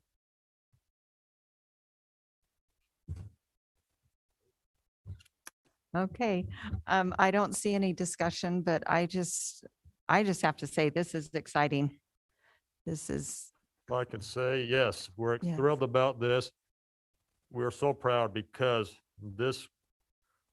all that's left is the one elementary school in West Draper. We have completed the daylighting and entries for some 18 schools. We completed Mid-Valley. We can add it on the classrooms at Corner Canyon. Our 3 big bellwethers are opening this fall, along with the 2 elementaries. And I call it phase 2. We're into this phase 2. So we are keeping that promise to our patrons when they voted on that bond some 4 years ago. So we're proud of that. Yes, it is very exciting. Okay, so we have a motion and a second. And if there's no further discussion, I will call for a vote on our motion. All in favor, say aye. Aye. Any opposed? That motion passes. All right, thank you. Congratulations to the Union Bobcats. Okay, that concludes our business, the new business section of the meeting. And now we will have staff comments. We'll have superintendent report and then business administrator report. I'll be real brief, President. Thank you. Just wanted to comment on the final steel beam going up at Brighton High, how awesome that was to just see that happen, and all the support, everybody that was there, architects, contractors, and all Leon's work and everybody in his division that made that happen. And then I also attended my first school play at Hillcrest. I mentioned in the update, I was absolutely blown away how awesome that was. I mean, I've never seen anything like that in a high school, and just the pageantry and the acting and just the whole culture and environment that I experienced was awesome. So I want Greg and the theater department at Hillcrest just to know how amazing that was that night, and what an awesome attribute to Canyon School District and to Hillcrest. I mean, those kids were just amazing, and the whole department, and the music, the orchestra, the pit was off the charts. So yeah, I just wanted to say thank you and congratulate them for that. So it's pretty amazing. And with the new facility being built, I mean, it's going to take it even to another level. So I don't know how much higher it can go. So pretty awesome. Thank you. Mr. Wilcox. Yes, very quickly, President Tingy, just for the board's information, last December, you approved us to refund our existing bonds. So today we had that bond sell to refund our bonds issued in 2011. It's hard to believe that we've gone 10 years through this process from that first issuance. I remember talking about that with the existing board at the time. You were on that. I believe you were on that too, Steve. So, but today we had 13 bidders bid on these bonds. That's probably the most we've ever had. The winning bidder was Morgan Stanley. Their winning bid was a 0.89%, so less than 1%. The net present value savings of doing this refunding is about 7.4 million, or about $770,000 over the next 10 years. So we're very pleased with those results today. Had we not refunded again, the interest rate would have been about 4.2 again versus the 0.89. So big thank you to our financial advisors and everyone who worked on this to make this such a success today. And finally, it's been said by Dr. Robbins and everyone, but big thank you to our teachers. For always getting emotional when I talk about our teachers because they're so unbelievable. But our teachers for parent-teacher conference last week, I had 4. They are so prepared, even in the virtual environment. It's always, you can tell how much they care about our kids. And so I just big thank you to all of them for the work and meeting with our parents last week. I know it's always a little different in the virtual environment, but again, big thank you to all of them. And that's all I have. Thank you. Okay, board reports. I think it's time to start. This time we'll start with Mr. Millerberg. My ears hurt, so I'm taking that stupid thing off. Keep your distance. Just to start with Holly, I apologize if I came off gruff on the late start issue. But just out of curiosity, I looked up Crimson Cliff Middle School and Crimson Cliff High School. They're neighborhood schools for when I stay in St. George where I stay. So I was just familiar with those. Crimson Cliff Middle starts at 8:25, gets out at 2:39. Crimson Cliff High starts at 8:15 and gets out at 2:25. So I think that we can look forward to some pretty good, robust conversation on that in the future. Now, if I get long-winded, come over and kick me, but I'm going to just roll for a minute, okay? Hillcrest High School opened in the fall of 1962. Put that in perspective, my freshman year started in the fall of 1964. That school has been kind of a big deal to me for a long time. All 6 of my children have graduated from Hillcrest High School. Hillcrest High has been performing and entertaining the community for 60 years. That is a long time. I've been very excited to be a part of the planning and now watch the construction of the new school take place. I never thought about how it would feel to lose an old friend. Last night, Hillcrest High School performed The Hunchback of Notre Dame. That was the closing night of the high school musical. That marked the end of an era.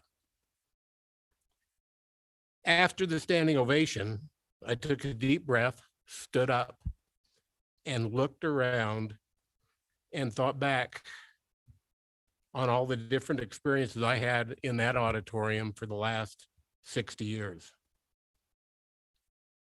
I thought of musicals going clear back to Brigadoon, presented in 1967. Included in the list were some of the highlights to me were Fiddler on the Roof, Peter Pan, West Side Story, Les Mis, cannot forget Les Mis, and last night, The Hunchback of Notre Dame. I got a little melancholy as I looked around.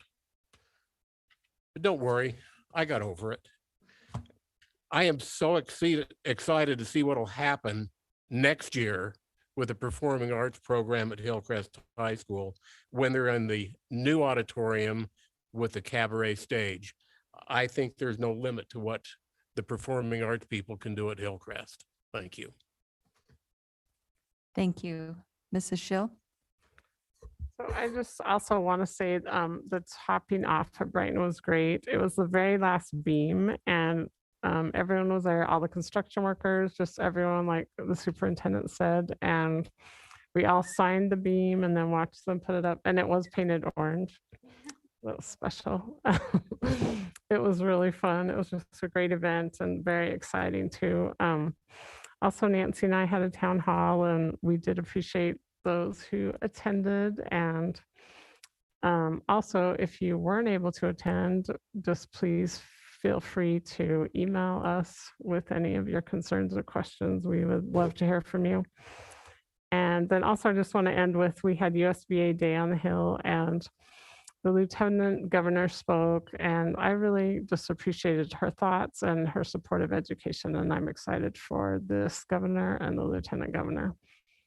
And I look forward to working with them and their support of education. So thank you. Thank you, Mrs. Oak. Thanks. I want to echo so much of what was said earlier about Rick and how well you handled this whole last several months. It's been a whirlwind and you've done a masterful job. We really appreciate it. I have been thinking a lot about the arts and the power that they have in the lives of our students. I got to attend Alta High School's The Little Mermaid, which was their first musical in their new performing arts center. And Jeff Christensen's son was one of the leads. He was Prince Eric. I didn't know that until we were all done. And it was amazing. And then the next night I got to go see Matilda, and seeing the energy that came off the stage in those two productions was electric. The kids were so happy. They were so happy during a time that has been so hard and so uncertain. And you could tell that they did not take any of that for granted. And especially with Matilda, and they'd had a COVID outbreak amongst their staff, all of their students that were in the play, and then they had to move their musical, and so many things that happened. I was so impressed and blown away by those teachers and their fortitude that they displayed with just keeping going with those kids. It was incredible. And I've always felt this way, but I think it's something that bears further discussion about the power of the arts to build resiliency and to really provides something from a social and emotional perspective that is really important. And I feel like COVID has really highlighted that in a way that very few other times have. It's a time that we don't take things for granted. And I've had some of those students come up to me and talk to me about how important that experience was in their lives and how it's kept them going during such a difficult time. So I'm so grateful for that. We talked about that principle when we had our Arts Consortium meeting last week. And that was wonderful. There's some incredible things that the district is doing, more that we can do as well. And we're interested in putting out a survey with the students throughout the district and asking them about their access to the arts. What do they feel like they have access to? Which ones have they taken and why? What has it done for them personally? And I'm really interested in seeing what the results of that would be. So anyway, those are just some of the thoughts I had. I just want to give a shout out to Amber with her position on USBA. Participating in JLC this year has been great. And the work that you guys did for the training for board leaderships and for the Day on the Hill, everything, it's been wonderful. Even during COVID and online, and I've just been so impressed. So thank you for all of the work everyone's doing. Thank you. Mr. Wrigley. Be very quick. It got a little smile on my face here for a second. I remember several years ago, I went to the state capitol, the national capitol, right? And there's guys oratoring, just giving their speeches. And you looked out like I'm looking out right now, and there's nobody in the audience. Anyway, really quick, I had an opportunity to go to my second play with Nancy. She keeps on following me these plays. I don't know why. On the last Saturday, and I got in there and they said at Hillcrest, they said, well, we're going to be having the understudies.